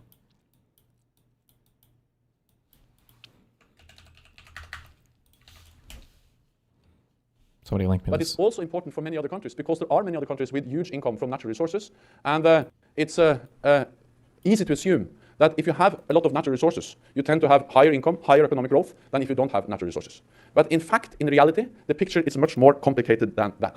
Because if you look at the facts and the empirical and at the statistics and at the different analysis which has been made, we see that actually there is a tendency that it is the opposite way. That the more natural resources a country has, the lower is the economic growth. And this chart shows the percentage of natural resources of the total exports earnings compared with GDP growth per capita. And if there is any relationship, it is not positive, it is negative. The more natural resources, the lower economic growth per capita. And then the question is, how is that possible? That if there is any relation, it's negative. That if you are rich on natural resources, your economic growth become lower, not higher.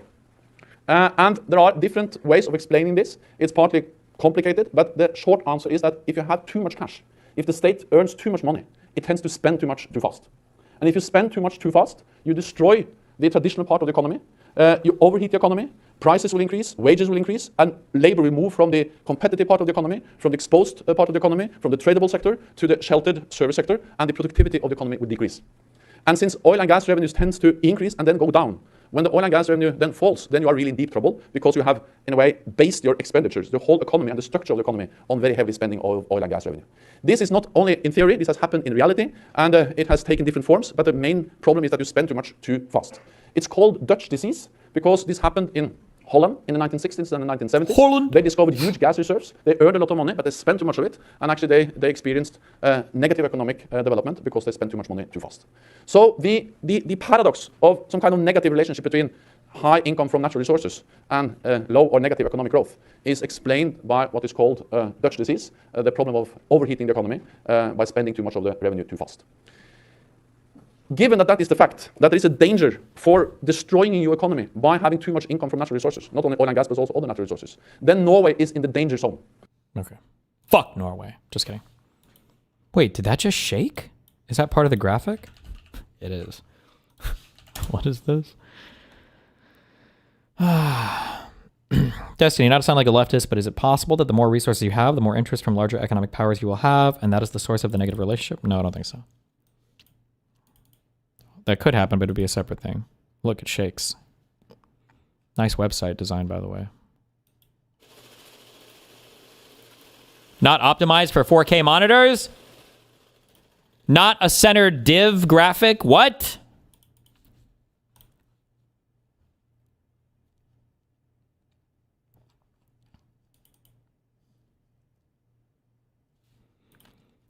President Trump took decisive action to pardon January 6 defendants who were unfairly targeted, overcharged, and used as political examples. They were not protected by the leaders who failed them. They were punished to cover incompetence. On his first day back in office, January 20th, 2025, President Trump issued sweeping blanket pardons and commutations for nearly 1,600 patriotic Americans prosecuted for their presence at the Capitol. Many mere trespassers or peaceful mere trespassers. Oh, I thought we cared about law and order. Or peaceful protesters treated as insurrectionists. Was that what they were criminally charged with? By a weaponized Biden DOJ. He fully pardoned most, commuted sentences, and ordered immediate release of those still imprisoned, ending years of harsh solitary confinement. Really? Denied due process? No. And family separation for exercising their First Amendment rights? No. Thousands of Americans paid the price for political failures they did not create. Since January 6, 2021, Nancy Pelosi spent over 3 years and nearly $20 million in taxpayer funds on her partisan select committee, producing a scripted TV spectacle to fabricate an insurrection narrative and pin all blame on Donald Trump. Why is this hosted on the White House website? Video and audio recordings, including unaired HBO footage from her own daughter, show Nancy Pelosi repeatedly acknowledging responsibility for the catastrophic security failures, admitting, "We have totally failed and I take full responsibility for not having the National Guard pre-deployed," despite intelligence warnings and the President Trump's offer of troops that were ignored under her leadership as Speaker.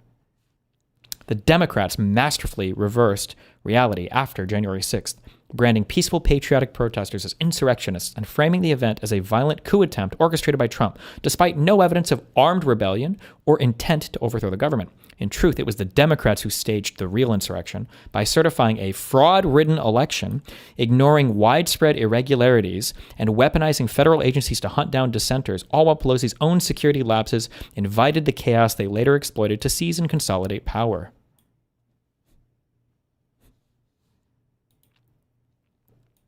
Still, so denying the results of the election on the beacon of the hill, the United States of America, the beacon on the hill of democracy, their own White House website, denying the results of the 2020 election. Nice. Can you debunk the Pelosi National Guard thing? I see that everywhere. There's nothing to debunk. There's no claim. There's no strong claim. There's nothing that you can even deal with there. There is a sergeant at arms for like the Capitol building that is responsible for like personal security there. And so they try to say that like, well, Pelosi, the Speaker of the House, should have told the sergeant, but it's not, it's all bullshit. Arguably, if you want to say that there was a failure that day, you could say that Bowser should have requested more National Guard people there for the day of the January 6th for the counting of the votes, but they didn't like the appearance of having, you know, troops in the Capitol where they were counting the vote. And I don't think anybody thought it was going to be as crazy that day. And nobody thought that Donald Trump would basically tell people to go and insurrect. And I think they kind of discounted how many people would be involved in that. Also, I don't know if the Proud Boys' plan at the time had been known by investigators, who were the people who were the ones who originally broke down every barrier and then broke into the Capitol building. I don't know if that was known to investigators at the time.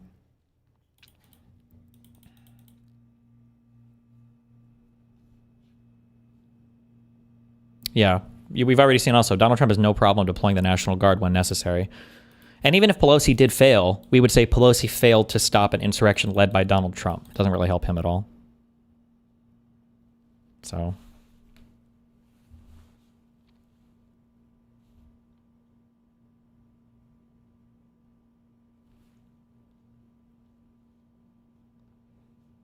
watch video.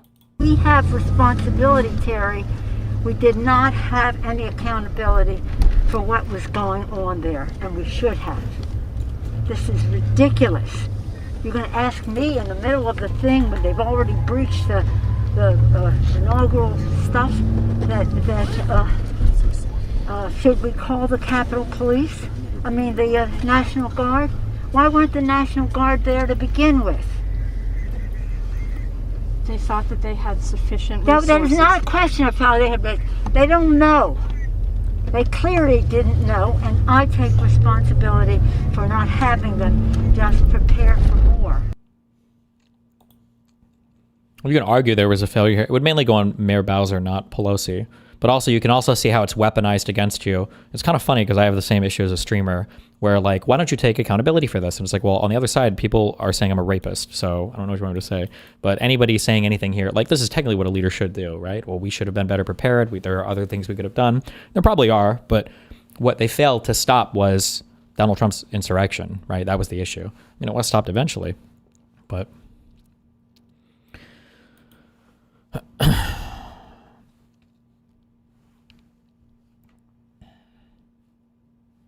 fuck is this website design?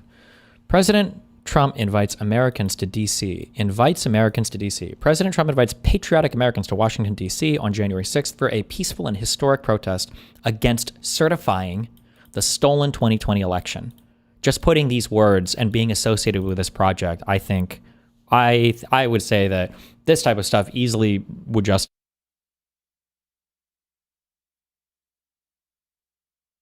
I think it's very easy to have that opinion. He emphasizes standing up for election integrity while calling for peaceful demonstration. He never, ever called for peaceful demonstration. He said, I know they'll be marching. I know you'll march to the Capitol peacefully. He never said, go, you must be peaceful. That didn't happen. But hundreds of thousands have responded to the call to show support. I thought it was 100,000 tops. The number always gets higher, I guess. Who knows? At the Ellipse, President Trump speaks to hundreds of thousands of supporters. I don't think it was hundreds of thousands, but okay. Detailing evidence of election fraud. All of the election fraud that he goes through on that speech had all been debunked. All of it. And urging the crowd to march to the Capitol to peacefully and patriotically make their voices heard. He didn't urge the crowd. He just said, I know you'll be doing it. That's it. He stresses the need to fight for the country through strength and determination, explicitly calling for peaceful protests. He never explicitly calls for peaceful protests. That's why the quote isn't in here, by the way. The crowd responds with massive enthusiasm. Following the president's speech, the massive crowd peacefully marches down Constitution Avenue to the Capitol to protest the certification of the fraudulent election. The march is orderly and spirited, with flags, signs, and chants supporting President Trump. Really? Is that all they were supporting? That's all they were saying? Really? That's it? The Capitol Police response escalates tensions. Capitol Police aggressively fire tear gas, flashbangs, and rubber munitions into crowds of peaceful protesters, injuring many and deliberately escalating tensions. Video evidence shows officers inexplicably removing barricades. That's bullshit, and that's been debunked a billion times. There's a video of them removing barricades, and it looks like they're removing them to let all the protesters in, when in reality, when you look at a larger video, the whole area is breached anyway. Like, there are people all over the place. You can literally see it in the doctored video they show you that's like cut, where you just see this narrow thing and you see people walking from like around the barricade. Like this barricade was not blocking anything. Opening Capitol doors, the first people into the Capitol broke through. This is also not true. And even waving attendees inside the building. This is after people were already in and they were trying to funnel them to the speaker floor or some chamber or whatever, because it was easier to hold them there, but they'd already broken into the building. Actions that facilitated entry while simultaneously deploying violent force against others. These inconsistent and provocative tactics turned a peaceful demonstration into chaos. That's just a fucking lie, but okay.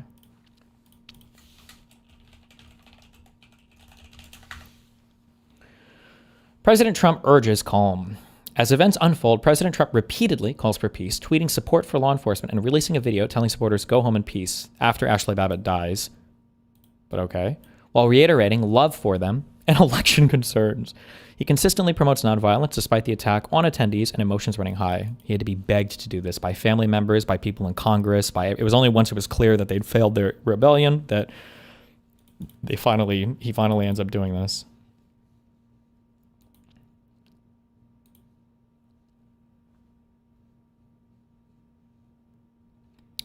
Leaked Pelosi video reveals security lapses. Leaked footage captured by Nancy Pelosi's daughter shows the speaker in a rage during evacuation, furiously admitting, "I take responsibility for the catastrophic failure to pre-position National Guard troops, despite President Trump's prior authorization and offers of 10,000 troops that were rejected." He didn't make an official offer of 10,000. He just was speaking casually and off the cuff. He was never pushing this or anything, but... Pelosi repeatedly demands to know why security was so inadequate on her watch, exposing the deliberate refusal to accept offered protection and the ignored or delayed requests for reinforcements. I don't know. This was ignored at the by the White House, though, up the chain of command, not by Pelosi and them, but...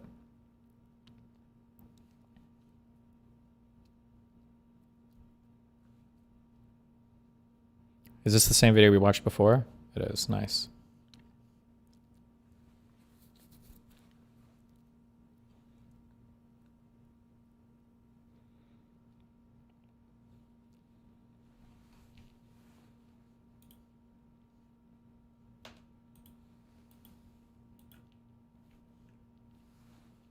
Ashley Babbitt murdered in cold blood. Oh, I like how they have President Trump urges calm, and they put 224 to 417. But the reality is President Trump didn't make any of these tweets until after Ashley Babbitt died, but then they put 2:44 p.m. down here.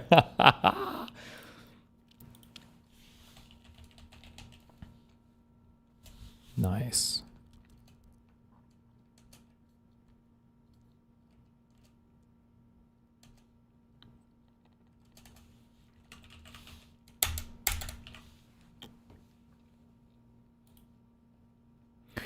Unarmed Air Force veteran and Trump supporter Ashley Babbitt is fatally shot by Capitol Police Lieutenant Michael Byrd. Nice. Name and everything. Without warning, as she climbs through a broken window toward the speaker's lobby. No weapon was found on her and she posed no threat. Byrd faced no charges. Of course she faced no charge. What do you mean? It was an active fucking riot. 3 other Americans were also killed. Roseanne Boyland, Kevin Greason, and Benjamin Phillips. 0 law enforcement officers lost their lives. What? I think I came to the conclusion it was either 4 or 5 that were directly, 1 for sure, but 4 or 5 I think are directly. That's pretty crazy, but okay.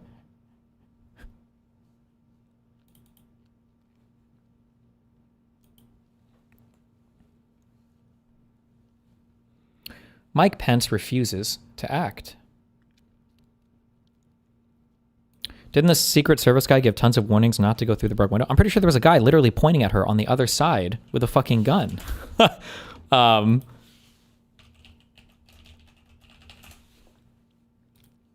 think you can see him on the left-hand side.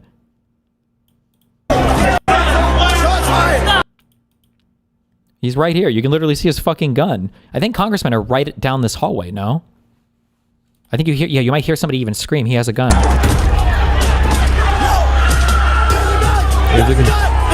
Like, you see him right there. Retard. Later.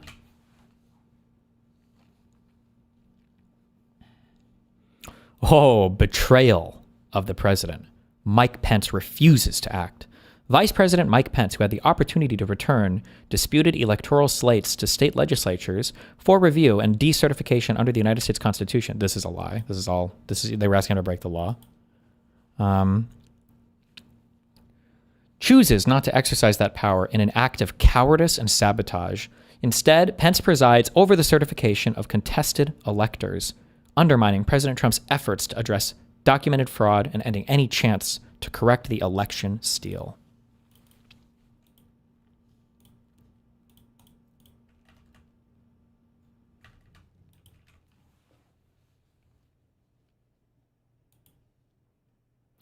After law enforcement clears the Capitol, Congress reconvenes late that night and certifies Joe Biden's electoral votes from battleground states marred by massive mail-in ballot fraud.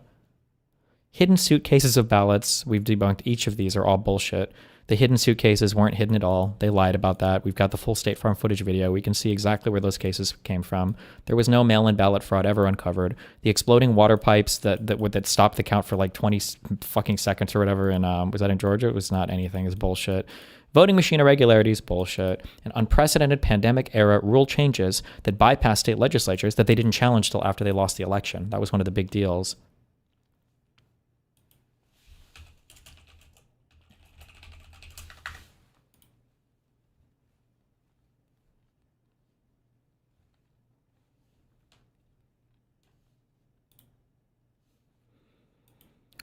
"2020 is considered the greatest election theft in U.S. history by who? With widespread fraud deliberately ignored by courts, officials, and the media." President Trump silenced.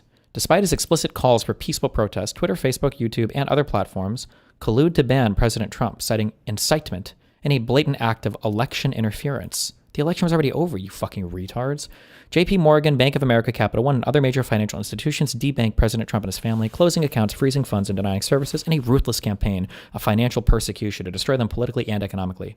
Legacy media suppresses evidence of fraud. They lost in all the courts, too. Mass arrest of patriotic protesters. The Biden DOJ launches a coordinated nationwide dragnet, arresting over 1,500 January 6th attendees in pre-dawn raids, many for mere trespassing or parading. Hundreds were held as political prisoners for years in harsh conditions, denied speedy trials, and given lengthy sentences in what is considered an unprecedented and what is considered by who? An unprecedented and diabolical weaponization of federal law enforcement against Trump supporters. At least 5 January 6th defendants took their own life while facing prosecution. Is that true? I never heard that. That might be true. I've never heard it before, but I don't know why I would believe it though, reading it off this dog shit fucking website. January 6th Select Committee exposed.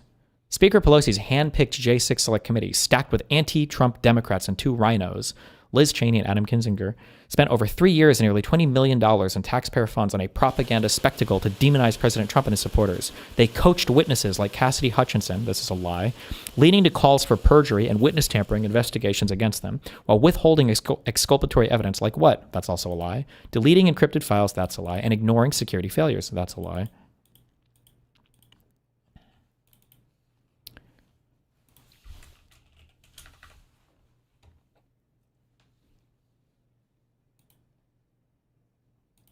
Weaponized prosecutions target President Trump. Biden prosecutors bring multiple indictments against President Trump over his legal election challenges. What? No, they don't. Including January 6th related federal charges. FBI agents conduct an unprecedented raid on his Mar-a-Lago home, including searching through First Lady Melania Trump's private wardrobe and personal belongings. They target his loyal lawyers, aides, and associates with baseless charges, threatening decades-long prison sentences to pressure them into flipping with false testimony against him. Oh, so it was all a lie in the indictments. Okay. FBI entrapment operation exposed. Subsequent investigations, congressional testimony, DOJ admissions, and whistleblowers confirmed the FBI had at least 26 confidential informants and assets embedded in the J6 crowd. So what is that? Like having somebody who's informed once to the FBI doesn't make them an employee of the FBI. I don't know where. Yeah, they weren't agents, but figures like Ray Epps, where no connection has ever been proven ever, and Ray Epps isn't even the worst person caught on video telling people to do crazy shit, who was caught on video repeatedly urging people to go into the Capitol. I only saw him say this either once or twice at the same time, and it was the night before. Were charged only minimally. Democrats successfully flipped the narrative as to brand peaceful protesters as insurrectionists while waging the true insurrection against a legitimate election. Lawfare fails. President Trump prevails. Despite relentless deep state efforts to imprison, bankrupt, and assassinate him, all designed to sabotage his political comeback through fabricated indictments, invasive raids, and rigged show trials, President Trump emerges triumphant. Fueled by unbreakable resolve, the fierce loyalty of his courageous family, team, and patriotic Americans, and God's unmistakable grace, he delivers a landslide 2024 victory and reclaims the White House in the greatest comeback in American history.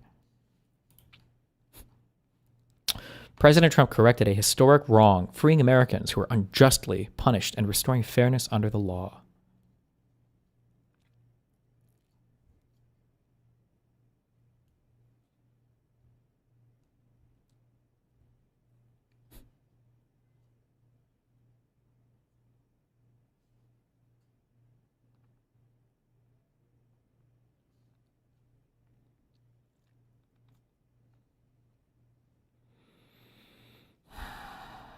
Mm-hmm.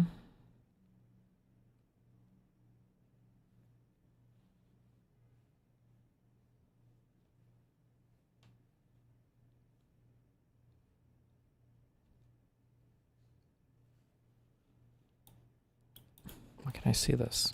This fucking site. Okay.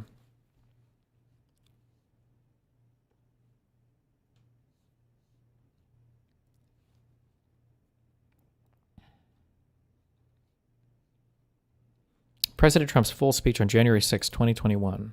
The BBC deceptive edit. Oh no.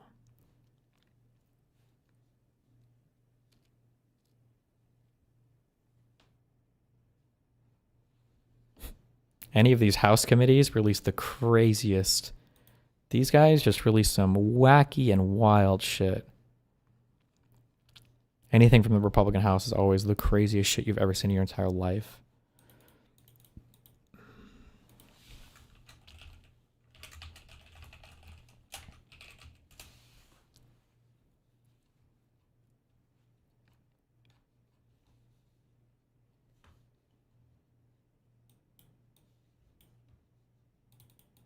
Some background information on Venezuela's oil. What was this video for? You'll often hear that Venezuela has the biggest oil reserves in the world, and that's true but misleading. The Maracaibo field has conventional oil, but it's mostly tapped. What Venezuela does have is a massive field of bitumen. Bitumen is oil mixed with earth, and until recently, digging it up and refining it cost too much to be practical. And even now, it requires state-of-the-art technology. So in the 90s, Venezuela loosened its oil nationalization laws state-of-the-art to be practical. Technology? And even now, it requires It's literally a waterfall, bro. Come on. the art technology. So in the 90s, Venezuela loosened its oil nationalization laws in order to get foreign help. In 2007, Chavez tried to transfer majority ownership to PDVSA of all the refineries in the tar sands fields. All but two, Exxon and ConocoPhillips, agreed to be bought off. So Chavez simply expropriated Exxon and Conoco's holdings entirely without Mobile Cerro Negro Holding Ltd. What the fuck? compensation. The problem was, the government of Venezuela had actually signed contracts allowing those companies to sue in international court in the case of expropriation without compensation. What followed was a decade-long, multi-billion-dollar legal battle that would span the world from the Caribbean to Europe to New York, leaving Venezuela on the hook for a $4 billion settlement. And Chavez was about to run out of cash. Oil prices fell to less than $62 a barrel on Monday as investors Venezuela started borrowing to make up the difference again, and even before oil prices had dropped, it was clear Chavez had been using the printing press to make ends meet. Inflation was hovering around 25%. It didn't take long for the government to slide back into serious debt. The only option left was to go to Russia and China, and hope they would jump at the opportunity to antagonize America. This bought time, but the problems holding the country back weren't being fixed. But by the time all these problems really started to come to a head, Chavez wasn't in much of a position to fix things anymore. In the last few years, age, disease, and a decade living in an ideological echo chamber had taken their toll. Chavez dabbled with 9/11 truth. He said the moon landing wasn't real. And my favorite, he accused Obama of causing the Haiti earthquake with a secret weather raid. He adds that this time it was only a drill, and the final target is destroying and taking over Iran. He spent the last few years in and out of Cuban hospitals. In his place rose Nicholas Maduro. At a time when Venezuela needed a special leader, they got a guy who combines the neoliberals' compassion for the poor, the Maoist economic literacy, and the charisma of Mitt Romney. Maduro quietly set about dismantling the parts of Chavismo that were the most promising, the parts based on participatory democracy. He allowed the health system to fall apart from neglect. He worked behind the scenes to undermine workers' control of the state-owned industries. He took the path of least resistance on every issue. Under Maduro, the Venezuelan government started to resemble a Ponzi scheme on its last legs, using Potemkin factories to secure loans from China, liberal use of the printing press, and there were lots of cuts. The worst damage to the economy was the cuts to services. Looking at the 2017 budget, there's more money earmarked for spending than there are bolivars in circulation, and the budget estimates that 98% of it will be paid for by taxes and oil revenue. And you look at this and you realize Venezuela isn't collapsing because of corruption, which it's always struggled with, along with pretty much every developing nation. What's happened is that the regime has essentially embarked on a policy of austerity by disguising it as corruption. Instead of just going on TV and announcing that prices will go up by this much or programs will be cut by this much, money just doesn't show up. Employees just don't get paid, and projects just don't get built. It's a brilliant way to divert anger away from the president and diffuse it. But the economic cost of every civil... Okay. All Venezuela experts agree, that it would be absurd and preposterous for us to suddenly fly her into the country and to put her in charge. And the military would follow her, and the security forces would follow her. Yeah. This is not a serious. It's not even a serious question. So should there be an election? Let me. If you give me the floor for 30 seconds, let me tell you what we are doing here, Jake. The United States. This is sort of foundational. The United States is using its military to secure our interests unapologetically. So Jake Tapper, hello. I don't know if you're on the same cat supply as Elon Musk. But when bald Hitler over here is saying, can you give me the floor for 30 seconds? What he's saying is, can you bend over and let him ass fuck you with Trump propaganda on your network for free without any pushback? I don't know why the fuck you would say yes to that. Now, if you're getting a fat fucking paycheck, then I get it. If you're being paid by the campaign. But otherwise, why the fuck would you ever say yes to that? Grow a fucking spine. Or if you really want to, right, pretend that it's Biden. Pretend that Stephen Miller is Biden so you can channel all of your hatred and journalistic integrity and go after him as hard as you can. I don't know why you would just shut the fuck up there, but that's okay. You know, whatever. Just my personal take. My bad. In our hemisphere. We're a superpower, and under President Trump, we are going to conduct ourselves as a superpower. It is absurd that we would allow a nation in our own backyard to become the supplier of resources to our adversaries, but not to us. To hoard weapons from our adversaries. To be able to be positioned as an asset against the United States, rather than on behalf of the United States. Sovereign countries shouldn't be able to do what they want to do? No. Nope. Not if it's causing us problems. The Monroe Doctrine and the Trump Doctrine. That's he has Asmongold. I guess it is all projection. I feel like I've said this so many times. It's all projection. Is Asmongold thinks that the United States should conduct itself in a way that he thought the Palestinians were conducting themselves, that would have allowed for an infinite genocide against Palestinians or Arabs or Muslims. It's just funny to see. This is like it's like great power politics. But they're all losers. It's so crazy that like the people who follow these people just don't see that these guys are the losers of the world. Like Kim is a loser. Kim Jong-un or Kim Jong-il or whatever the fuck. These people are losers. Nobody respects these people. Putin is a loser. Like the people that play politics like this are losers. Like the most powerful countries in the world are not the ones that conducted themselves like this. Remember, all these fascist regimes that set themselves up to these military strongholds collapsed in less than a generation. They failed miserably. Like it was all the hand-holding cuckoldry of being friendly to everybody or trying to be as much as possible, more than regimes in the past or more than empires in the past have been, that ended up leading to the longest and most prosperous and relatively most peaceful time in human history. The Monroe Doctrine and the Trump Doctrine. The Trump Doctrine says they're not able to do what they want. I made up a rule that says that I can do whatever I want.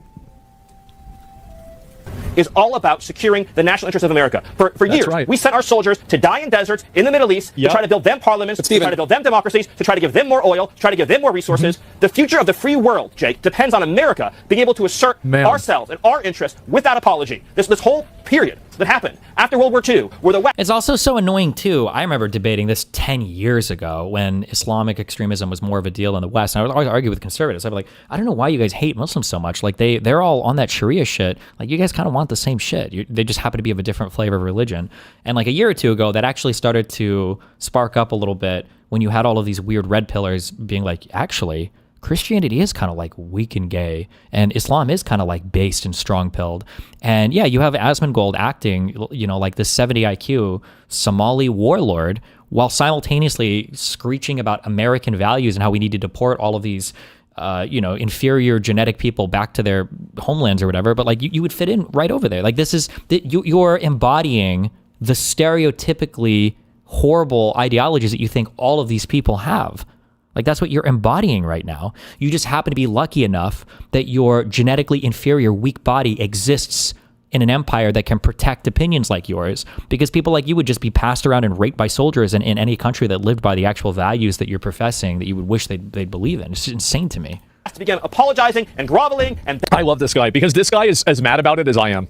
Because the same thing, I felt the same way. Yeah, exactly. I felt the same way about what? Like what problems do you have that you need oil from Venezuela? Like, what the fuck are you talking about? What's wrong? Why are you even upset about that? I know why you're upset about this. And the reason why he's upset about it is because he's a weak man that Elon Musk can put stuff in front of and then make him feel mad about it. Like you're a tool, you're a child that's being led around by your algorithm on X. I think somebody linked a post earlier. I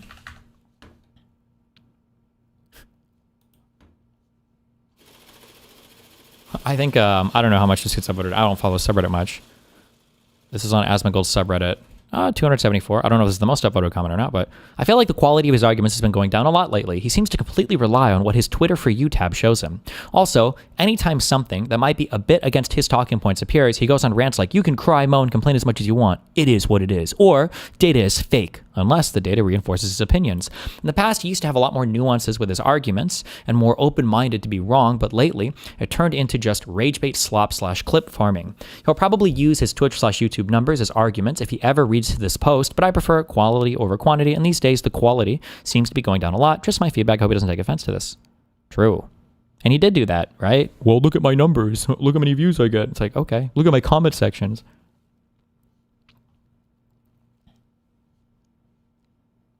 Like, imagine letting somebody just show you, like, the news all day and getting you madder and madder and madder. Like, that's what you do when you go on X. It's so crazy to me. I felt the same way. Yeah, exactly. I don't even know honestly what you're talking about right now. I don't know what you're talking about. And also, you didn't feel that same way. Like 6 months ago, you were mad at Venezuela. You didn't feel. You probably don't even know where the fuck Venezuela. You probably still don't even know where Venezuela is on the map. Why the fuck do you care so much about this? You don't. You never have. Somebody just told you to. And like a person with no mind of their own, you followed it like a sheep. The same thing. I felt the same way. Yeah, exactly. I don't even know honestly what you're talking about right now. I don't know what you're talking about. Yeah, you do.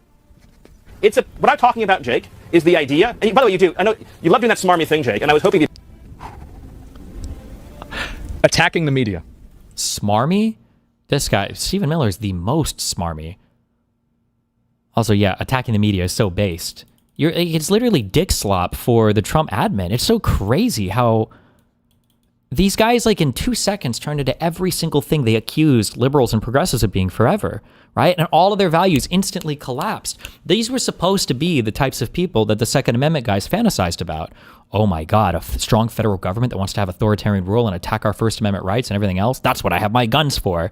And now it's like, oh no, please send the National Guard to police my neighborhood. I'll clap and cheer and I'll swallow all their cum when they're walking around. It's like, come on, what the fuck, bro? I love it. We gotta have more of this. Better than this time. I asked you about if there should be an election. Exactly. I asked you if there would be an election in Venezuela. That's what I asked. Who the fuck knows? It's been 2 days. Why was the president so quick to dismiss? Who the fuck knows? It's been 2 days. Don't you think that's maybe a plan that you should have worked out in advance? Maybe? Machado, you answered that question. And then I said, the objective, Jake, is security and stability for the people of Venezuela. With our help and leadership, that country will become more prosperous than it has ever been in its whole history. Venezuelans the woman running Venezuela right now is part of the Maduro regime. There will be conversations, Jake, about all of these guideposts along the way. The reason why I was giving you that speech, which I know you didn't want to hear, is because you're approaching this from the wrong frame. This neoliberal frame that the United States' job is to go. I feel very good because I remember he said something, and I said that he was approaching something from the wrong frame. And now he's saying that this guy's approaching it from the wrong frame on CNN. You don't even know what neoliberal means. You don't even know what Stephen Miller is talking about. Like, you're so stupid. Stephen Miller is like, this is like your Hitler character. He does propaganda well. He knows how to speak stupidly, but he's driven by a strong ideology. Stephen Miller is ideologically possessed, like Bannon is. Trump is just an empty vessel that's filled with all the political will of people around him. It's just crazy to me how weak and empty Trump is, and anybody that's in his orbit can instantly fill him and then possess him for a little bit with whatever ideas they have. And then similarly, empty-headed dipshits like Assmolgold will sit here and osmosis up whatever's being said. Jesus. It's spreading. I don't think it's because of me or anything, but it's good to see more people not even accepting, and this is a very important thing to do. You do not even accept the frame in which the argument exists in. I don't even know if you know what framing he was talking about there. Because if you do that, the argument is set up for you to lose. Okay. Never even do that. True. Around the world and demanding immediate elections be held everywhere, immediately, all the time, right away. No, vacuums. That's not what I think, but you invaded the country. We went into the country and we seized the leader of Venezuela. Damn straight we did. And I'm...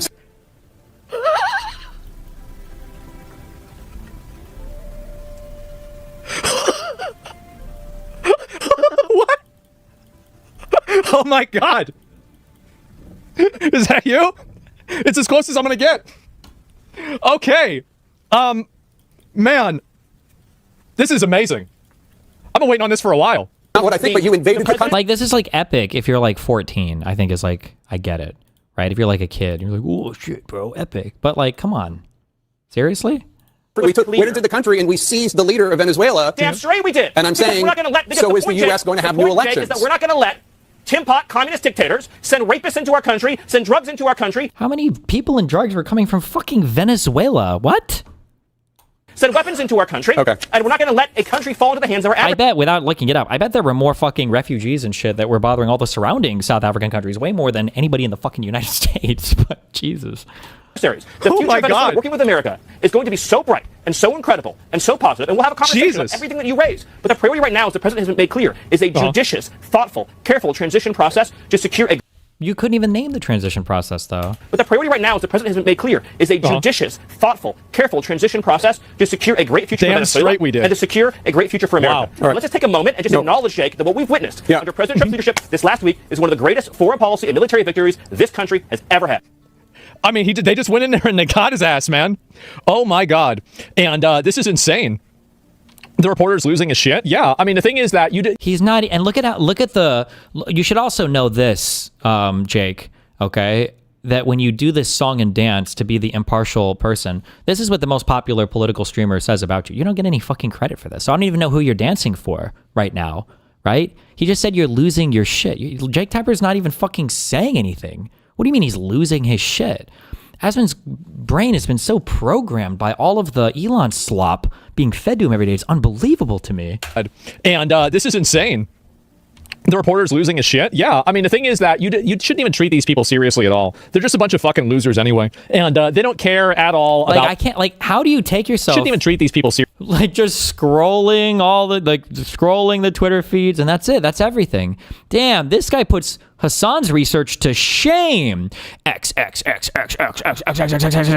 Oh my God. I don't even know if Hasan did half the Twitter threads as this guy. Hey, you can send him up. Jesus. Seriously at all. They're just a bunch of fucking losers anyway. And they don't care at all about what's in the best interest of America. They're just advocating for stuff that's based off of their ideology. Fastest invasion ever? Yeah, it's already over. Like, he just says, nothing. He doesn't even care. He's just an alien. It's self-evident. It's obvious. Let me go back a step. The president has been clear for months now. So I know you're treating this as breaking news. The president has been clear for months now that the United States should be the nation that has Greenland as part of our overall security apparatus. Right, so we're just going to go get it. Okay. Your wife posted that hours after the Venezuela operation. That's why it's newly... If I was a terrorist and I was trying to radicalize people, this is what I would show him, dude. Bin Laden wished he had access to shit like this, because this is unironically the Americans deserve 9/11 types of human beings, right? It's like, okay, well, come on. Bush might have said crazy things. Some guy might have said whatever. It's like, oh, no. Look and see what their most popular media figures say while their whole audience applauds and claps along. And he's like, yeah, we should go get Greenland. And it's like, damn, well... Okay, let's fucking suit up then, Jesus.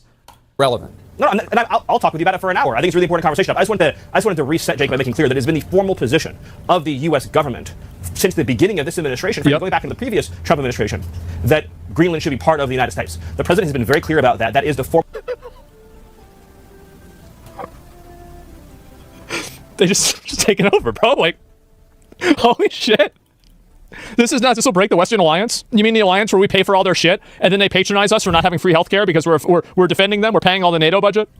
You think that's why we don't have free healthcare? Yeah, Donald Trump sure is fighting for that. Remember, by the way, the whole reason Trump was elected, their whole first mission was to repeal and replace the ACA, and it only failed because McCain, a man dying of brain cancer that Donald Trump had excoriated while he was running for the office, called him a loser for being a prisoner of war, an actual person who served in the military, right? Keep in mind that they ran on getting rid of the ACA and all the surrounding healthcare stuff, but okay, Asman, shit. Yeah, I don't think that we need to be worried. I think they do. Position of the U.S. government. Right, but can you say that military action against Greenland is off the table? Well, manifest destiny. Yeah, by the end of Trump's third term, we're going to rename Earth to the United States of America. Going to be military action against Greenland. The Greenland has a population of 30,000 people, Jake. The real question is, by what right does Denmark assert control over Greenland? That's right, yeah. I don't know, did you look it up? Did you see, was there a treaty made? Maybe there was a deal made between the United States of America and Denmark that authorized them to control Greenland? Maybe that was part of buying territory. Maybe it was part, a literal actual, maybe? Did you even bother to look it up? Is he allowed to? Or if it doesn't get flashed in front of him on Elon's X page, he's not privy to the information? Maybe? 30,000 people, Jake. The real question is, by what right does Denmark assert control over Greenland? That's right, yeah. Who says they have it? How is it that Denmark can have Greenland? You're right. What is the basis of their territorial claim? Yeah. How is he right? What is their basis of having Greenland as a colony of Denmark? The United States is the power of NATO. Yep. For the United States to secure... The history? Okay. Oh, and? What is that, another gay fact? Do you think I care? Time for a new page. Yep, it was promised to them. Yep, new page, new chapter. The Arctic region to protect and defend NATO and NATO interests, obviously Greenland should be part of the United States. And so that's a conversation that we're going to have as a country. That's a process we're going to have as a community of nations. So you can't take it off the table that the U.S. would use military force to seize Greenland. He's laughing. I understand you're trying very hard to, which again is your job. I respect it. It's great to get exactly the headline, right? That catchy headline. I'm trying to get an answer that says Miller refuses to rule out. He's actually completely bulldozering this guy. He's having such a bad time. He just like, this is your job. You have to interview this bald asshole who fucking hates you, and he's just going to yell at you until it's over. Basically, you're getting locked in to get yelled at by this bald asshole. The United States should have Greenland as part of the United States. There's no need to even think or talk about this in the context that you're asking. We don't even need to talk about this, obvious. Of a military operation. Nobody's going to fight. You're talking about World War III? World War II is the USA was the only coward? You really think that they're going to start World War III over Greenland? They're obviously not going to. The fact is that the US... Over Poland? Obviously not. Could take Denmark, or sorry, not Denmark, could take Greenland from Denmark, and there's nothing they could do about it. They couldn't stop us. It would happen, and yeah, it might look bad. They'd be mad about it, but I'm sure they would make a tweet about it. They would make a tweet, and they would say, this isn't fair, this is a violation of the law, this is horrible, you shouldn't do this, and then we have it. That's it. Would you want this? No, I don't think we should take it. I don't think so, but we could. We absolutely could. The United States, militarily, over the future of Greenland. One last question. It's pretty retarded to attack your allies. I mean, like, when was the last time Denmark helped us? It sure seems like this whole allyship with NATO and everything is pretty one-sided. Seems like the majority of the time it's like us going over there helping them. Where are they helping us? In Iraq? Yeah, how'd that work out? Big fucking mistake there. And it's now a multipolar world order with the US and China taking slices of the pie. People need to get it. Yeah, what do you think Trump would name Greenland to? What do you guys think Trump would rename Greenland to? What do you think? Yeah, I'm kind of curious.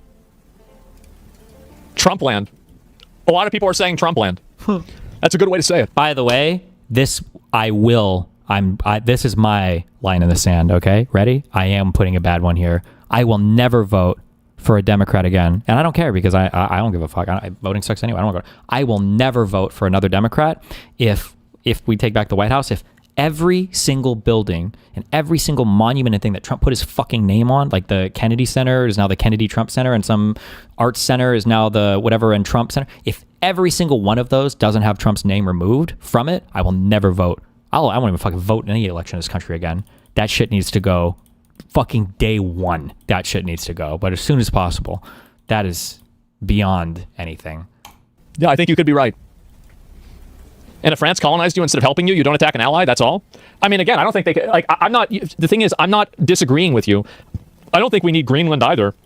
Unless they know something I don't know. I don't like this type. Also, this tepid, like, well, I don't think it's good, and then laughing and giggling along as it happens is like such a gaslighty, retarded, and he knows what he's doing, and it's so stupid because you're giving yourself this plausible deniability thing. This is weird gaslighty behavior. You're giving yourself this plausible deniability, but it's not plausible to anybody. It's not retarded. This is like gesticle tier behavior. But then you're signaling to everybody else what's actually happening, right? Like you're watching one dude beat the shit out of another guy, and you're sitting there laughing along with it. Oh, and somebody's like, "Damn, he's really beating him up pretty bad." It's like, do you think that's good? And you're like, I mean, he shouldn't. I mean, he shouldn't beat him up. Oh my God, he just fucking caved his fucking nose. I mean, he shouldn't do it. And it's like, everybody knows what you're doing here. And then later on, when somebody presses you about it, it's like, bro, why'd you just sit there and like fucking, you're basically supporting this dude beating him up. It's like, actually, let's consult the record on that, idiot. I actually said that I don't support him beating it up. It's like, okay, it's a good one. I don't want to take Greenland. It's a waste of fucking time. It's going to cause a bunch of extra, it's going to cost political capital, it's going to put a strain on everything, and it is another foreign incursion while we're being scammed at home. And I like how all of his reasons for it are just all the most selfish, retarded reasons to it. Nothing in here about, like, maybe it's good to maintain alliances. Maybe it's good not to backstab, some of the strongest alliances that have ever existed. Maybe it's good to, be a reliable country that other people can look to and understand where your actions are going to be in the future, and you don't seem schizo as fuck. But it's like, no, the Somalis at home are the ones we need to go to war with first. I don't even agree with you. I don't even agree with this, but I'm saying that if we wanted to do it, we could do it. And there's nothing they could do about it. Now, you might not like the reality of that, but I think it's true. There's nothing that realistically they could do about it besides tweet. They're not going to you think they're going to blow up one of our ships? Absolutely not, they wouldn't. They would never do that. And so basically, all they would do is tweet, complain, and that would be it. There would be a war? It would not be a war. Why would you think they're going to start? You think Denmark has a standing army that's going to be able to repel the American military? Fuck no. Of course that's not going to... Wait, what are you thinking? Really, what are you thinking that could even possibly happen? NATO does? NATO hasn't... Really. Go look up where the military comes from with NATO. Go look up where the funding comes from with NATO. It's just... Yeah, we are NATO. What do you mean? And again, if it happens, listen, you guys can clip this. I think that there is a very good chance Trump's getting a lot of good vibes out of stealing Venezuela. He is. He's getting a lot of good vibes out of it. I think he may even get good vibes whenever he steals Colombia and Cuba, too. And I think that if he gets all three of those, he's going to have to take Greenland.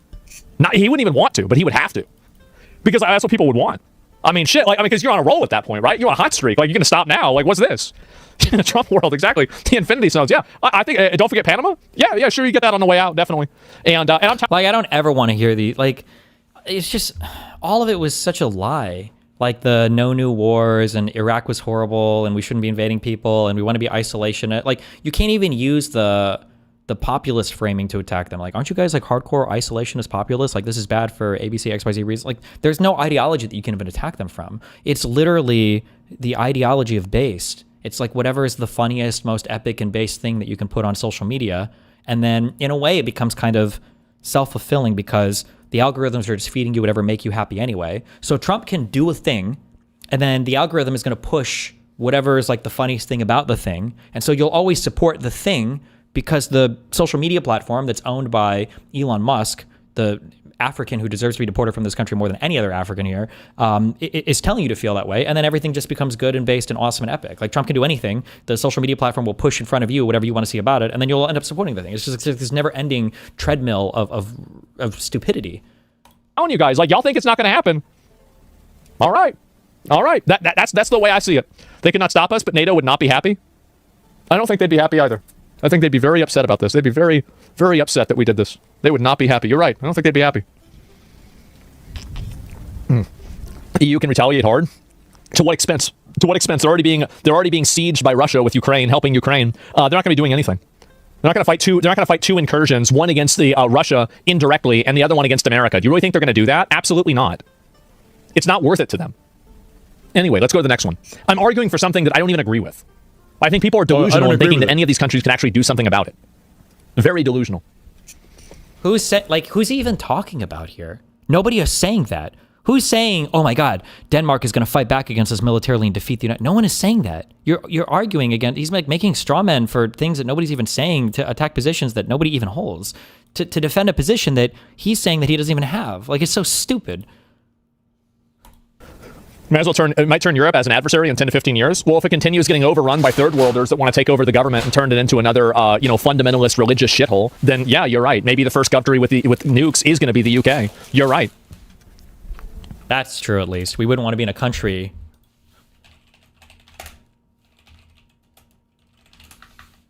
that's a religiously fundamentalist shithole. Wouldn't want any of this now. Wouldn't want to do any of this stuff. That would be cringe and embarrassing as fuck. Oh my goodness. Could you imagine living in a place like this?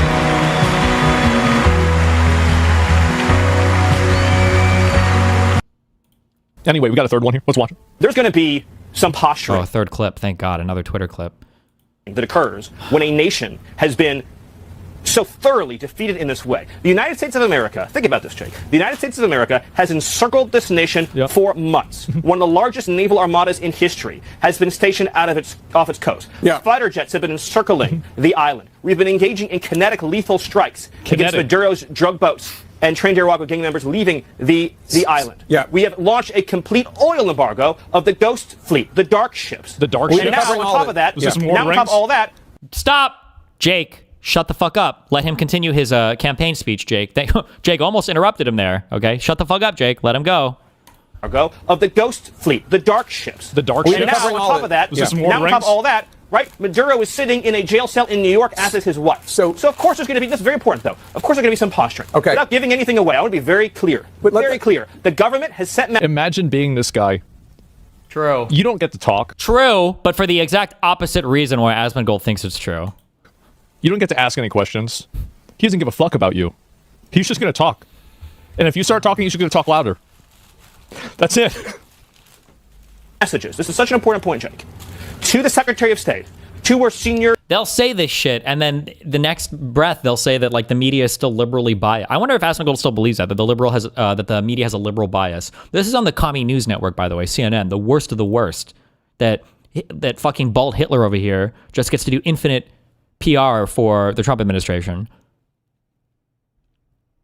U.S. government official negotiators. They have sent message after message making clear that they will meet the terms, demands, conditions, and requirements of the United States. Okay. And I want to be very clear about that. So they're out there on social media and to their own people talking about how they're going to fight back and they're not going to let this happen. But then privately, they're complying and agreeing with every single thing that Trump wants. I believe that. If I were them, that's what I would do. I would, because you don't want to look weak publicly to your own people, because then you're going to look like an asshole and they might overrun you and kill you. But at the same time, you don't want to look like you're too strong to your enemy. Otherwise, you might end up in a jail cell in New York.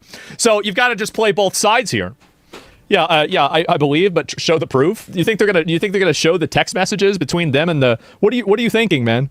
What are you thinking? I don't even know what else to say. And yet he speaks so much about all of this shit anyway. Jesus Christ.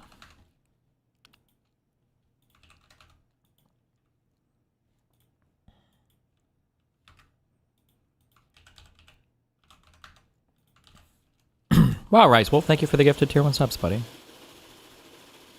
Joint statement on Greenland.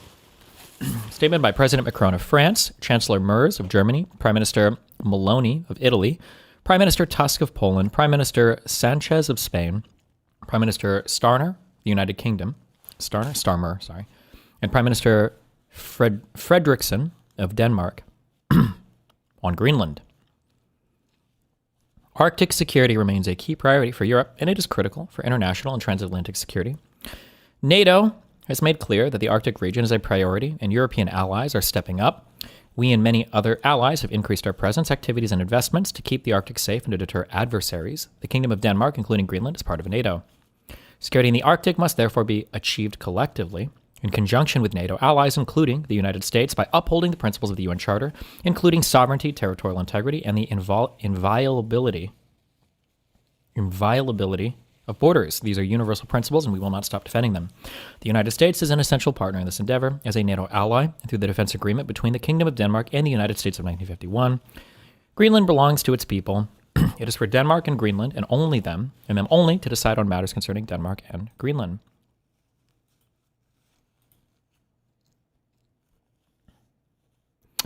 The United States will decide on matters concerning Greenland, actually. This is pouring gasoline on a fire. You should be thanking us for providing the security umbrella you generously enjoy. Remember, these are all the replies that Elon wants you to see, okay? Because Elon's goal is to destroy the country. They were right. The Lawrence Southerns and all the people talking about Africans invading and destroying your country, they were all right. They were just wrong about which African it was going to be. It was the Elon Musk African from South Africa that came here, bought our social media company, and is using it to destroy our fucking country and all of our alliances. So, rip.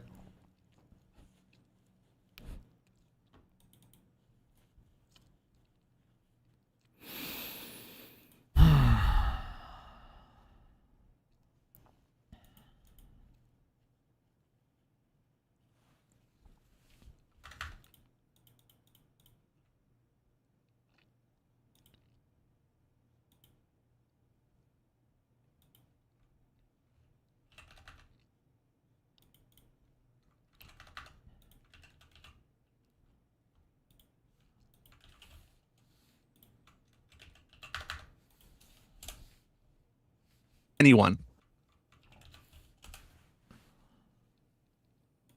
But the president, on the advice of somebody in the White House, and I hope I find out the name of that person, also pardoned criminals who injured police officers, who destroyed this building. Is there anybody listening to me today, all 30 of them that are listening?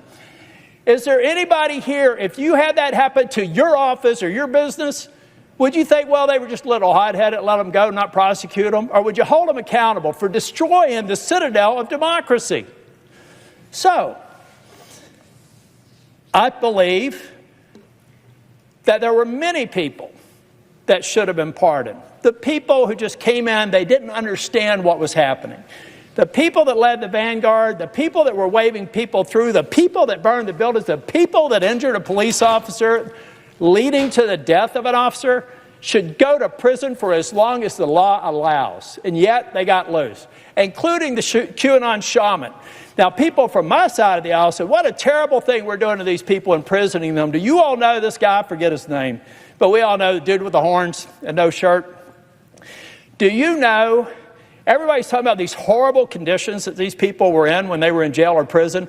This man got transferred from a D.C. prison to another prison because the prison he was originally incarcerated in did not satisfy his organic diet. I am not kidding you. So I think a lot of people are overblowing, as we oftentimes do here. We have some Democrats today say it was all about January 6th. It was about the complacency and the onslaught against law enforcement for years before January the 6th. That I give to my Democratic colleagues. And then after January the 6th, I look to my Republican colleagues and say, don't take the bait. People that harm police officers and destroy federal buildings should go to prison. And it's a damn shame they're out because nearly 3 dozen... Do you think people in 100 years will look back and watch this content in the same way that we watch World War II documentaries about Hitler's rise to power? No, it's not the same. I don't like the comparisons. Hitler had to work to rise to power. He got arrested. He was a political activist. He was in the military. He wasn't a draft-dodging, fat fuck, bone spur-having loser that came from a silver spoon family fuck like Trump did. Hitler was possessed of an ideology. He wasn't just a raging narcissistic retard like Trump. And the German population was ripe for radicalization following the collapse of all of these empires. The whole world changed. It was like 4 empires wiped off the map after the end of World War I. Territory seized, occupation by foreign powers, rampant hyperinflation in the country, the destruction of your own government and your people. Like, Germany had reasons to feel radicalized. Hitler worked hard to amass the political support and power to radicalize them. Donald Trump showed up on TV like a fat fucking retard, enjoying all the benefits in the worst way that American society and luxury and comfort had provided him, and just stepped up and took over the Republican Party and now basically the entire fucking country for no reason, though, for no problems. You can look back at things like what is the Treaty of Versailles moment that explains why America is the way that it is today? There's no explanation whatsoever. How could you even possibly, what was going on? Inflation. Wow, were the Americans mass starving? No. Like inflation, so what, like 20%, 30%? Well, no. Did they lose territory? No. What about their military? Strongest it's ever been. Was the rest of the world like doing really well? And no, America was outperforming everybody. Unemployment? No. What? So there's this thing called trans people, and girl cock on the mind will do crazy things to a motherfucker. Of them have actually been arrested for another crime since they were pardoned. And here we have to speak truth to power.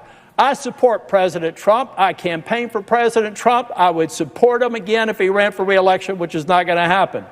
However, we acted on bad advice. We let bad people go, and we sent the message that if you come to this Capitol and you've got the right president in office, he's going to let you get past things that would not any one of us would get away with if we did it back in our home state.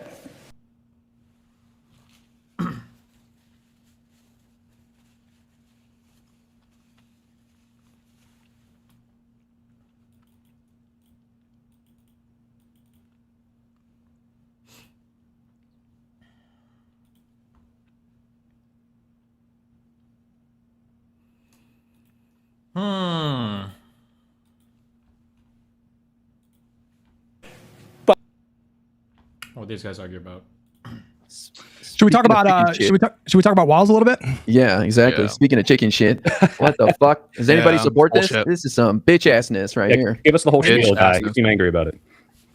Well, I mean, why is he leaving? It just affirms everything the right has been bullshitting about for the last week. You know, there's no fraud uncovered. He's the one who's been clamping down on it since 2021 with Biden.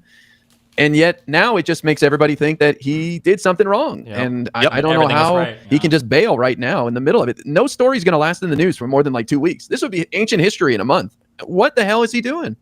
I don't agree. I don't agree with that. I think the story did catch a lot of. Like, I don't know. It got promoted a lot. Like I mean, anecdotally, I started seeing just like daily comments in my replies talking about this story in posts that had nothing to do with Tim Walz, and so that just like was an indicator for me that this story had like extreme salience with like conservative voters. I think for a little bit, sure, but they move on in 2 weeks, bro. Remember, just don't forget this Hutch guy plays video games on an ultra wide monitor and defends it. I'm just saying, okay? I think what he did was selfless. Like, I think that him stepping down puts the Democratic Party in Minnesota in a stronger position. So, you know, I like him. I like his policies. I like the way that he governed, but I mean, it would be nice if we saw more politicians like put the consideration of like the constituency and their party above their own personal ambitions. Hutch, I understand that, like, if you listen to what he says when he did this, he's like, I think I can do more work not running for governor and continuing to support the people. I think this is completely fine. But to do it the week after, like Guy says, like right when it like makes you look the most guilty and affirms all of their conspiracies, or maybe he did do something and then it's like, okay, well, now it's even worse. Like the timing wise, he could have waited a few months and said, actually, I'm not going to run for governor again. But the timing is awful. I think this the clock is, I mean, the clock is ticking, guys. So I mean, we're rapidly barreling towards November. And so, like, you know, think back to Biden. What was the biggest criticism of Biden? That he didn't drop out sooner. And so he didn't really give Kamala a lot of time. So yeah. Even if he waited just 2 more weeks, something else would be at top of mind for people, and they would shrug at him dropping out, like, oh well, big deal. So yeah, the timing is just, it made Nick Shirley look like the new 60 Minutes. Like now, Nick like Shirley's he uncovered a journalism the story god. of the century. Yeah, if you watch the video, he took down Tim Walz with his bullshit expose. Yeah, and that's the thing, guys. Like, this is affirming just the dumbest video ever. Like, there might be fraud there, and that is not what these guys found. You watch the video, and it's like, hey, we came to a daycare that runs from 2 to 10 p.m. You're not allowed in daycare. Yeah, and they're like, where are the kids? Where are the kids? And it's like, come back at 2. Like, you know, like it's fucking like 10 a.m. dude. The Leering Center. Like, can I just like this is an excerpt from Walz's statement. He says, all across the state, Minnesotans are hard at work on this problem, the fraud. Advocates, administrators, investigators on the front line defending the integrity of our state's programs. And I want to thank them for their effort, ... But the political gamesmanship we're seeing from Republicans is only making that fight harder to win. We got Republicans here in the legislature playing hide and seek with whistleblowers. We got conspiracy theory right-wing YouTubers breaking into daycare centers and demanding access to our children. We got the president of the United States demoralizing our Somali neighbors and wrongly confiscating child care funding that Minnesotans rely on. It is disgusting and it is dangerous. End quote. And so I'm just going to capitulate and just basically give them the ultimate dunk and say that, you know, it's all okay. Well, it makes me think that there's like something else going on. Like, just consider the fact that this guy, you know, he was a governor, so a well-known person, but he was thrust into the national spotlight. That was a really high-pressure situation. Maybe just coming off the heels of that was like really tough for him to recover from, and maybe his family is like suffering from all this stuff. Also, like, there's some people in the chat were saying this. Maybe it was a lot of pressure. There's a world I could believe that to be the case in. If you were like a city or maybe state elected official, he was a governor of a state. I imagine that's a ton of pressure. Even if it's like of a small state, even the governor of fucking Montana or Idaho, I'm sure get a lot of pressure. It's a big position. Arguably one of the largest political positions in the country beyond being president, depending on the state you're governor in, I guess. But maybe he's getting calls from Minnesota lawmakers that are getting just hammered on the phone lines. And so I don't know. Obviously I think there was a lot of pressure on him, and he made the decision that he thought was the right move. And so I don't know, like, you call it weakness, but I think like the Democratic Party in Minnesota. Here's the thing, like, I'm willing to be politically pragmatic about this. I just don't know how pragmatically they benefit. Like in Minnesota, there have been issues related to this fraud. People have been talking about it for a long time. And it's been a big thing that's governed their like local political discourse. But does him stepping down really mean that the Republican Party in Minnesota isn't going to leverage the exact same attacks? And it doesn't mean that the people of Minnesota are like, oh, well, now that Walz is going to be gone, the next Democrat is going to be way different. Or do Republicans just use this to bolster their deck? Say, look, all the Democrats knew it all along. They were all complicit. All of them were part of it. You're going to elect another one. Like, I just don't see how it helps.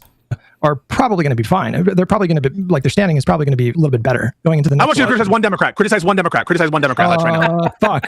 Rokana. I think he's. Based. That's based at least. Dude, I'll see fucking really for what? For Epstein stuff?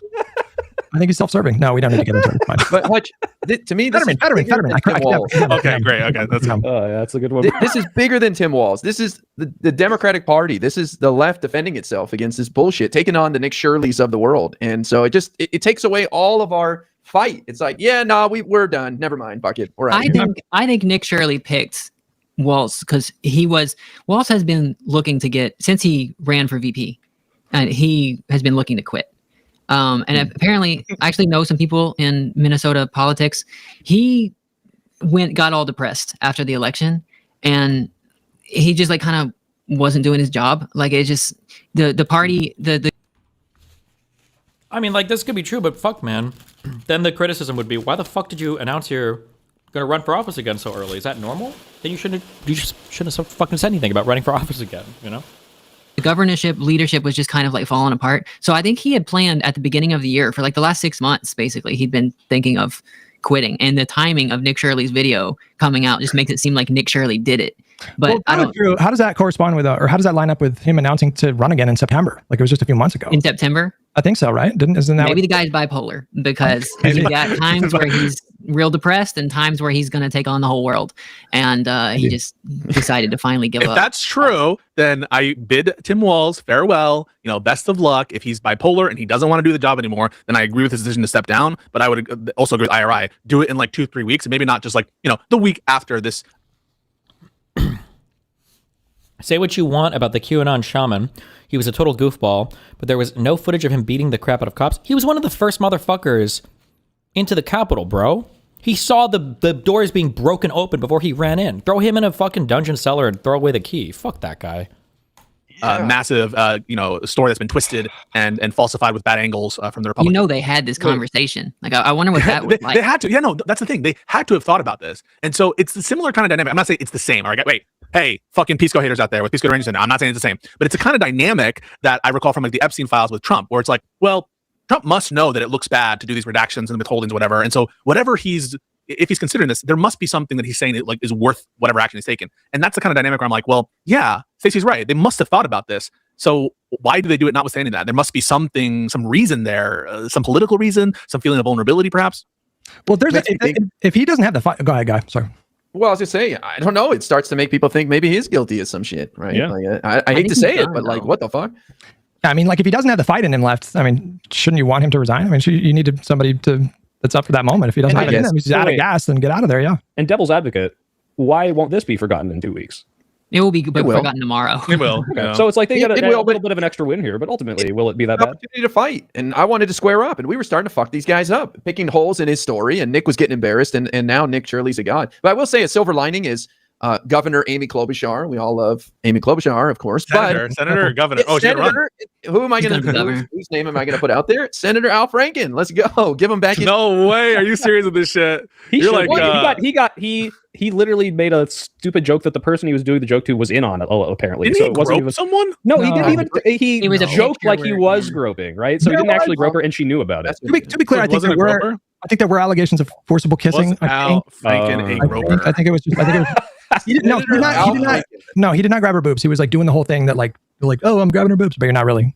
That whole This is from PBS. Al Franken apologizes to women who said he groped them. You know what? We're just fact-checking you guys real quick. Uncancel Louis. Uncancel Roseanne Barr.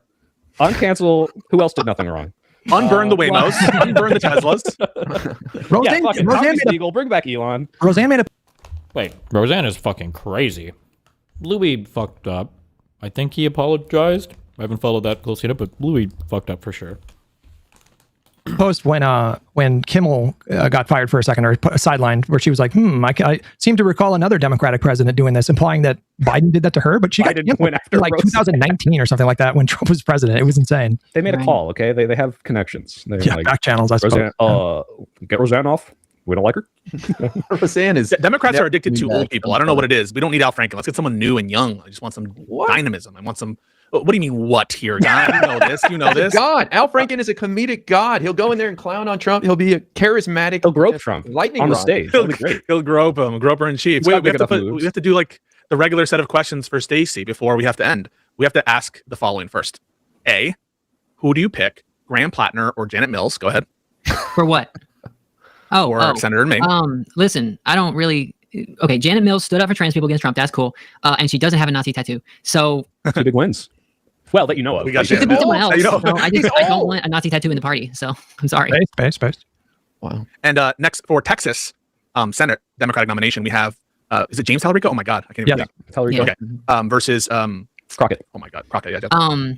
I like Crockett, but I don't think that the average Texan does. I think Houston does. But I think Talarico has a better chance. Just looking at the polls, of her disapproval is already so high that she can't win. Talarico has a lot of unshores, so maybe he could, So Okay, should Schumer step down from leadership? It should be up if the Senate votes against it. You know, they picked their guy. They picked him for a reason. I think he's a fall guy. Where would you vote if you were in the Senate? Where would you vote?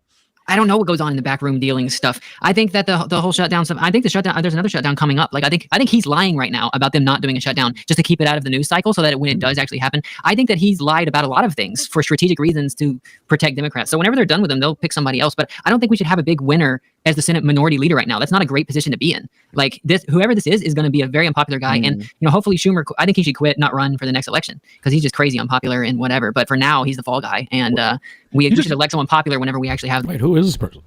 These are based politics takes. Okay. Don't do it, Hutch. You just gave 3 unbelievably based answers. Yes. Holy shit.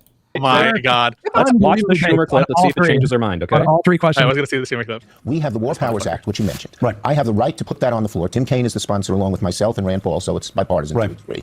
And the Republicans must, if there was ever a time they must step up to the plate, this is the time. And they're going to, if they don't, they're going to feel the heat from their constituents. You talked about the American people. Come on, God, this is Hang on a minute. Hang on a minute. What he just said was fucking true. You guys don't think that they're going to get you really don't think that these You just said it's net positive. You just said it's net positive. He's going to have a +4. Let me finish. You don't think that these Republicans in Congress are going to get pressure from many of their own constituents about the rising cost of the healthcare premiums? That's not what he's talking about. Oh, that's what he's talking about. I think he's talking about War Powers resolution. You fucking sneaky little motherfucker. Wait, is he talking about Venezuela right there? Yes. Yeah. I thought he was talking about Greenland. Oh, is he really? Either way, I heard him talking about Powers is like, War Powers thing. They have to go up and make sure that they don't do this again, right? And it's like, oh, the constituents are going to turn on him if they take Greenland or Panama. I mean, we will win. We will win. Wait till one helicopter goes down, okay? Let's see how. Let him cook. Republican Party. See, bunch of Danish guys running at the helicopter. You have this vision of Chuck Schumer as like this master manipulator behind the scenes, and I sort of view him as Jar Jar Binks, where like he's juggling a bunch of like boom boom sticks, and like all of a sudden they get like randomly hits the droid in the machine and shit. So I mean, I understand. Wait, Pisco, who won the fight? Was it the Gungans? Looky, and then it was and because of the little Jar kid Jar who became a senator. True. And then he brought out the Emperor and the darkness for 100 years. And then he gave emergency powers to Palpatine. But wait, hold on. Exactly. There's also a fan theory that Jar Jar Binks was a secret Sith Lord the whole time. Which also amazing for Schumer. That's awesome. Yeah, Schumer's secretly evil. Yeah. I think like the Senate leader position is going to be a job that like there's nobody that I think could fulfill what you want from the Senate leader. Literally, I don't think anybody could do what you want them to do. Pisco. Like that, they are in a no, like what Stacey just said. They are in a no-win situation right now. Like Schumer right now is like a sacrificial lamb for the party. I support him resigning. Your position is so this is really where Hutch is at. No one could do a better job than Schumer is doing right now. He's optimal. This is what peak masculinity looks like. Hang on, I did not say that. But you want like someone who's going to perfectly whip all the votes every time he needs, and also go viral. And I said I want perfect. And also go viral on social media every week. That's like your. Do you guys remember when I said I want a perfect Senate majority leader? I remember when I said that. But you know what? Honestly, that's a tough job. Be a fall guy. That's a tough job right now. That is, of course, I've always said it's an easy job, and it's very easy to be Senate majority. Like, obviously, I'm saying it's a job that requires responsibility, but I think that Schumer is he's getting dog walked a little bit, and I think in any version of Schumer is this like intrepid guy that we should keep, you have to admit what Stacey said, which is he's lying and like constantly lying about the position on stuff and like. Oh my God, that was the most retarded thing to take from everything she said. Holy shit, he's so brain broken. Being strategic is not like a bad lie. Him saying, oh no, we're not going to shut down the government so that it doesn't dominate headlines right now so that we can bring it up as a relevant issue in a few weeks, is to say like, well, he's lying. Oh my God, that was such of all the things that was said, what a retarded extraction of a point. I'm sorry, I'm done. I think that Schumer is, he's getting dog walked a little bit. And I think in any version of Schumer is this like intrepid guy that we should keep, you have to admit what Stacey said, which is he's lying. And like constantly lying about the position on stuff and like where the caucus is at. I think talk about misrepresenting what was said. And he called Hutch sneaky. Oh my God. Okay to lie in politics sometimes. Yeah, if it's 40 chess lying, these goes. Yes. Honestly, we should lie more. Yes. True. Keep lying. Yeah. So are you going to start lying to your audience? Oh my God. Get me out of here. When flips the switch in his brain? Is it when he feels like socialists are being attacked? Or whatever, when they were talking about Pritzker or whatever earlier, and they want, outside of Schumer, he wants what? Like, I don't even know what the calculation is here. I don't know what the switch that flips in his brain that turns him into the most bad faith retard in the universe. I don't know what's happening. I think it'd be good if Schumer lied in order to make political gains in the Senate. That would be good politicking. Oh, really? So do you think that the doctor should lie to you about your child having terminal cancer then? Just like, Jesus, fuck, bro. What the fuck? I'd say no. I don't have constituents. That's a lie, though. I don't have constituents. I am a podcaster and a middle-aged streamer, so I don't think it's the same set of considerations. That's right. Yep. Exactly. Interesting. Any more questions for Stacey, Pisco? Oh, wait, let me think. Okay. Do you think Manchin? Yeah. Oh, you said it. Wait. Before you mention, what are your thoughts on Hasan Piker? Go. Hasan Piker? Yeah. I think he would never have me on a show. Why not? That's a good sign. I just don't think he would. I think that he doesn't like trans people. Oh. True. Also, huge social culture wars issue distraction that he doesn't give a fuck about because he just wants to talk about class shit and everything. And he hates fucking trans people after he got hand wrung by that one person. He's like, "You're a trans person. You're gonna fucking kill yourself. And you hate your life more than blah blah blah." Absolutely hates him after that. True. Also hates women as well. So. That is a clip. Show, and I wasn't impressed with his coverage. Oh shit! And what brings you to believe that? Well, I think that a lot of the, I wouldn't say he's necessarily. Is he a tanky? Does that count? Is he count? Yes. Well, he is self-identified as a Marxist-Leninist. Okay. Well, here's the thing about the Marxist-Leninists.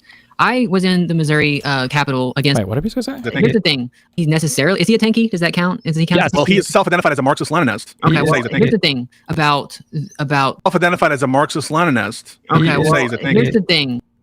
So I would say he's a tanky, or I wouldn't say he's a tanky. If you identify as an ML, you are a tanky. Definitionally, you are. Nobody. I don't even know if MLs would deny that. I think even they would say, "Hell yeah, I'm a fucking tanky. Yeah, I am, motherfucker." So okay, but whatever. I don't know. No, I do know. That's okay. About the Marxist-Leninists. I was in the Missouri Capitol against all of these anti-trans bills while they were there testifying against all this stuff. You know who wasn't there? Marxist-Leninists. They never showed up. True. It was we had the Jewish community in St. Louis. We had some Episcopalians, some United Methodist people. We had and half of them was Jewish, honestly. And we were there against it. And it was just like the lib wine moms were there, and the people with trans kids, and then all the Democratic people there were giving us like the best defense we could. But I don't think that a lot. Note that the substance guy is in chat shit talking Hutch. Oh, that guy is obsessed with me and everything around me. Maybe he's obsessed with other people too. That substance guy tweets out crazy shit about me. Yeah, he spends a lot of time attacking people in this orbit. Of the way people talk about geopolitics, the way Hasan talks about China or stuff like that, you can't have those opinions if you care about trans people at all. Like we're an afterthought. Interesting. Talk about revolution or any of that kind of stuff. You talk about single payer healthcare. You're not really thinking about trans people because like you set that in a federalized thing. Look at what Republicans are doing to us already. They're struggling because we've got legal stuff to fight against it. And like look what the UK is doing to trans. But we're completely cut off from health insurance in the UK, like permanently. And you mean that treatments to help with gender dysphoria and related treatments that are not covered by trans health in the NHS in Britain now. And I think a lot of the far leftist stuff position just forgets, and they want us to be little foot soldiers for their revolution or whatever. When we just want to have healthcare over the next few years, you know. And I think that in order to have these positions, you have to just not care about us. You may not be blatantly transphobic, but like low key, we don't matter to you. Wait a second. I believe in single payer healthcare, or at least some form of universal healthcare. Does that make me transphobic? I mean, obviously, if you're not willing to accept any negotiated middle ground, yes. If you're saying I would never vote for a public option candidate because I only want single payer healthcare, then yeah, you're fucking over every single person who can't afford to have your luxury beliefs of all or nothing. That would want to cover some amount of then what's the difference there? Why is Hasan? Well, I mean, it's like a sign. It's not necessarily a total thing. It's just like. What you got to think about, we live in a country where Republicans win half the time. What happens when Republicans win? They cut government funding, right? And they cut government funding on a politicized basis on who they don't like. And the more power you give to the federal government, until you solve the problem of Republicans winning elections half the time, what are you going to do? And I'm not saying single payer can't work, Medicare for all can't work. I'm not saying that. I'm just saying we have to have a solution for what happens when Republicans do win and are in charge of it. It's also I find, I just say this real quick, I've said things like this before, that part of the structure of the government that has, I think, muted some of the horrible shit that Trump is doing is this kind of more this federalization, that is the disbursement of different authorities, and putting more in centralized hands in federal control can, to the extent that there's like a unitary executive theory that's now being ensconced by the Supreme Court, give a lot of power to the executive, and oftentimes it's conservatives, to wield that authority to fuck with people. And so that's an interesting thing I never actually heard before in the context of trans healthcare.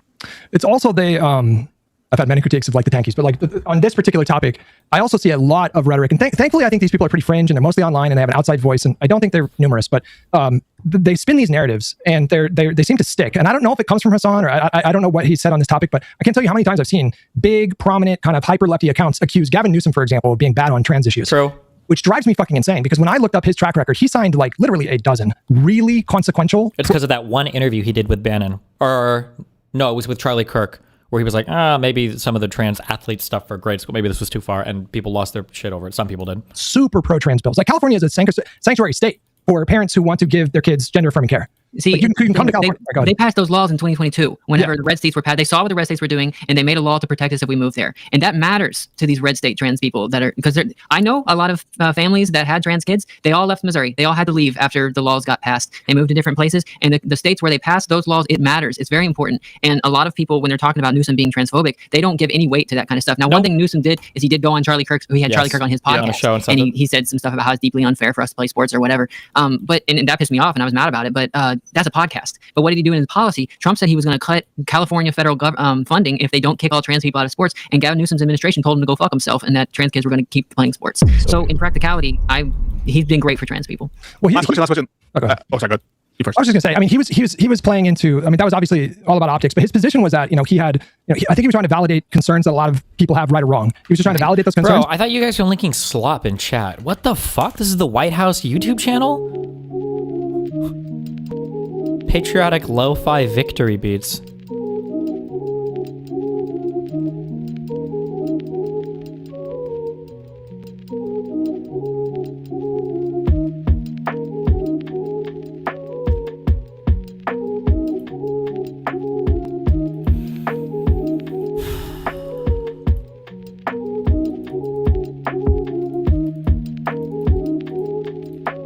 This is like North Korea tier shit, but we're like slopping it up.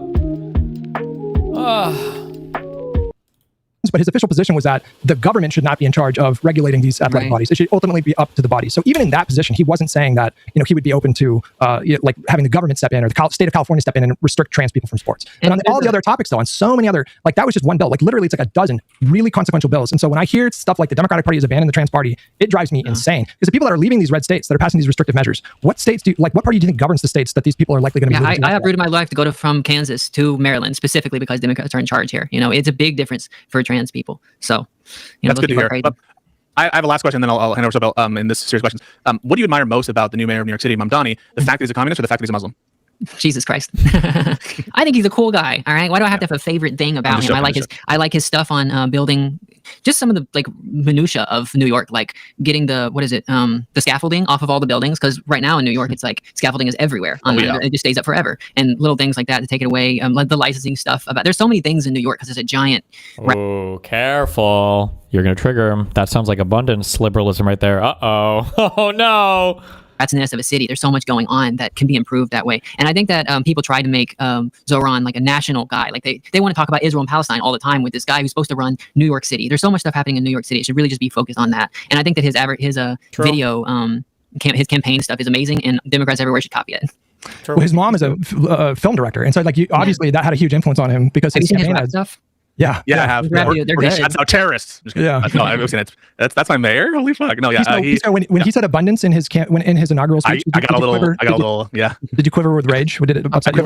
I quivered with anticipation. Yeah, I really appreciated the abundance pilled shit there. But listen, to be honest with him, I think that he's going to do. I hope he does a great job. I think he hasn't set expectations low. He set them very, very high. And that's why I endorsed him, and that's why I voted for him. And let's see what happens. I do think that the scaffolding shit, facade repair in New York takes like years. My apartment, like they've been doing the facade repairing for like I haven't been able to use my balconies, which I know it's a kind of like first world issue, but like what the fuck, get rid of it.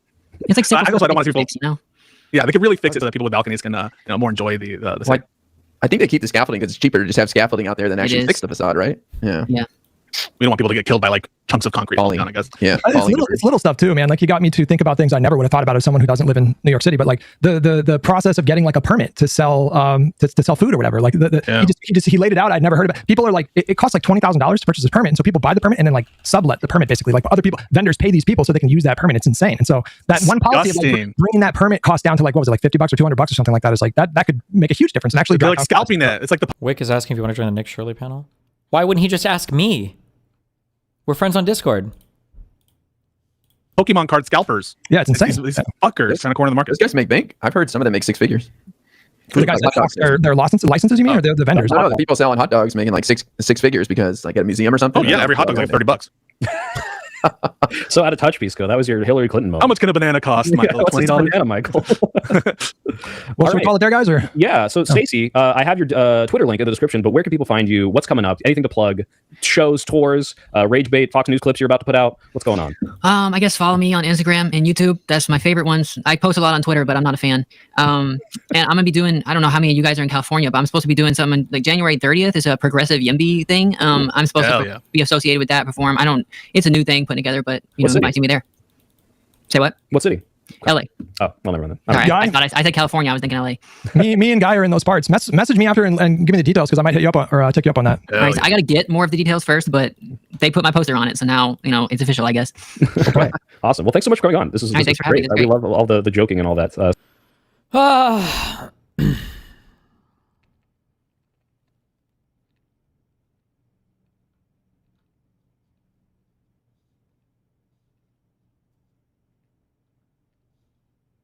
If Wick wants me on his panel, he can just message me and I'll join. Otherwise, okay. Listen, we did politics slot for today. I'm gonna uncrater it up, I think, for a bit. The Harvester event is live.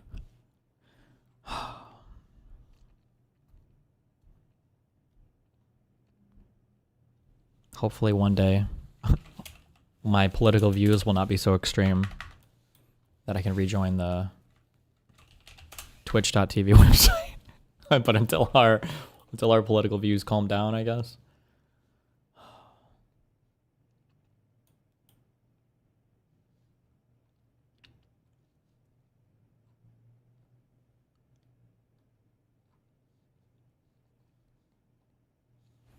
Be back one sec.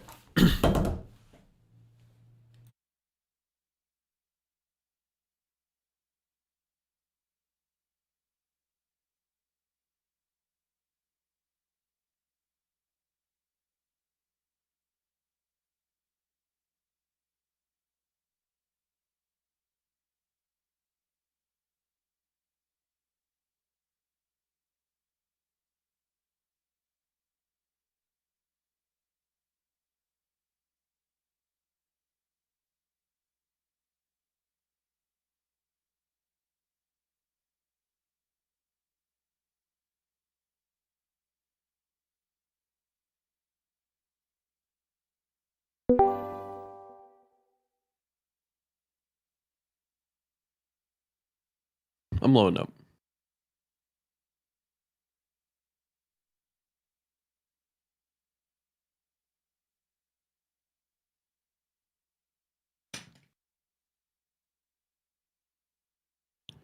Entertain us? I'm eating. I just woke up. Took an hour-long nap.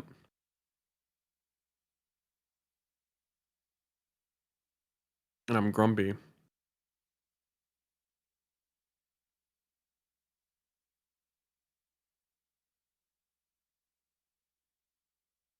I was napping?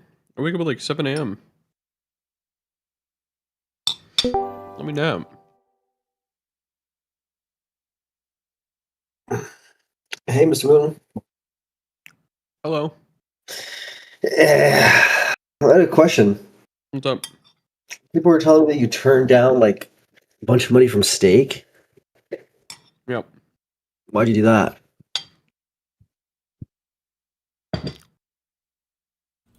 What are you doing? On a meeting. Oh, hi. What's up? Nothing much.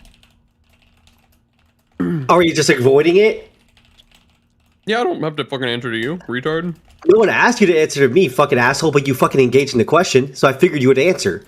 How did I engage in the question? When you answer me, you asked me a question. I said, "What's up?" I said, "What's up?" And I asked you a question, and you were just like, "Yeah, how's ignored." it engaging? You could just say, hey, if you want to be polite and kind, you would say, "I think that's a question I don't really want to answer," instead of just ignoring me. You can ask me that and trying question to off stream. Okay, that's a reasonable response, but the way you just responded to me was not very nice. What was the question? I don't want to repeat it. You misspoke. Obviously, I did, but I corrected it, and it was not something someone heard until you mentioned it. Yeah, you can ask me off stream. Okay. Am I allowed to ask what the question was? What was it? No. You just ask him, yeah, you just ask him why I turned down the steak deal. Oh. What are you guys doing today? Nothing, just hanging out and chatting with each other. Are you gonna do the award ceremony? In 2 days, yeah. Interesting. Who do you think personally should win Buddy of the Year? I can't proffer an opinion on that because I would be influencing unduly the outcome of the election. Okay. I think it should be Lauren, but I don't know why she wasn't nominated. For Buddy of the Year? She was there. She was on your That's birthday. your ex-girlfriend, dude. True. Of 9 months, I think, right? We spent your birthday with her. True.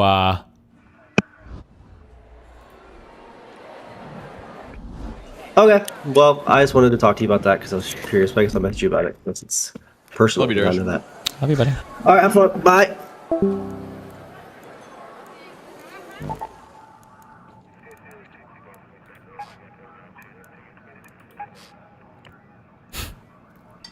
We're not working with anybody, right? Fuck no. We're just gonna kill him. Yeah, let me make sure I got the kit. And we're bringing Looting Mark III Survivor with a medium shield, right? Duh. Let me remake it real quick.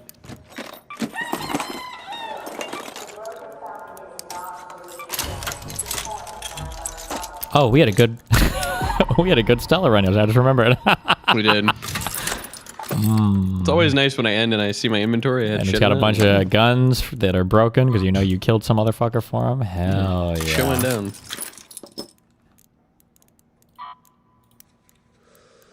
Wait, does the harvester thing move or no? Oh, it doesn't. No, it doesn't feel like it. Is it worth bringing barricades? Like setting them out outside of each of the entrances? I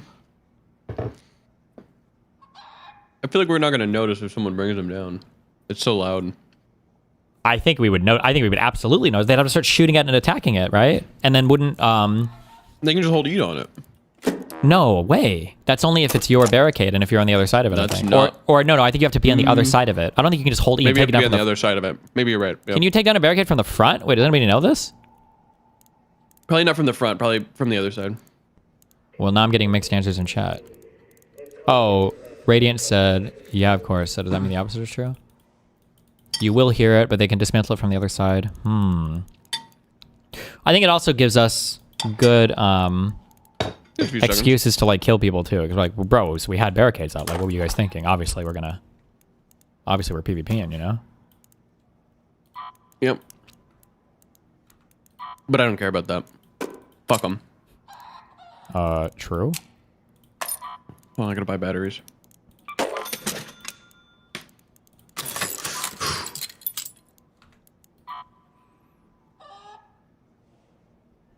You'll need one entrance open so you can dip during the fire? I don't think so. I think you just have to run outside the... Oh, I run outside the top. I don't know if you've been noticing that. There is like an area that you can like jump out of. Yeah, you could do that as well. The only... But Yeah. do you remember last time when we got attacked by the Rocketeer? When we were inside? Yeah. That's because I went out the top and he saw me and he started shooting. But I guess if there's not a Rocketeer there, maybe it doesn't matter.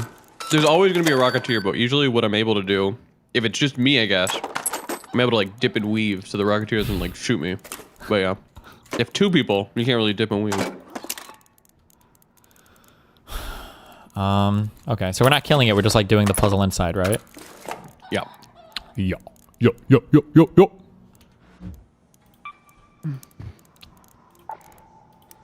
Can't make any more shield rechargers? Don't need them. Okay. This is all I'm bringing. This is all I need, baby. Okay. Let's go! I'm bringing in Il Toro. Good. Oh, wait. We need to be in the same party. Oh, he's not even online. Nice. I'm online. Hold on. I'll invite you.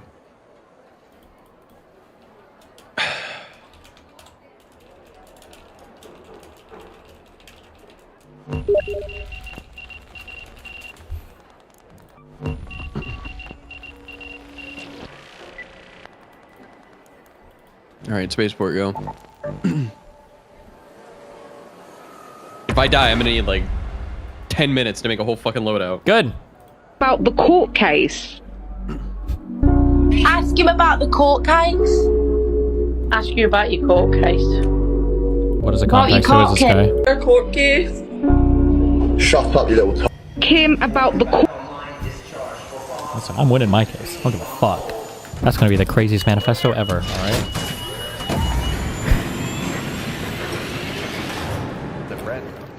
I saw. See the tech. I saw two. Hold on.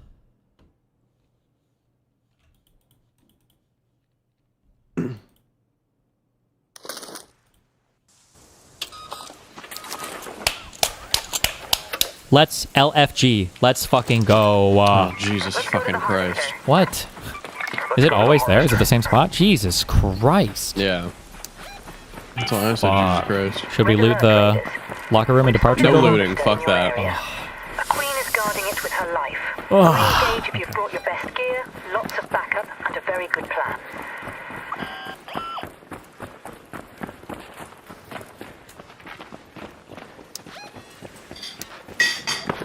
Stop smashing it. I make a mean beans and rice now, man. Yeah, I bet you do. It's in my blood, I think. Wait, how are we? We're not even going to be the first ones there. Are we just going to kill people inside? Tremblows. Okay.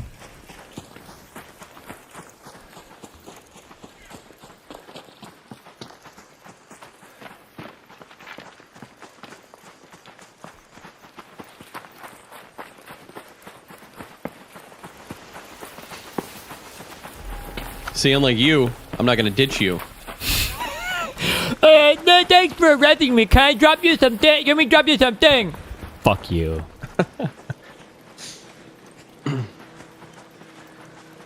We would have both died.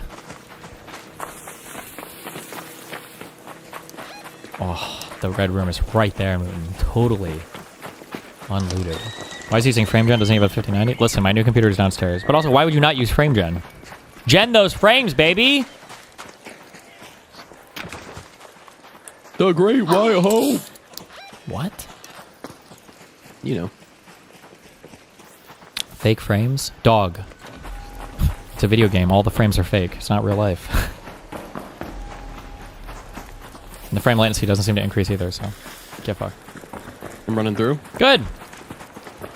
I'm running through. Destiny's mom. That's the bitch alarm, because you came in, motherfucker. Okay. Oh shit, careful. Arc! He's dead. He's gonna die to them. More like fart.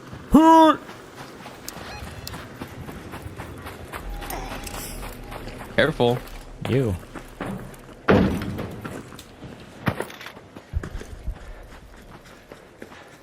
Uh-oh. I see the bath. You what? I see the bath. You see the bath?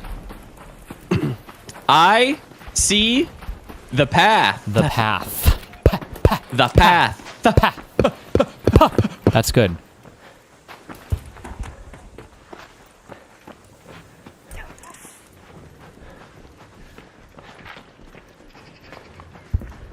Rocketeer going. Okay, just you know, you're a little bit ahead of me. I didn't bring any adrenaline, so just saying. Just saying. Yeah, me either. This is all just pure. Really? When I heard your character going, yeah. Oh, that wasn't him popping adrenaline shots? Yeah, no, that was a testosterone shot. Oh, my bad. That was your daily TRT I'm injections. cycling. Yeah. My bad.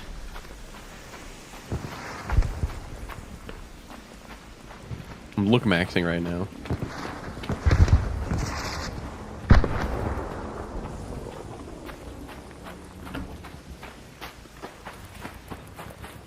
What are you doing?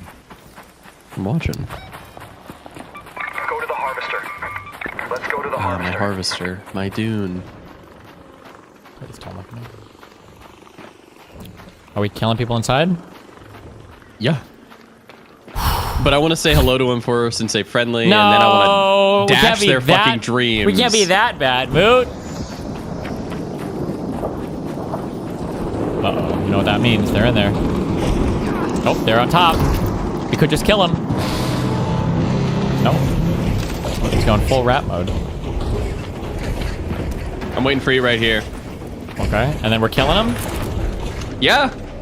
LFG! Oh, wait. Opening it. Oh, fuck, I fucked my...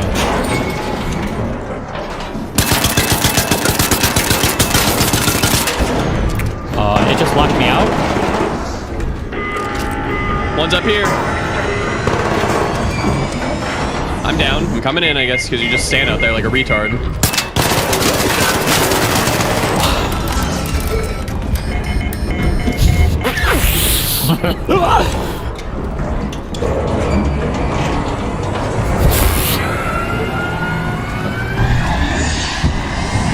Yep, let's get going.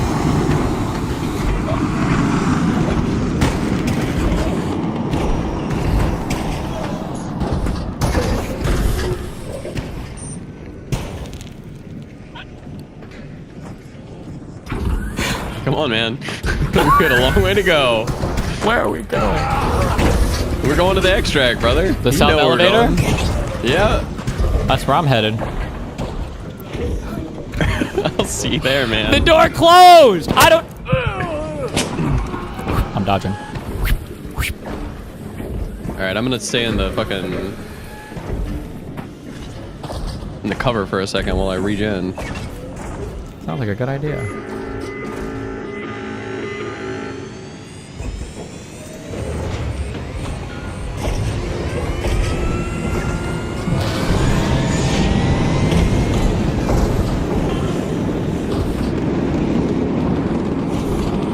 I think his friend died. Good. Mission complete. Yeah. Shrimp ass. Mission complete. Great job, Mossad agent. We've done it again. It was a success. No one was killed. We got in, we got out.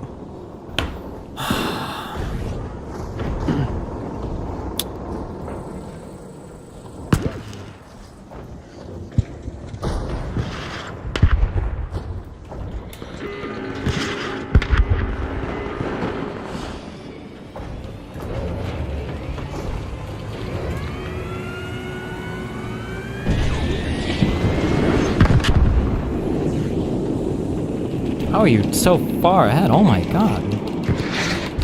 Just sheer will.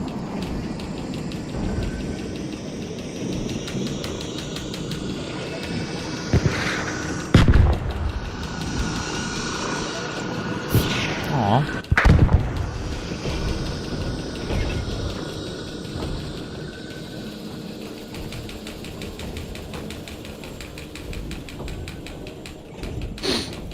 True.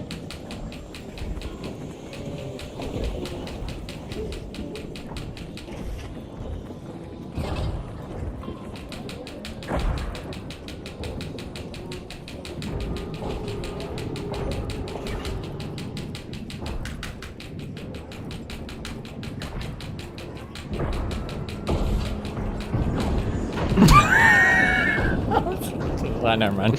What, man? The door closed! It closed! I don't know what you want me to say, man. It closed on me. Next time, that won't happen, okay? Next time. Yeah, well, okay. Well, this is your punishment. I love crawling. This is... Nah, they weren't shooting at us. Right? No, no way. My dune, my Arrakis. Alright, I'm gonna crawl a little bit, and I'm gonna hide in the bushes.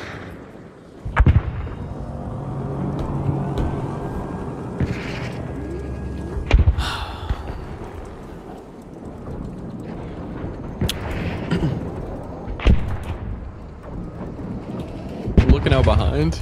Looks pretty good. They just killed the bombardier to the right. Rocketeer, sorry. That's good. That's good for us, right? That's good for Bitcoin, I guess.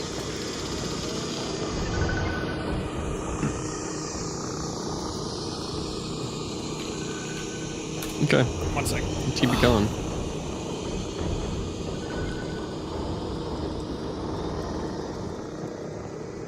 He really got up.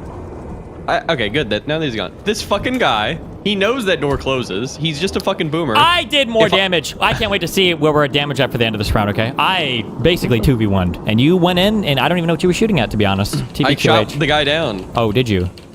Yeah. We'll see. We'll see who did more damage by the end of this. How do you feel about Walz? You mean Walz?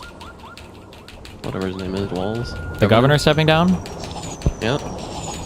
You downed one guy. I don't know what move. I don't think I downed anybody. I'm pretty sure I shot one dude, and then I think Moot downed him. You probably did most of the damage to that guy, but then I don't think Moot shot the other dude at all. That's the issue. No, I was down from the other guy.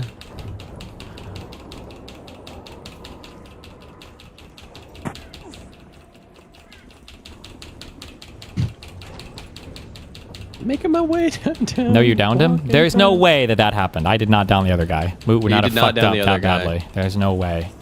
No, I did. If so... No, you're wrong. Okay.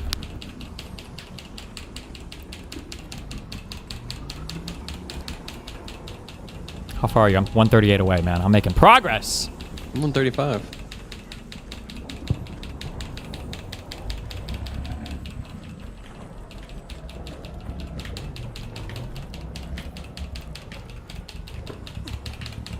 There should be some way for two of us, if we're next to each other, to revive the other person. There's got to be some way to do this.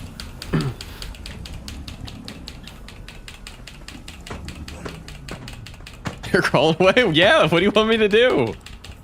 We're survivors. It's a successful mission. We're heroes. Oh, Raider cache.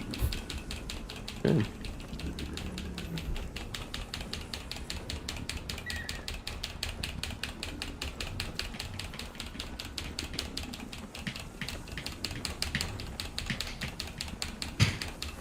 Thank God Dan's not in here right now for this.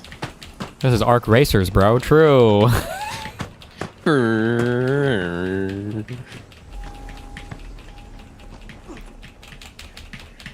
I'm gonna stop here because I get a little stamina. I don't want to be in the open. True. Don't like that. There we go. Let me strategically position myself in here.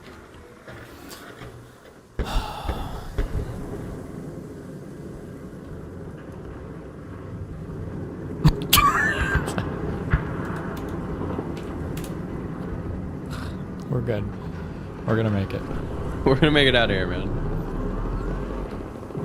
How far away? 75. We're basically there. We're basically there. That was one of the quickest. All right, man. We're gonna be in Speranza soon.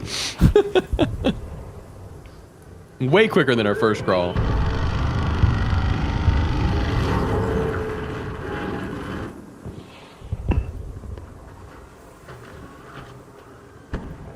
Ready to go again? No. Or you can go if you want. Just it's not like us being together is is helping at all. Grab numbers, man. Bro, they can't kill all of us crawling at the end. The Vietnamese strategy. No. I just feel safer around you. True.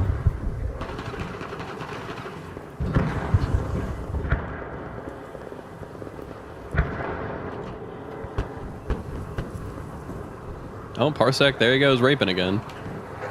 Jesus.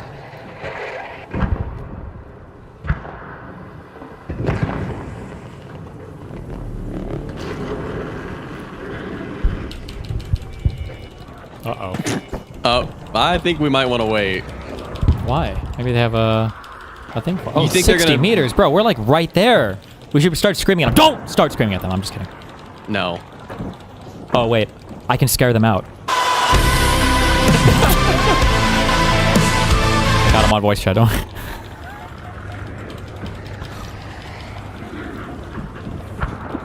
You're gonna kill us. We deserve to die, Moot. What can I say? We do.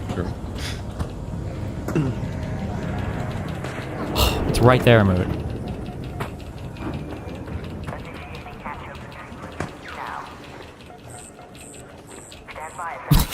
What if we just made a break? Let's make a break for it. Oh, there he goes. It's just one of them. No, we're not gonna make it. We're not gonna make it in time, man. I will. Fuck you. No, I knew it. I fucking knew it. But that's man. good. That's good for us. That's so good. good for very us. good for us. And we have our buddies here. Yeah, to cover us. True. All right, I got it. Don't worry. Okay, I'll cover up here. Keep lookout. I'm watching.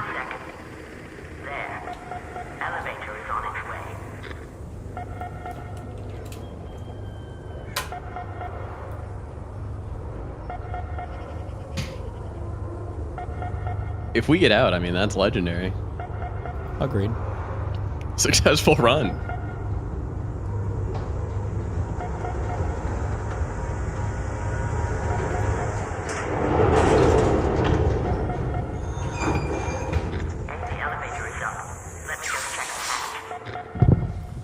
What? You get? Come over here, you fucking oh my god. I'm calling it right now. Good luck. Call this. Points.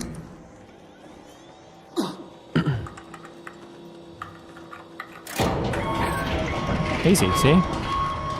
Shrimple ass.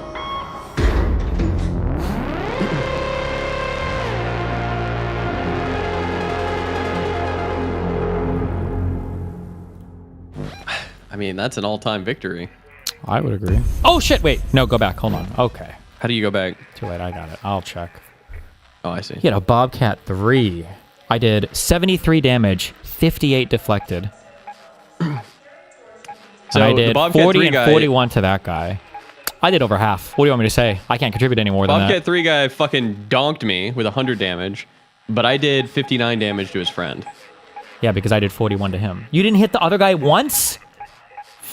No, he fucking donked me from above, behind. Above, behind? How far in did you So run? I went in, motherfucker. Okay. That's okay. That was a warm-up We round. got out. Let's go. Yeah, we didn't even waste any meds. I brought a fucking shotgun for a reason. Yeah. No, we didn't even waste any meds. Didn't even waste any actually. meds. Let's We fucking just go. again. Just go Hey, I'm again. ready to go. Wait, do you have a key? Do you have a hatch key? No. Why? Do we need one? Bring a hatch key. Yeah, why not? God damn it. I have to make one. Hold on. Medical lab, refiner, utility? Hatch key. Nice. Wasting my last advanced electronics. I'm never going to get one of these again. Go!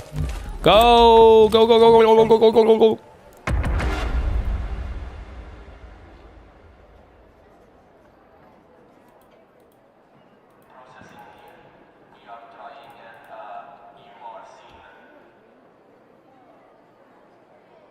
See, they're making a new Lord of the Rings movie? No? For what? It's gonna be the, it's like the Golem one where Gandalf went and found Golem to ask him questions and shit. That's the whole movie? It's like a prequel, yeah. Holy cringe. What do you mean a prequel? It's just a movie. It's a prequel to the trilogy. Yeah, but the trilogy is just those are just movies. Puts a gun in your mouth? Is it just a movie now? Let's go to the harvester. Movies I made up with your mom are movies. Pulls the trigger. This is Shani. Keep your eyes peeled, Raider. We have field depots scattered all around topside. You're looking for makeshift structures with blue tarps and an antenna on top.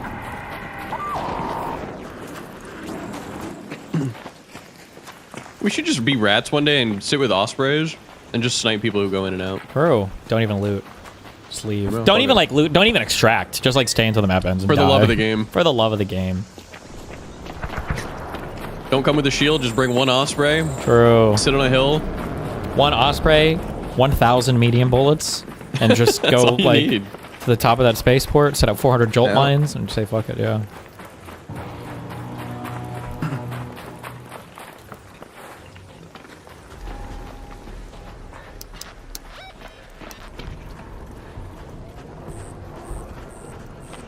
We're probably in like, oh god, stay to the right. We're probably in demon queues also, so good. We don't have to feel bad about killing them. No, I just want to be in demon queues. And we are gonna kill these guys, right?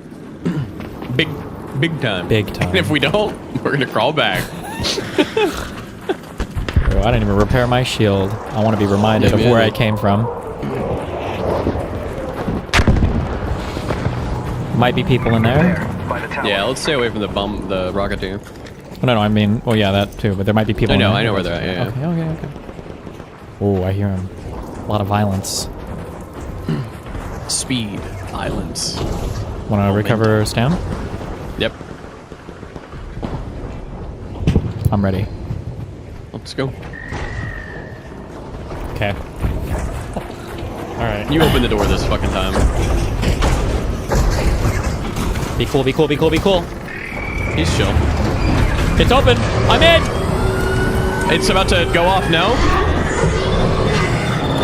True. Do the energy cells laying out there mean it's already been finished, or did somebody die in there? It's been done at least. It's starting. Well, I don't see anybody inside, so I don't know either. Are you sure it's not just finished? Oh, somebody said there's always way one it's finished. laying around at start. Okay. There's 2 though. Oh, so somebody died in here then. Oh, did you hear him? Oh, nice. Trump 2028, bitch! Thanks for doing the job! See ya! Okay, get searching. Oh, I thought you meant search his body, but okay. Keep your eyes open for the teammate. Are we jumping out? Yeah, me too.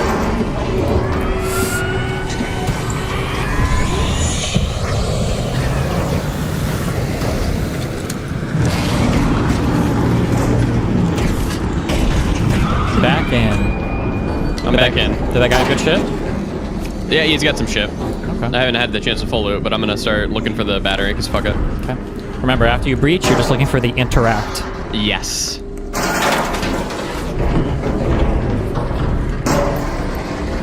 You said there's 1 down there or 2 down there right now?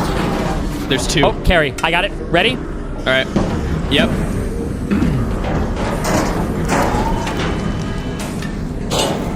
Let me know when you got it all open. Right, fuck it, okay? Putting this in. All right, I got the next one in. You open that one. It's gonna do the shock thing. Wait, where's the other battery? I have it right here. Now it's gonna shock us. Wait, maybe it won't. It's open. Hell yeah. Let's go. Wait, it jumped out. What? All the batteries got dumped, I think, because it's on its way.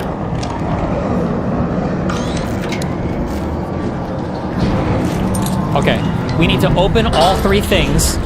Yep. Put the batteries near them and then just stick them all in like one, like done. Them, right? Okay. Okay. Opening. Opening next. Okay. I'm gonna put in this battery right now. Let me know when you're ready. Okay. Ready? Set. Go. Then it's closed. Open this, please. Interact. No. Yours didn't go in, man. What do you mean it didn't go in? Yours is out here still, so I don't know what to tell you. Wait, am I retarded?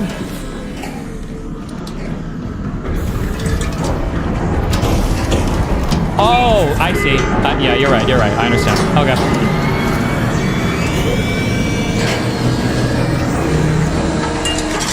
It's because when this thing, it has to do the shocking thing every time you put one in. Okay, it should unload now for us, I think, right? Okay, I'm gonna go in.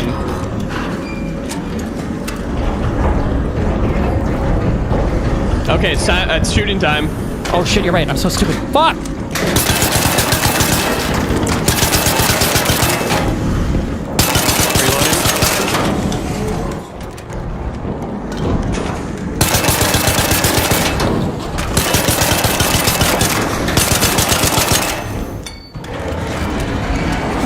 It's gonna, yeah, I don't know if we did it in time. What does that mean? We might have to do it again. The whole thing? Shrugs. No idea. Okay, I'm not in right now. Hold on, opening. I'm getting bomb-cladded over here. I'm down. Can you open this fucking door for me? Careful, it might shoot you. Defib? No? Okay. Nah. Okay. You put him in one at a time because it's going to shock the shield, and you can do that. You can be the man that gets shocked because you don't have a shield on. Okay. Oh! I'm fine. Don't worry about it. Don't mind me.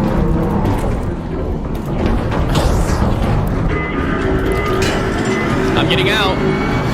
Why? It's a... okay. When you put the thing in, it just shocks the shield, so it doesn't... I didn't put it in! You fucking retard! It's on the ground! Then why did it do the shield? I don't know, man. You watched the fucking video on this, I thought.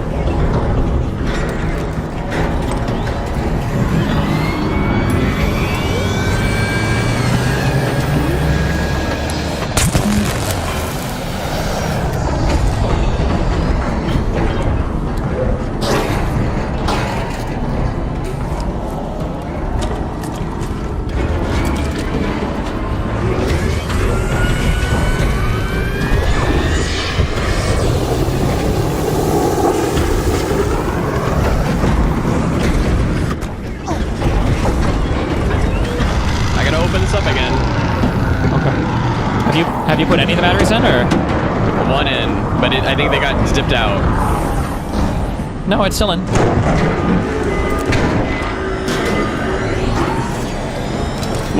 What's on fire? I don't know if it's this Rocketeer or... Oh, God.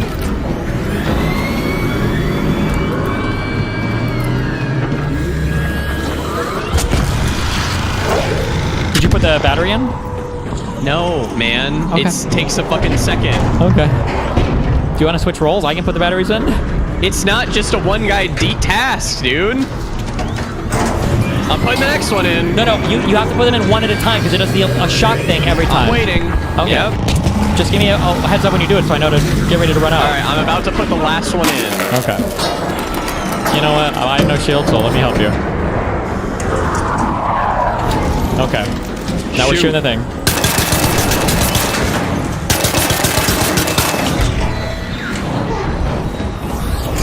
We did it. We did it. It's done. Alright. Got an equalizer BP. Okay, then we're fucking golden.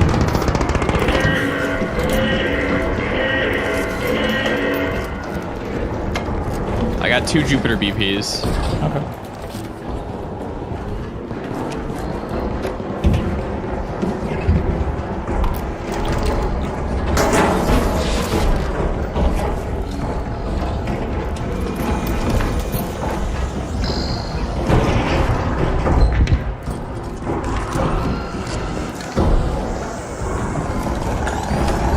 Is that you returning your shield? Yes. Cool.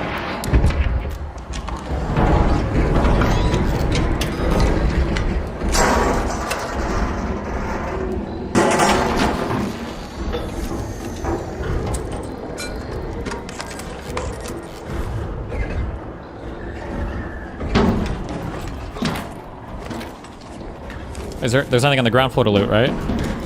No, I don't think so. You can loot this guy's body. I don't know if you already did. I checked. It's not. Fuck all left on it. I mean, I think we might have it all.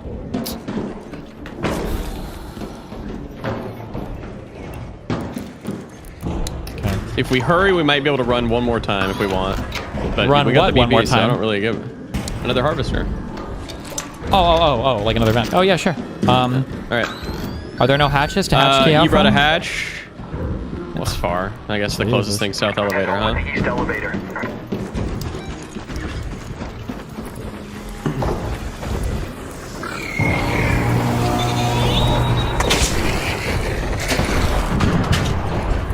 It's dead. What's dead? Oh.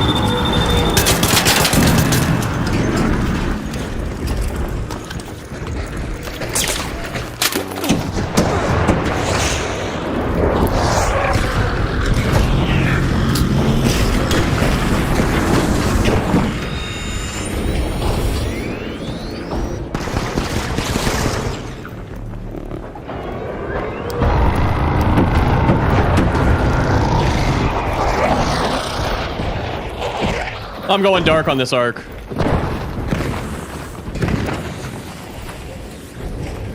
Does she just abandon the harvester once it's fucked? Okay, well, you're gonna get out Mouton, and that's all that matters, okay? All right, right here, I'm dropping you a photo cloak. Oh my god. Right there.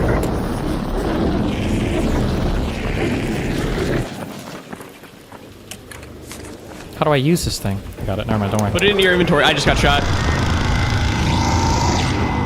Any idea from where? Yep. Oh, yeah. Oh, no, wait.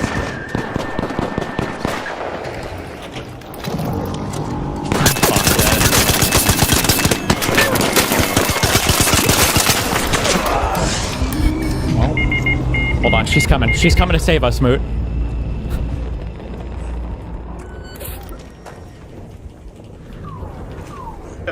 This fucking car ratted me out. She's not coming. Joke's on you, losers. I had nothing. Free loadout. Free loadout. I wasn't free loadout, but that's okay.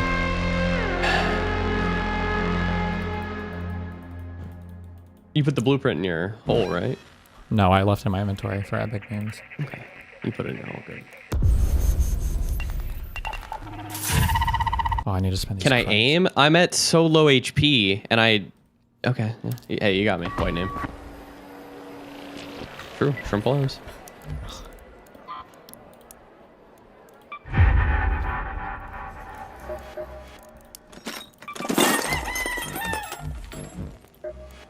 Well, you can make energy ammo now, right? I don't know. Gunsmith. No. Workbench. Yes. Sick. 5,000. Really? 1 advanced arc power cell and 2 batteries. How much do those go for on their own? Oh.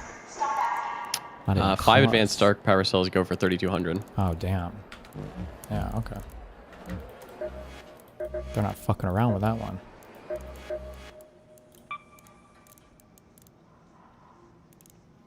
It's like 2K profit? No, it seems like it's like fucking 3 or 4K profit. It's crazy.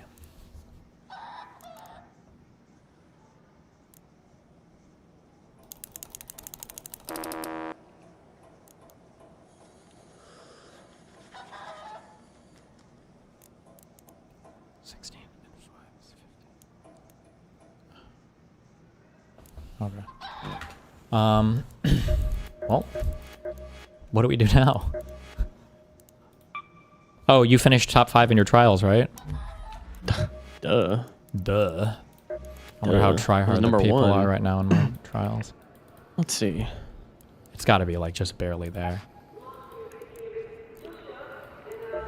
Oh, I haven't even progressed in one yet, so I can't see where everybody else is at. 120K, bruh.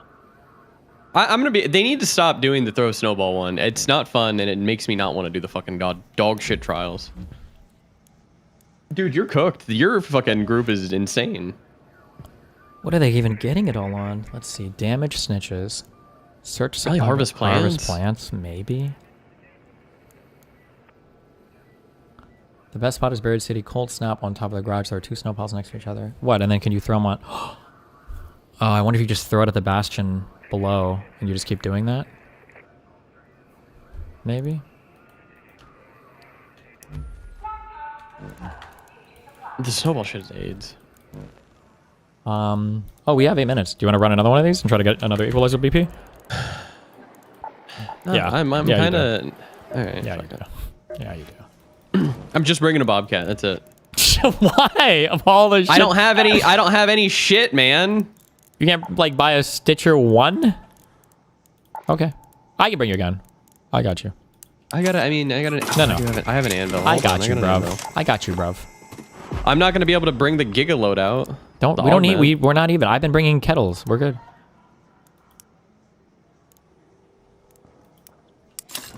I'm gonna make a light shield. That's all I can make. Good. That's all you need. That's all we need, baby. I'm out of batteries, man. Kettle 4 is OP because all you retards use a fucking macro. Fuck off. Don't at me.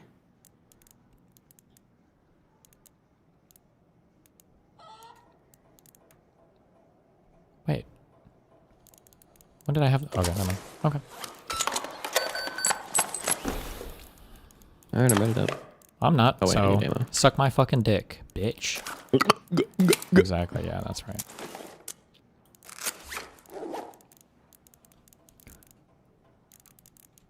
I need shield rechargers.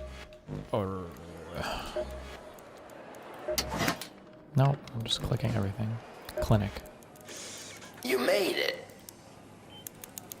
All right. It doesn't do a shield thing every time. So what was happening is we had one in, and after one is in, it will start doing a shield thing every so often.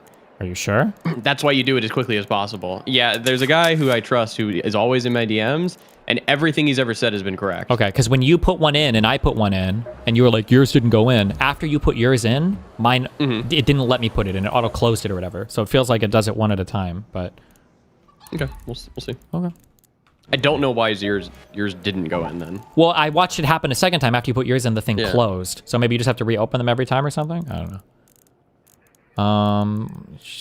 Do I bring anything else? No, fuck it. Let's go.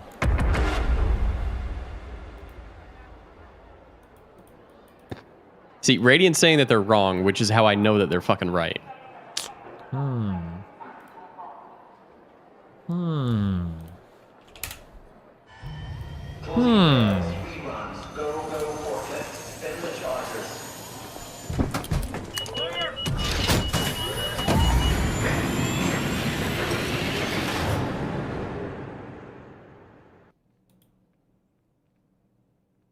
I feel like the queen should do a better job of protecting her harvester. She was busy fighting other people, okay? Chill.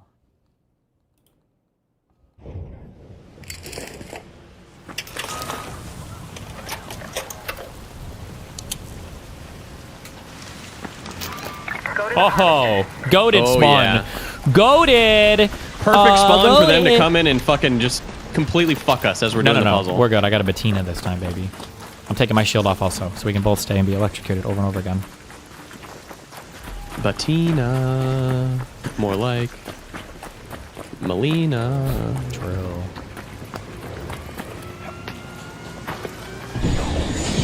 Wait. Oh, no. What was the thing on top of it? Well, I think the harvester harvests, and the fire inside is like the rocket taking off to go deliver the resources to outer space. I don't like that sound. Okay, I'm not gonna take my shield off until the electricity thing happens. Oh, but you take it off right now. Good. Okay. One battery on the ground. Wait, was that it? I'm taking my shield off. Do not put that battery in yet. I'm not. I'm just... Oh, wait, is that gonna be a fire thing? It's not fire. It would be red. Okay.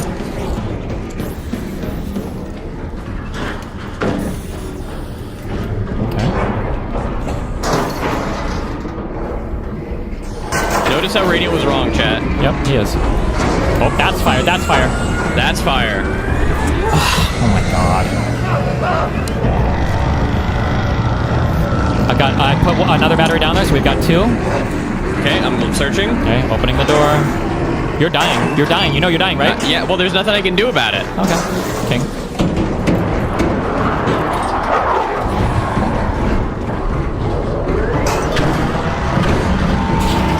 Great. Very nice.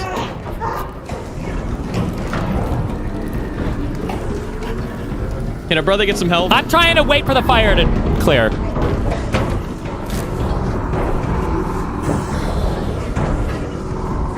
Okay, maybe we should just use the bottom doors? That wasn't a door thing, but... That's EMP. Okay. Now that's fire. Okay.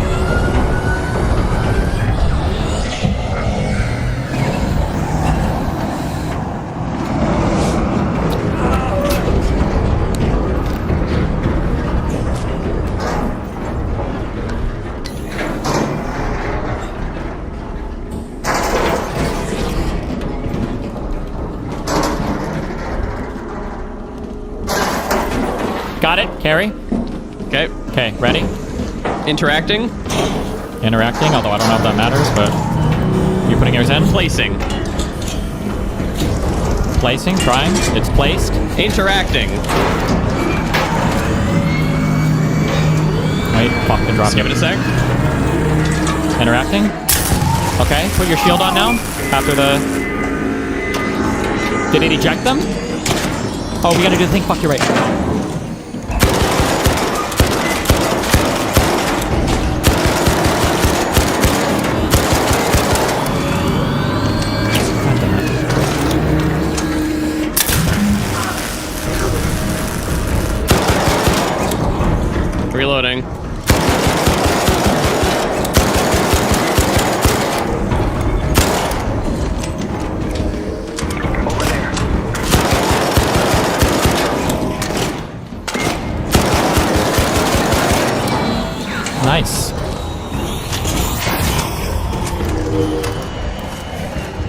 Done. Equalizer got.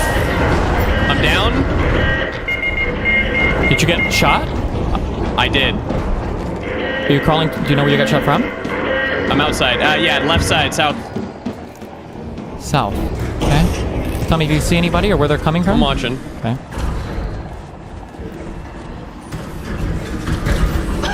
Picked you up.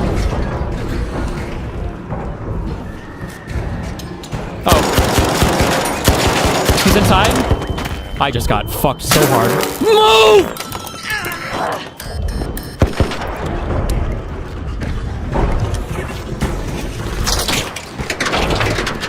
He's outside. He's back in, I think. Okay, I'm dead. I got 1 BP. I don't know what it was. I'm dead. The guy's on me. He was on me. But I got the equalizer in the bag, so I don't care. Oh, easy. So that there are only 2 BPs it drops, right? I think you can drop 3.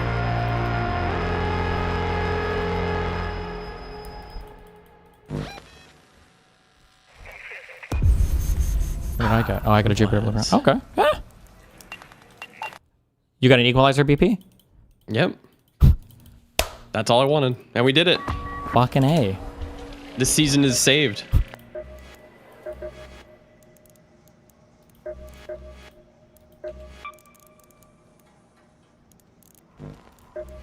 A high-capacity experimental beam rifle. Guns that we will never, ever, ever take into this game. Yeah, no, never. But I got 2 queen reactors. If there's a bombardier ruined homestead, you can camp ancient fort for snitchers. On Buried City, you can do the plant harvesting and get 25k starting at the Galleria. If there's a bombardier ruined homestead, what does that mean? There's a bombardier ruined homestead. Bombardier is a mob. Ruined or homestead is a. I don't know what that sentence means. I don't know what that means. Is that like a map in this game or what? I'm leaving. Hold on. A bombardier ruined homestead.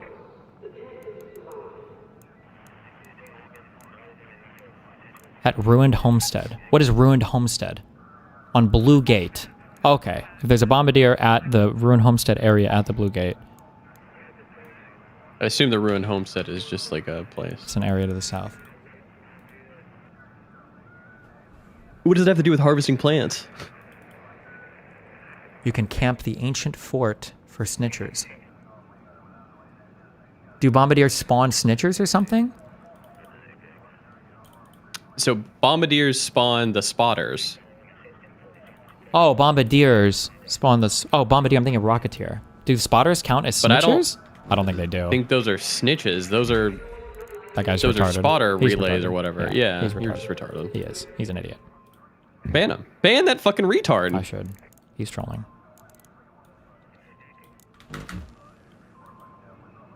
I mean, we did it. We did. We fucking did it. We beat this game. Yeah, this game's done. We basically cleared everything. And I'll tell you, I don't know if I'm going to do this week's trials because I'm not doing the fucking snowball shit. Out of ammo again? Figures. I don't have any interest in doing that. Sounds like somebody's a little bit triggered. Triggered. How does it work for if you're in the... Oh, demotion I see is down here. Okay.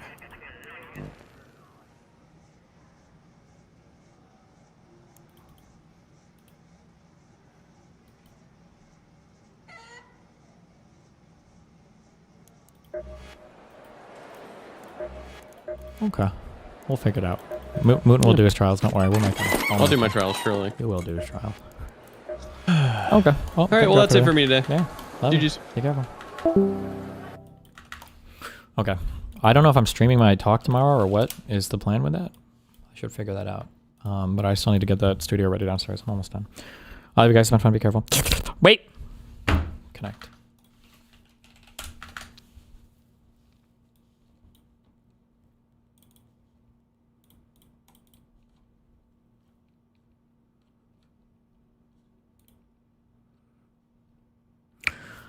Party, boat, quarters, quads.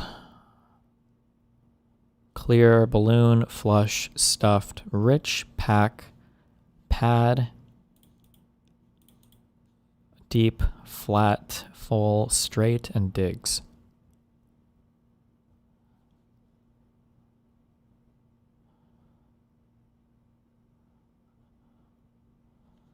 Names for poker hands? Okay.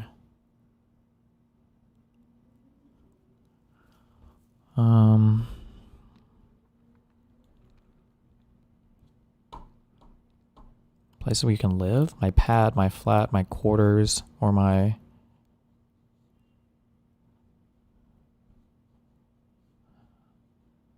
No. Pack, no.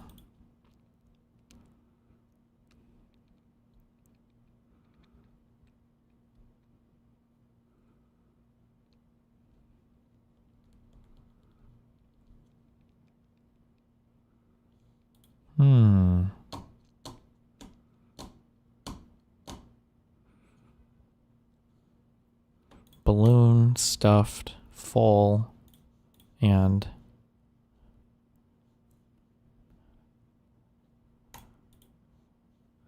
balloon. No.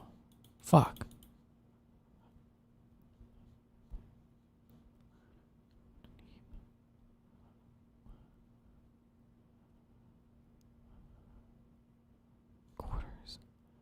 Isn't this a stupid fucking game? Quarters? Are there any other games? I don't know. Digs. Bad.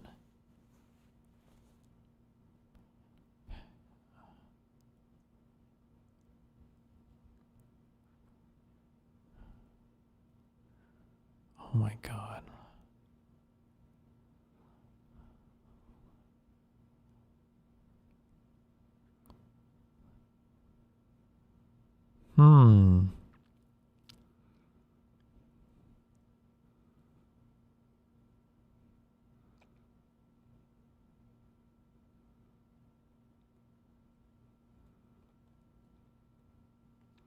This has to be something. Like, it's full, it's stuffed.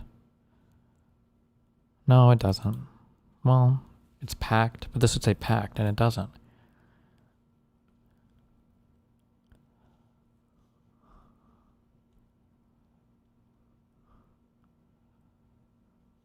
Birthday, like birthday balloon, birthday party, birthday...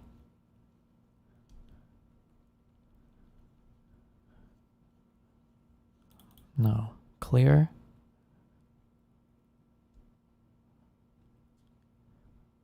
What the fuck? Hold on. Okay, quarters. Oh, quart. Hold on. Is there like gallon? Is there some dumb shit? Measurements? No. No.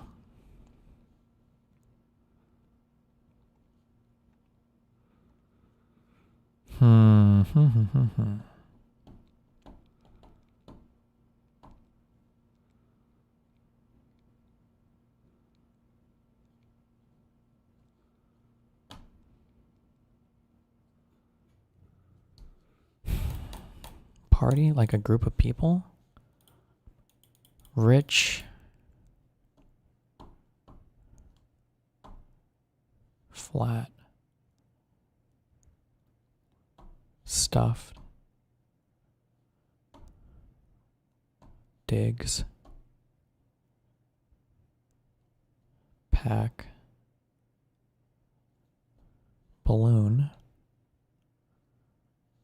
Full. Pad. Clear. And deep. This is not it. Don't be one off. No, not even. Okay, I don't know, bro.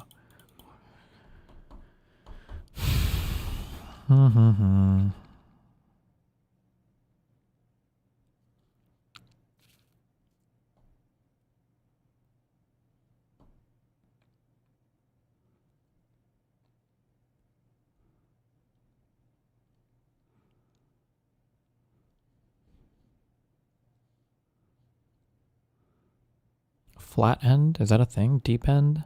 Pack end? Pad end?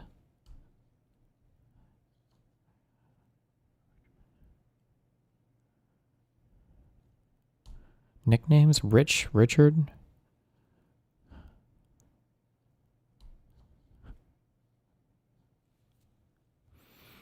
Hmm.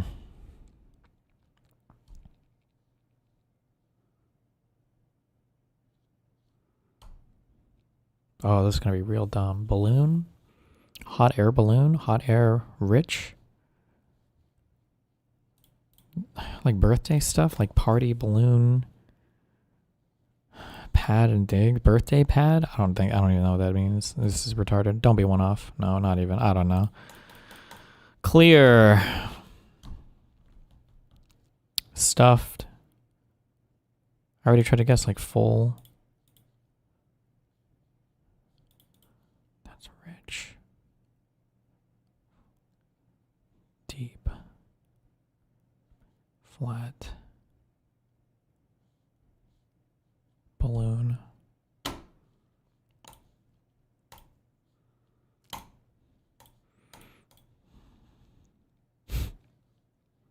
Fuck, is this describing something? It can be rich, full, deep, flat. Rich, full, deep, and stuffed? Is that like a good lasagna or something? I don't know, bro. Get me the fuck out of here. I don't know. Get me out. Apartment. Digs? Quarters? Fuck, I was even thinking of a living place, but digs? I've never heard that before. Digs? Okay. So, sonorous? About like describing sound? It can be clear, deep, full, and rich, I guess. I don't know. Balloon animal, pack animal, party animal, and stuffed animal. Oh my god. Good one.